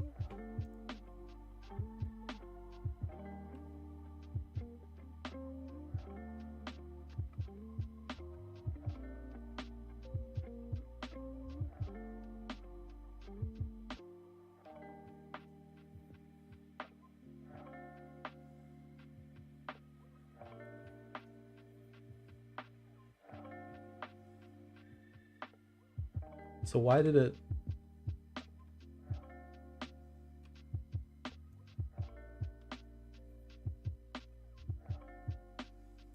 Oh, it doesn't want duplicates.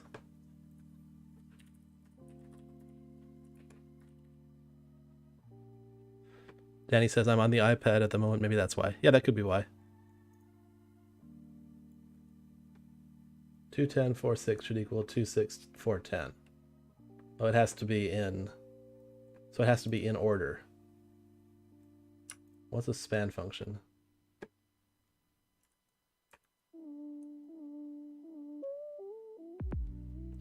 The span function is a good one to know. It accepts an array and a predicate function and returns two arrays.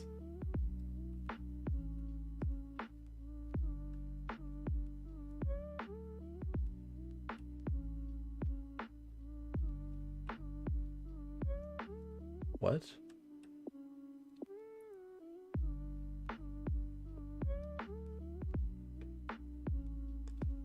Hydrazer says it's take while, not filter.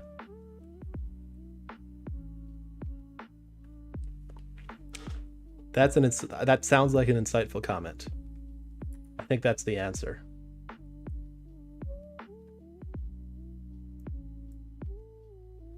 Two, 4, 6, 8. Oh, I got you. I understand it now. Okay. For X in ARR, and we have an out ARR.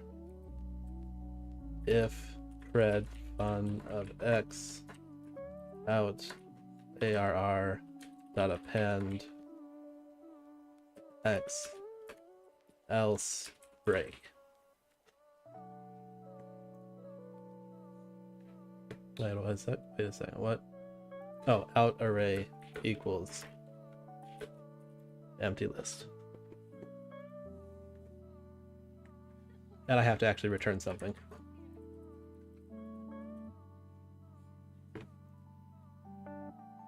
There it goes.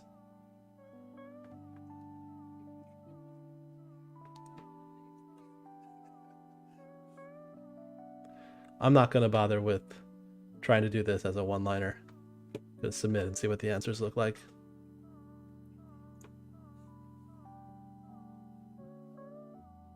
I answer equal -1, comma list. Oh, I is -1.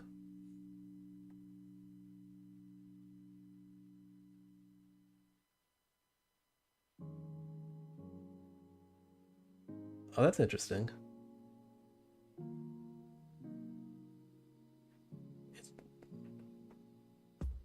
I starts at -1. This one is kind of tricky to read, I think. But answer is list. Well, I colon equal I plus 1. I didn't know you could do that kind of a colon equal. And which version of I does it take?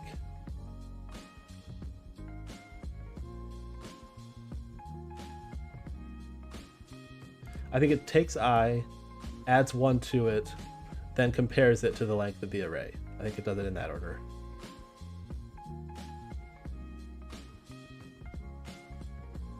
Start with powerful experiment management and scale into full ML ops with only 2 lines of code. See how. Open that in a new tab for later.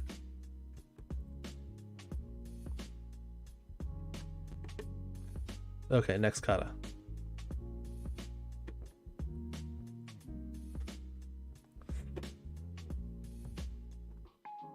Danny says, I'm heading off for the night. Enjoy the rest of the stream. Thank you, Danny. Have a good one.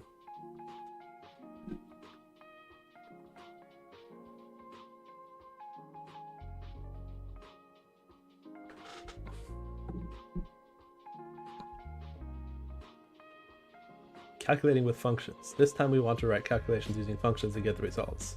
Let's have a look at some examples. 7 times 5 must return 35. 4 plus 9 must return 13. Oh my. 8 minus 3 must return 3. 6 divided by 2 must return 3. Requirements. There must be a function for each number from 0 to 9. There must be a function for each of the following mathematical operations: plus, minus, times, divided by. Each calculation consists of exactly 1 operation and 2 numbers. The outer function represents the left operand. The inner function represents the right operand. Division should be integer division. For example, This should return 2, not 2.66 repeating. 8 divided by 3. This is interesting.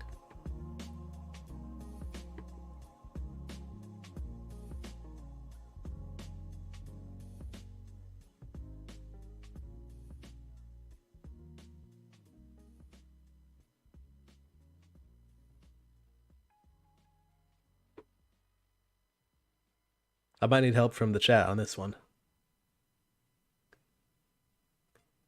There must be a function. Can I just make each one of these be return 0 and so on? But then what would this do?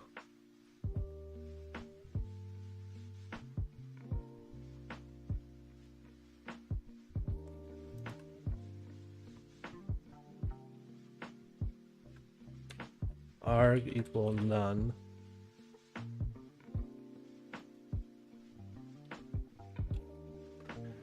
If not arg, return 0, else, this feels really weird to write it this way, return 0.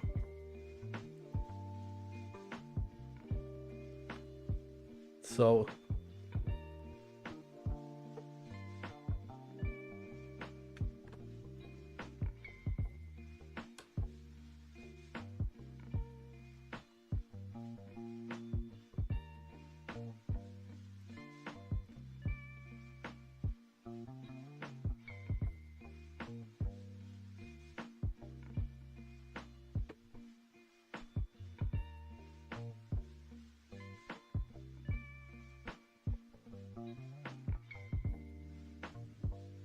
times is always going to receive a number, and it's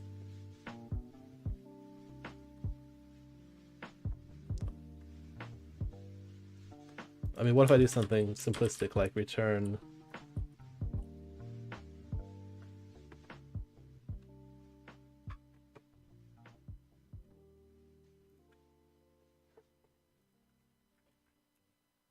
if arg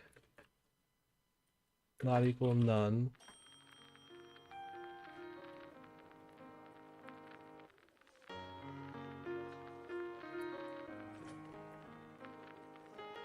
eval 0 plus times, wait a second.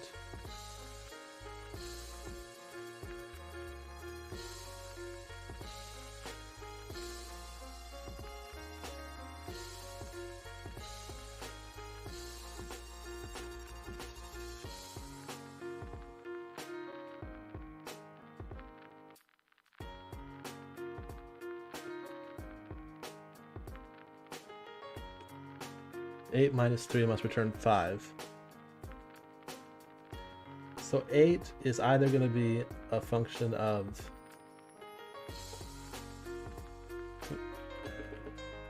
in func equal none, arg equal none.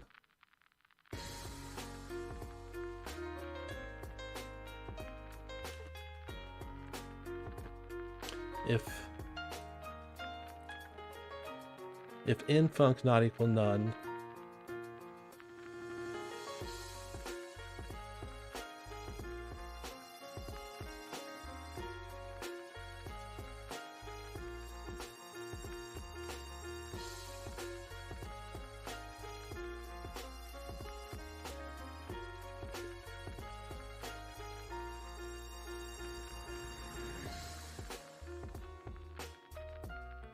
zero plus in func plus arg,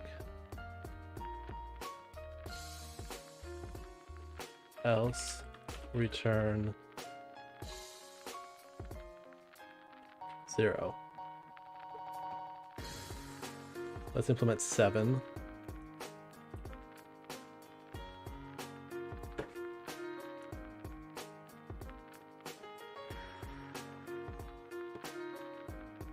Let's evaluate times.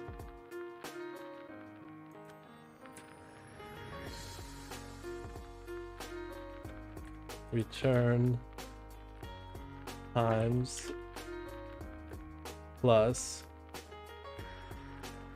arg, and then 5.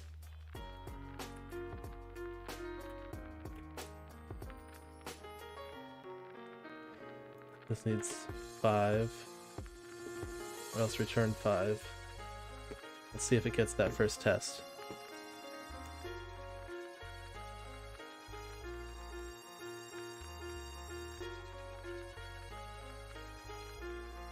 Oh, I need eval per ran, probably.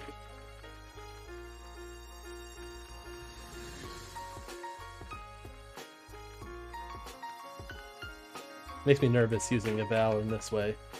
Or using eval at all, I guess, I should say.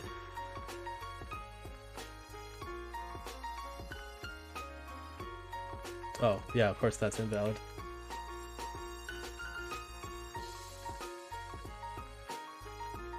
Oh. Yeah, I should comment out all of those undefined functions. Or else just put pass for now. Nah, I'll comment them out.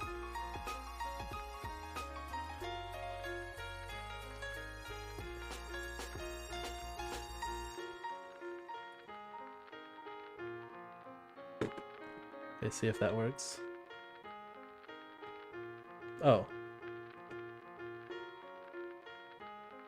I guess I implemented 5 already? Oh, hold on, let's make this bigger.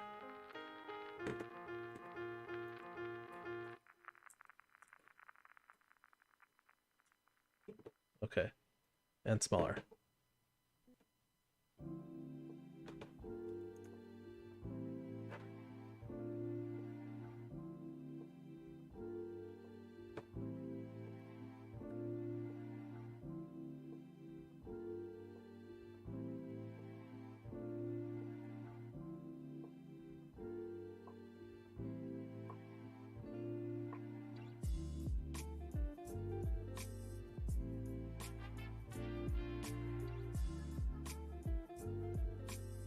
I thought I defined 5.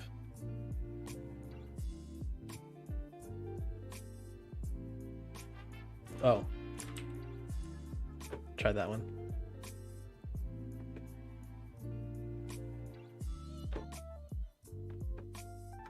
I need arguments for def 0 or def 5 test.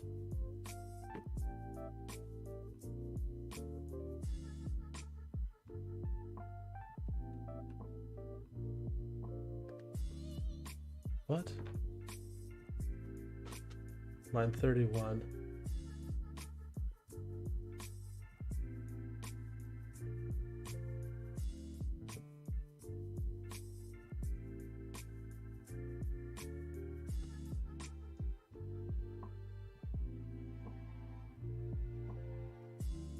Do I need to return 5?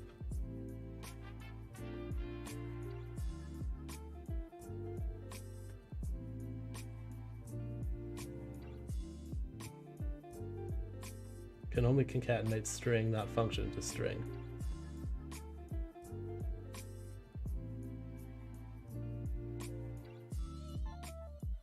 Oh, what if I return string 5? Oops.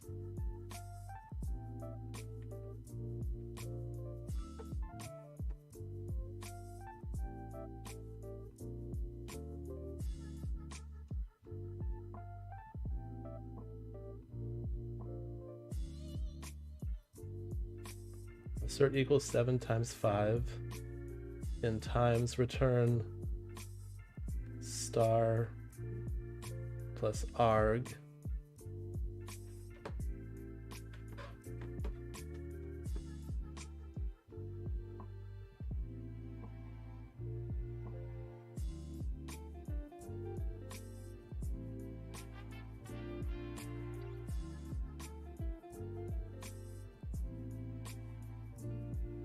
How about infunc of arg?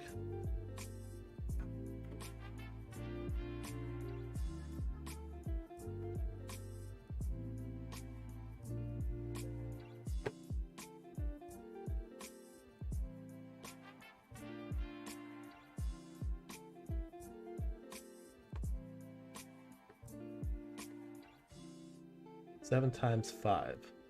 What is 5 going to do?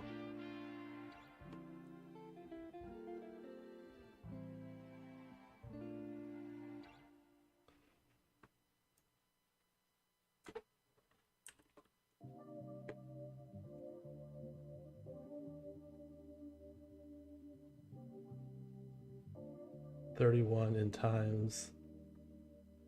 Can only concatenate string, not function to string.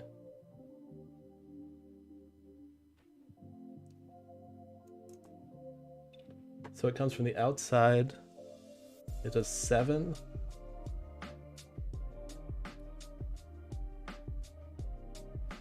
And 7 is... Oh, I didn't change 7.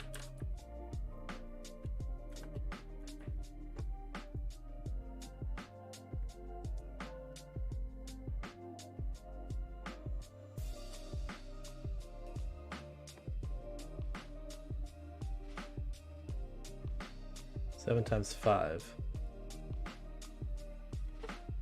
Return 5.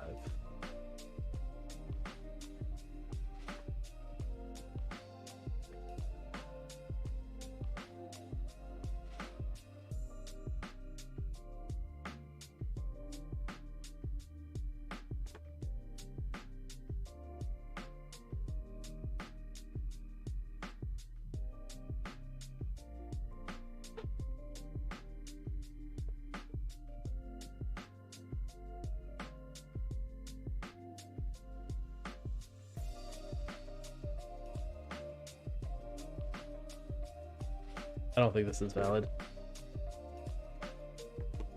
Yeah, invalid syntax. But I want arg to be a function.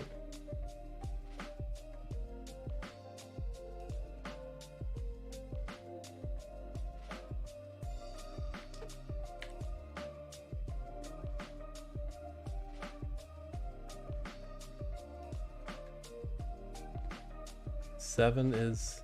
Oh, I need to do 7.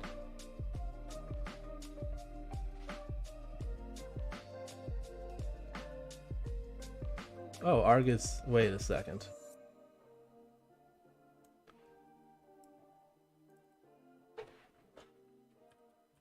Let's call that num.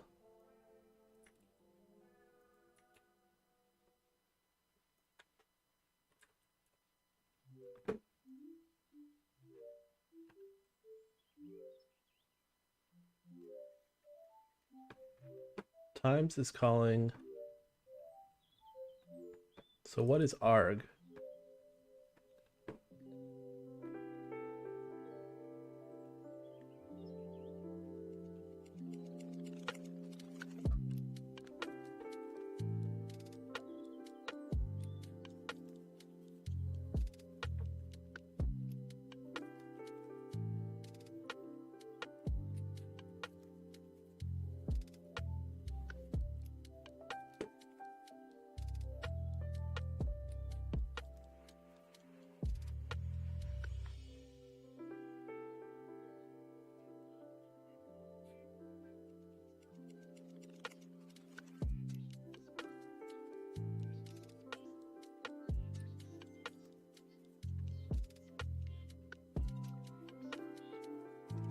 As return star plus num. Why is num an int here?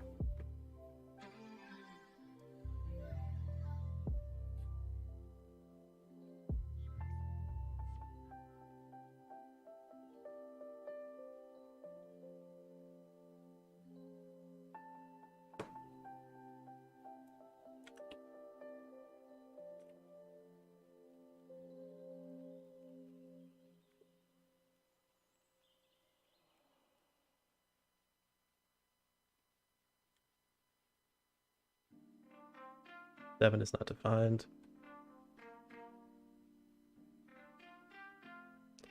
So 7.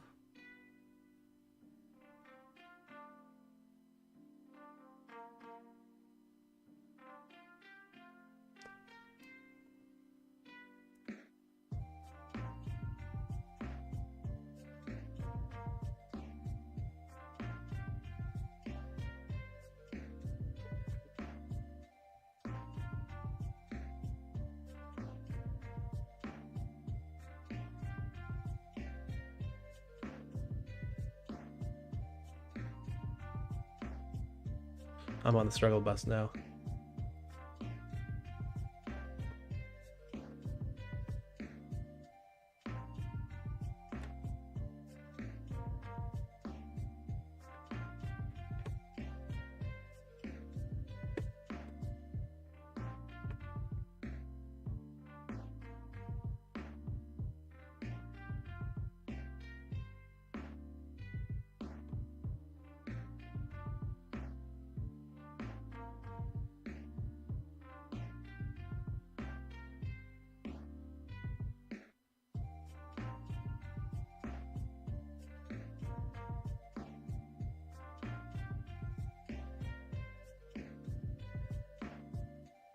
Seven times 5 times function 5.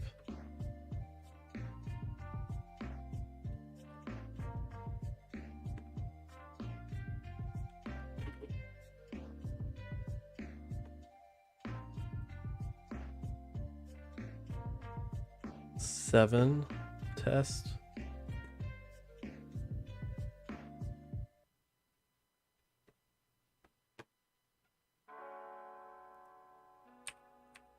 Need to make these strings.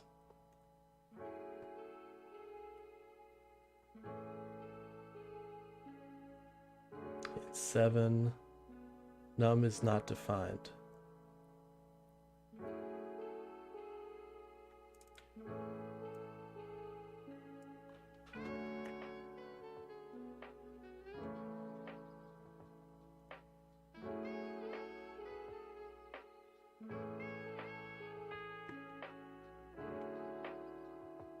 Yeah, I think I got it.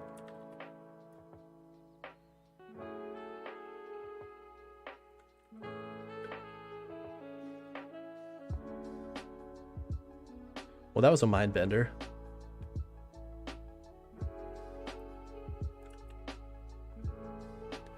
And I'm definitely not going to be typing this out 10 times.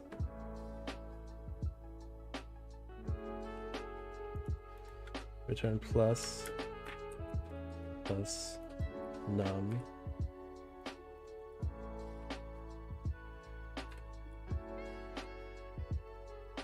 Return minus plus num.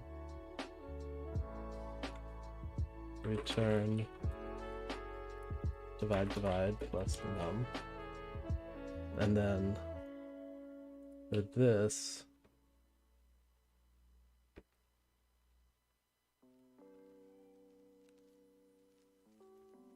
let's do copy this to the top.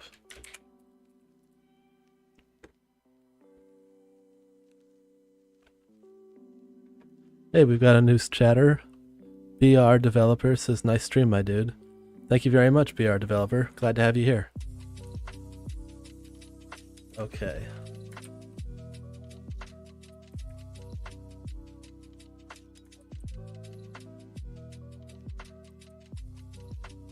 I've tried LeetCode once or twice. I don't know, I like CodeWars better. But you might convince me to try LeetCode or BinarySearch.com. Once I wrap up this one, that is.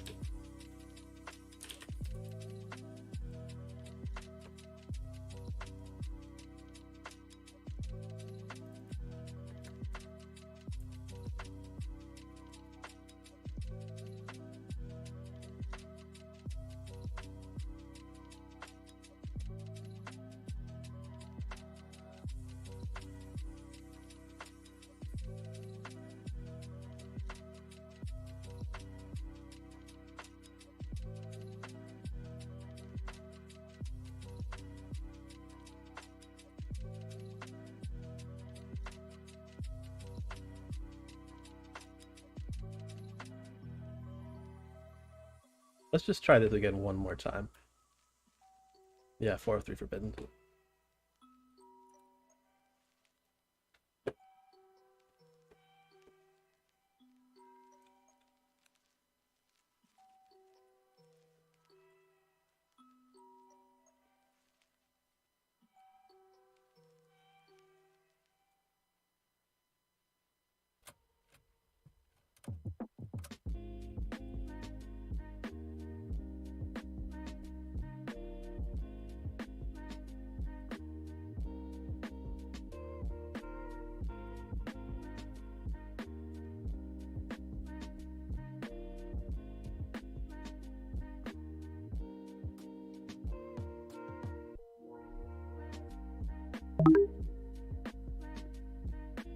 this is annoying.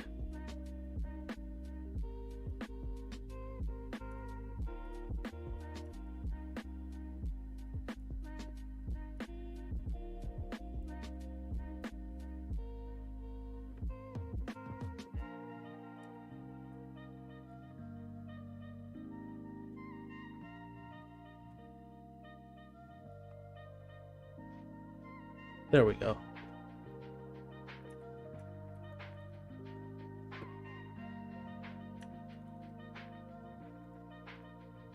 That's a little better.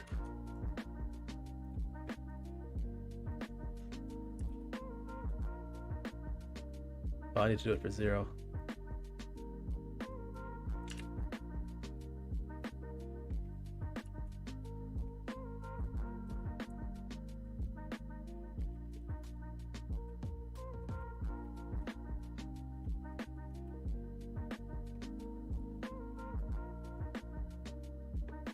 You know what? For words equals 0, 1, 2, 3, 4, 5, 6, 7, 8,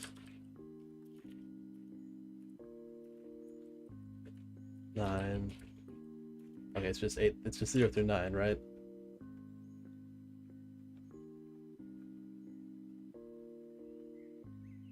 One, 2, 3, 4, 5, 8, 9, yeah.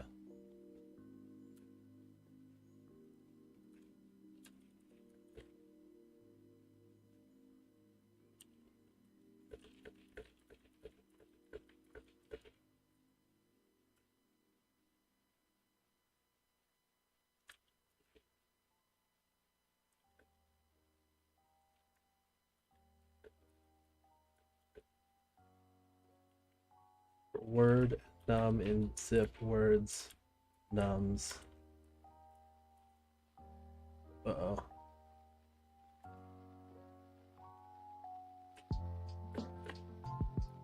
S equals all of this nonsense, which I have to paste in again.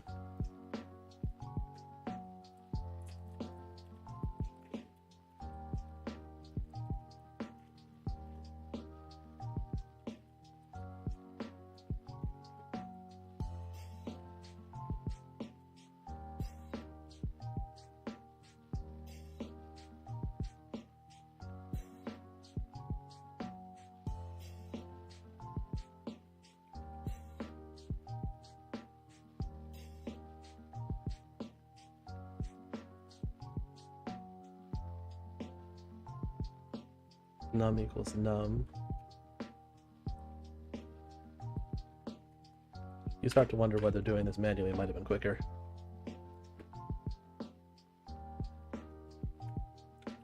I think not.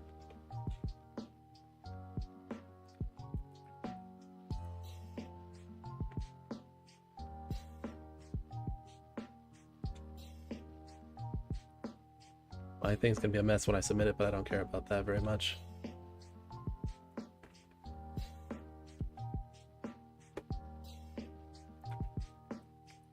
Need to say num for divided by attempt. Cool, submit. I'll be interested to see if there's any like less ridiculous solution than mine.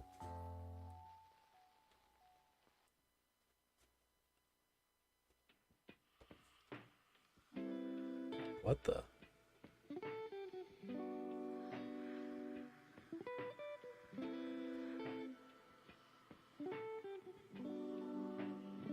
Whoa. That's trippy.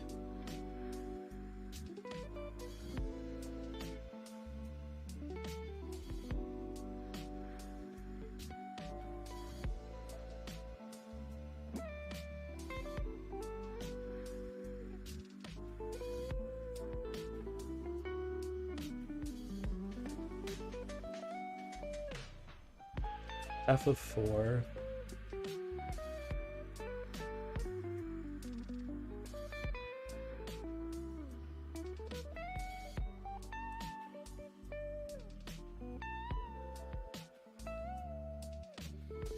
Oh, this is a little brain bending. Time for a break.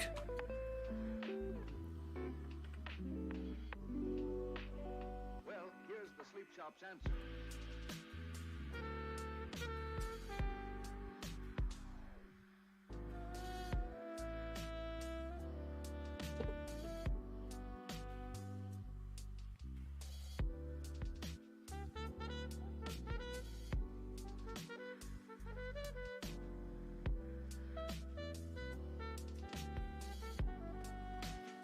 Well, here's the sleep shop's answer.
Let's find out what binary search is about.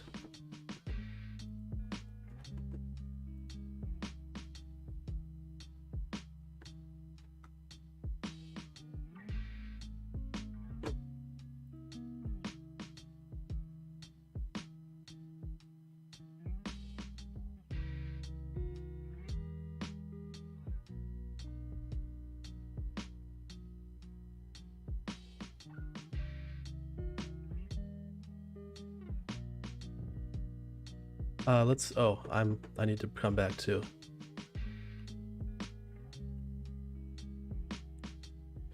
Let's go to scene. Let's find out what binary search is about.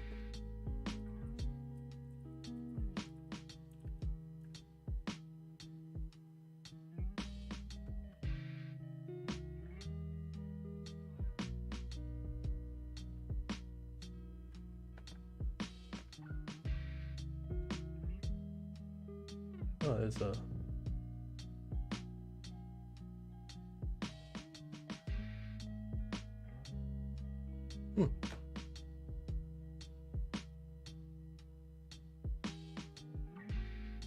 Neat.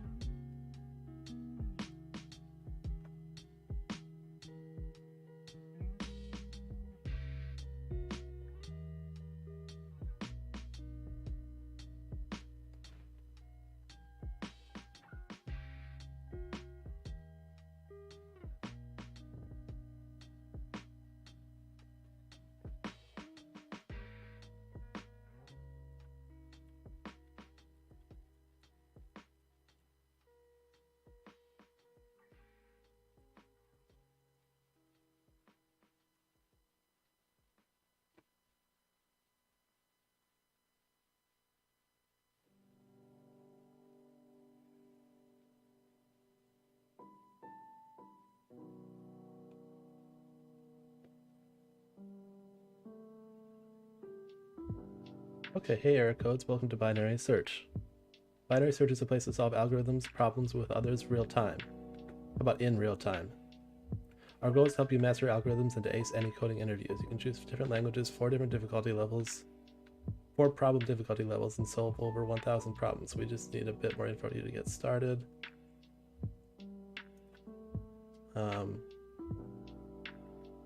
Science, I guess. Do you need to know where I'm located? Python. We can skip those. Okay, I'll check for the verification email.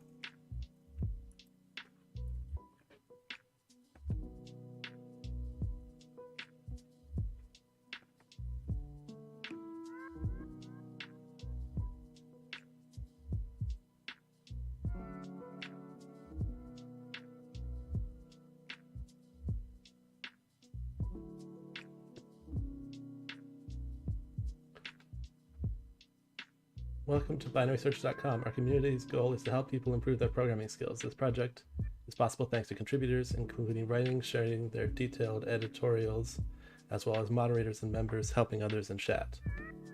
Click Create Room at the top left to create your own room and start solving problems, or join a public room at the right-hand side. If you get stuck, feel free to ask help in coding problems with a link to the problem and your questions.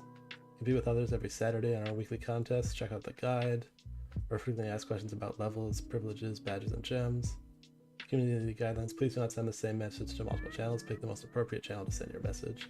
If you have a question, feel free to just ask the question. Someone can answer if they're available. Do not ask for hints or solutions while any contest is in progress. Feel free to share your content related to programming algorithms on Share Your Content. Be kind to others. Neato.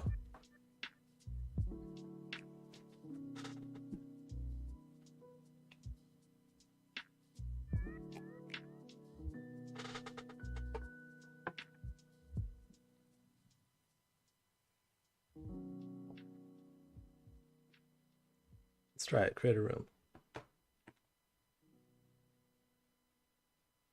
Oh, interesting. You can choose what companies the challenges may have came from.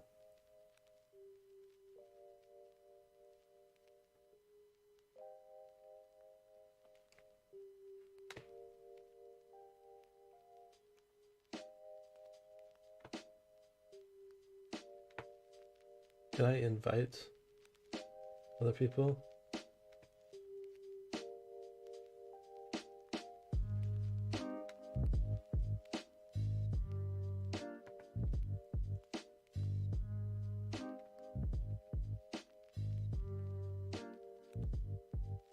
Given an integer, return the sum of the first n positive integers. Okay. I'll try this. Return total equals 0 for I in range 1, comma the first n positive odd integers. So is it like 2n plus 1 by 2? Total plus equals I. Return total. Let's run that. Oh, I'm thinking mathematical, not programmatical. 2 times n plus 1. Okay, submit.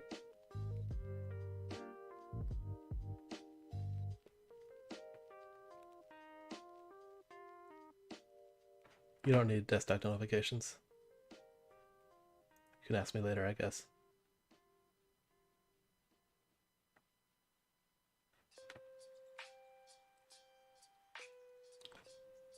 Oh, I can invite people. Neat.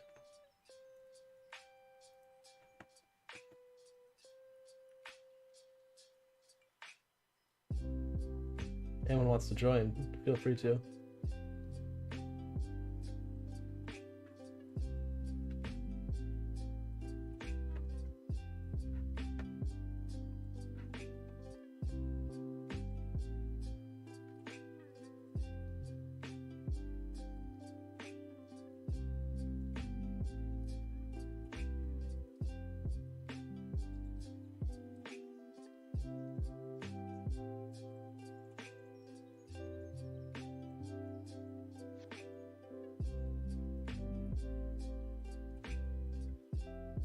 How long have I been going? I've been going 5 hours and 17 minutes. I think I might be done for this stream.